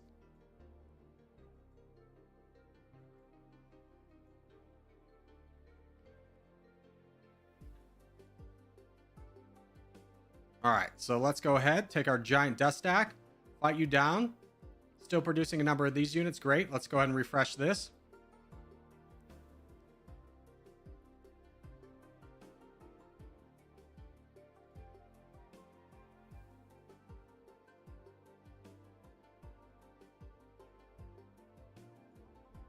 All right, San Marino's done. Good. Let's move on to Ireland. Grab the holdings we need from South Korea. Hopefully we'll be able to get this done before they come over.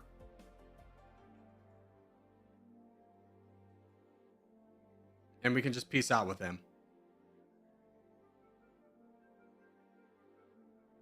All right, that's all we need from South Korea.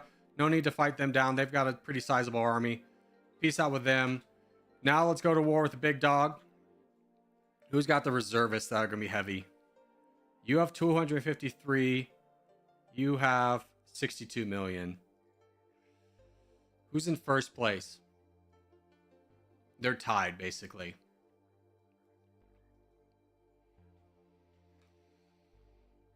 We only need to fight down one. So let's take the harder one first with reservists, fight down China, and then go wipe out the United States entirely. We're going to grab this area of China away from them. And then we all out war with the United States.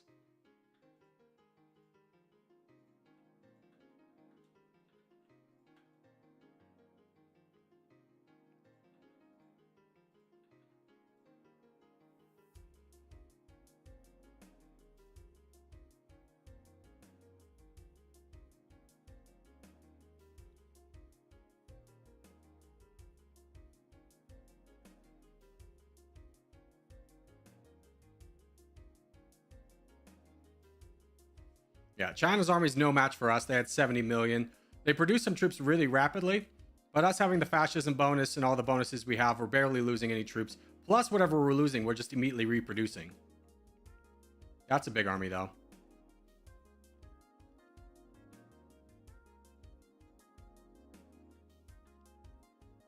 That's a lot of reservists. Let's knock them down together.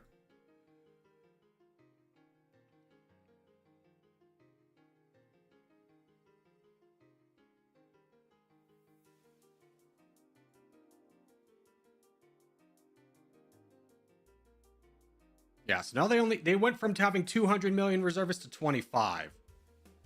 So we should be able to clear the board for the rest of Europe that we need pretty easily.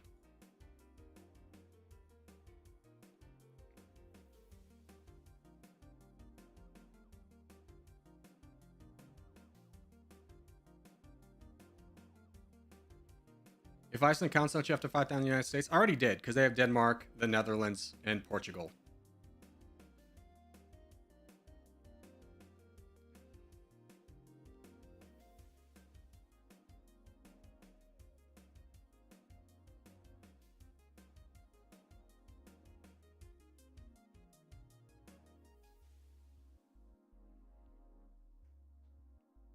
And that is the last of Turkey that we need. So let's peace out with these guys.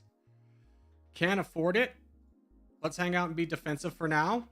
I want to peace out with them so I can just fight the United States all together. I know they're going to be angry about that, but they certainly can say enough's enough. In fact, I think it's going to be so hard for them to fight me down that I'm just going to go ahead and start fighting down the United States. So let's get our army here. Let's split into threes.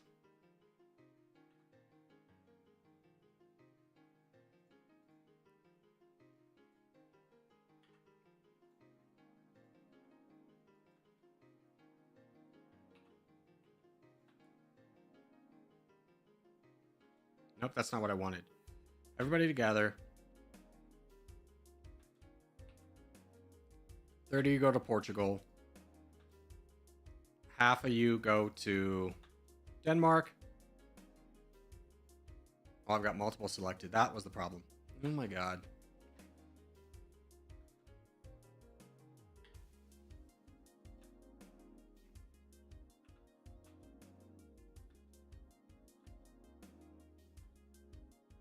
Okay, let's first secure our holdings that we need. This is the last bit of Europe that we need. It's Portugal, the Netherlands, and Denmark. So we'll tell you to fight down Denmark, you to fight down Netherlands, you to fight down Portugal. And once we're done here, we're going to take the fight to the United States. I just want to make sure we secure this first.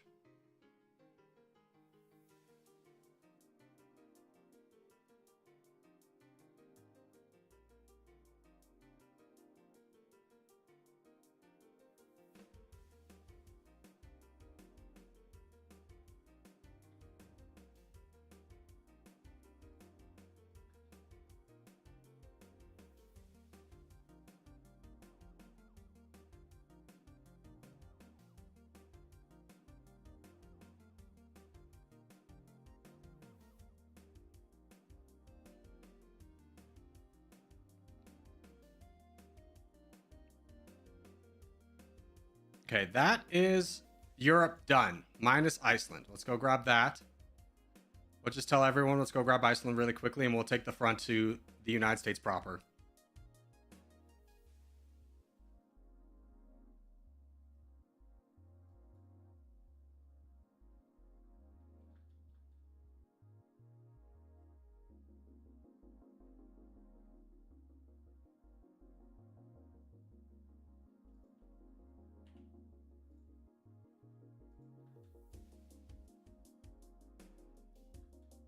Okay, that's done. Let's go launch an attack here on Florida. And we did grab these islands over here because I saw them and I was like, I don't want to forget about these.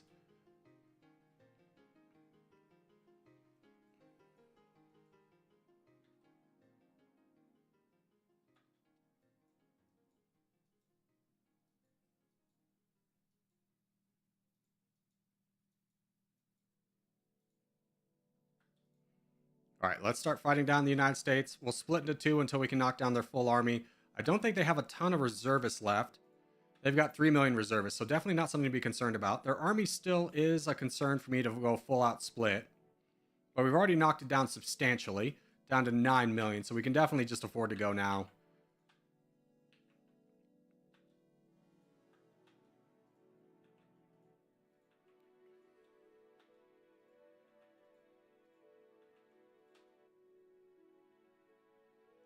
And now we're going for broke. Let's try and get the dub. In fact, let's really be aggressive here. Let's split everybody again.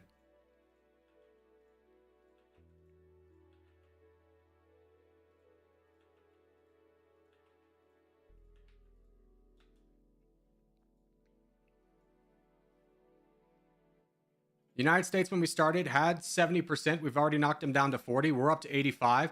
So this is the point where everyone's going to turn on us, but there's only 14 players left, so it really doesn't matter. We're already up to 90 in the blink of an eye. I don't think anyone's going to be able to stop us. We're so far ahead militaristically that it's really not going to be a joke. We only have 4% left to get. Plenty of the Western United States to grab, so let's divert people away from... nope. There we go. Norway dominates the world after 82.04k days. That was a good one. Thank you for that recommendation. If you have a nation you would like me to play as next, make sure to put it in the comments down below. We'll play as the most upvoted country next. But for now, as we do start to wrap things up, just want to say thank you guys so much for watching, especially if you made this far in the video. If you have made this far in the video, hey, give a thumbs up. Really helps out a lot. If you're new around here, subscribe for more. I put videos every day. But boys, I will see you in the next one. All right, chat. Let's see where that puts us on the leaderboard.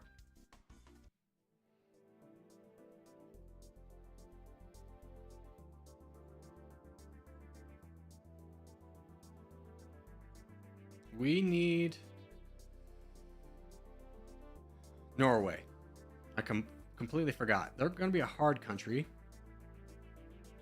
Still no search bar.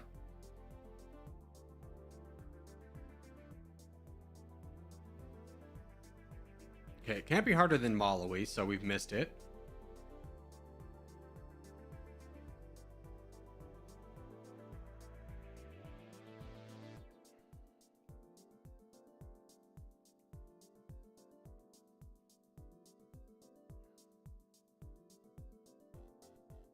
Norway.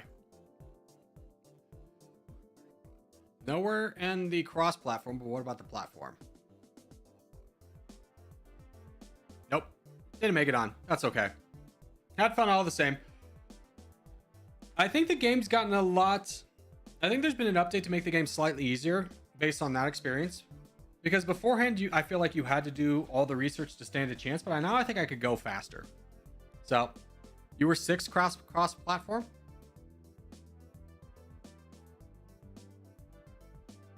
Nope, so I am 6th place. Then why am I not? Oh, there's a lot of people who play on mobile that are apparently very good. 6th place, we'll take it. All right, boys. Thanks for being here. Hope you had fun. I'll see everybody tomorrow.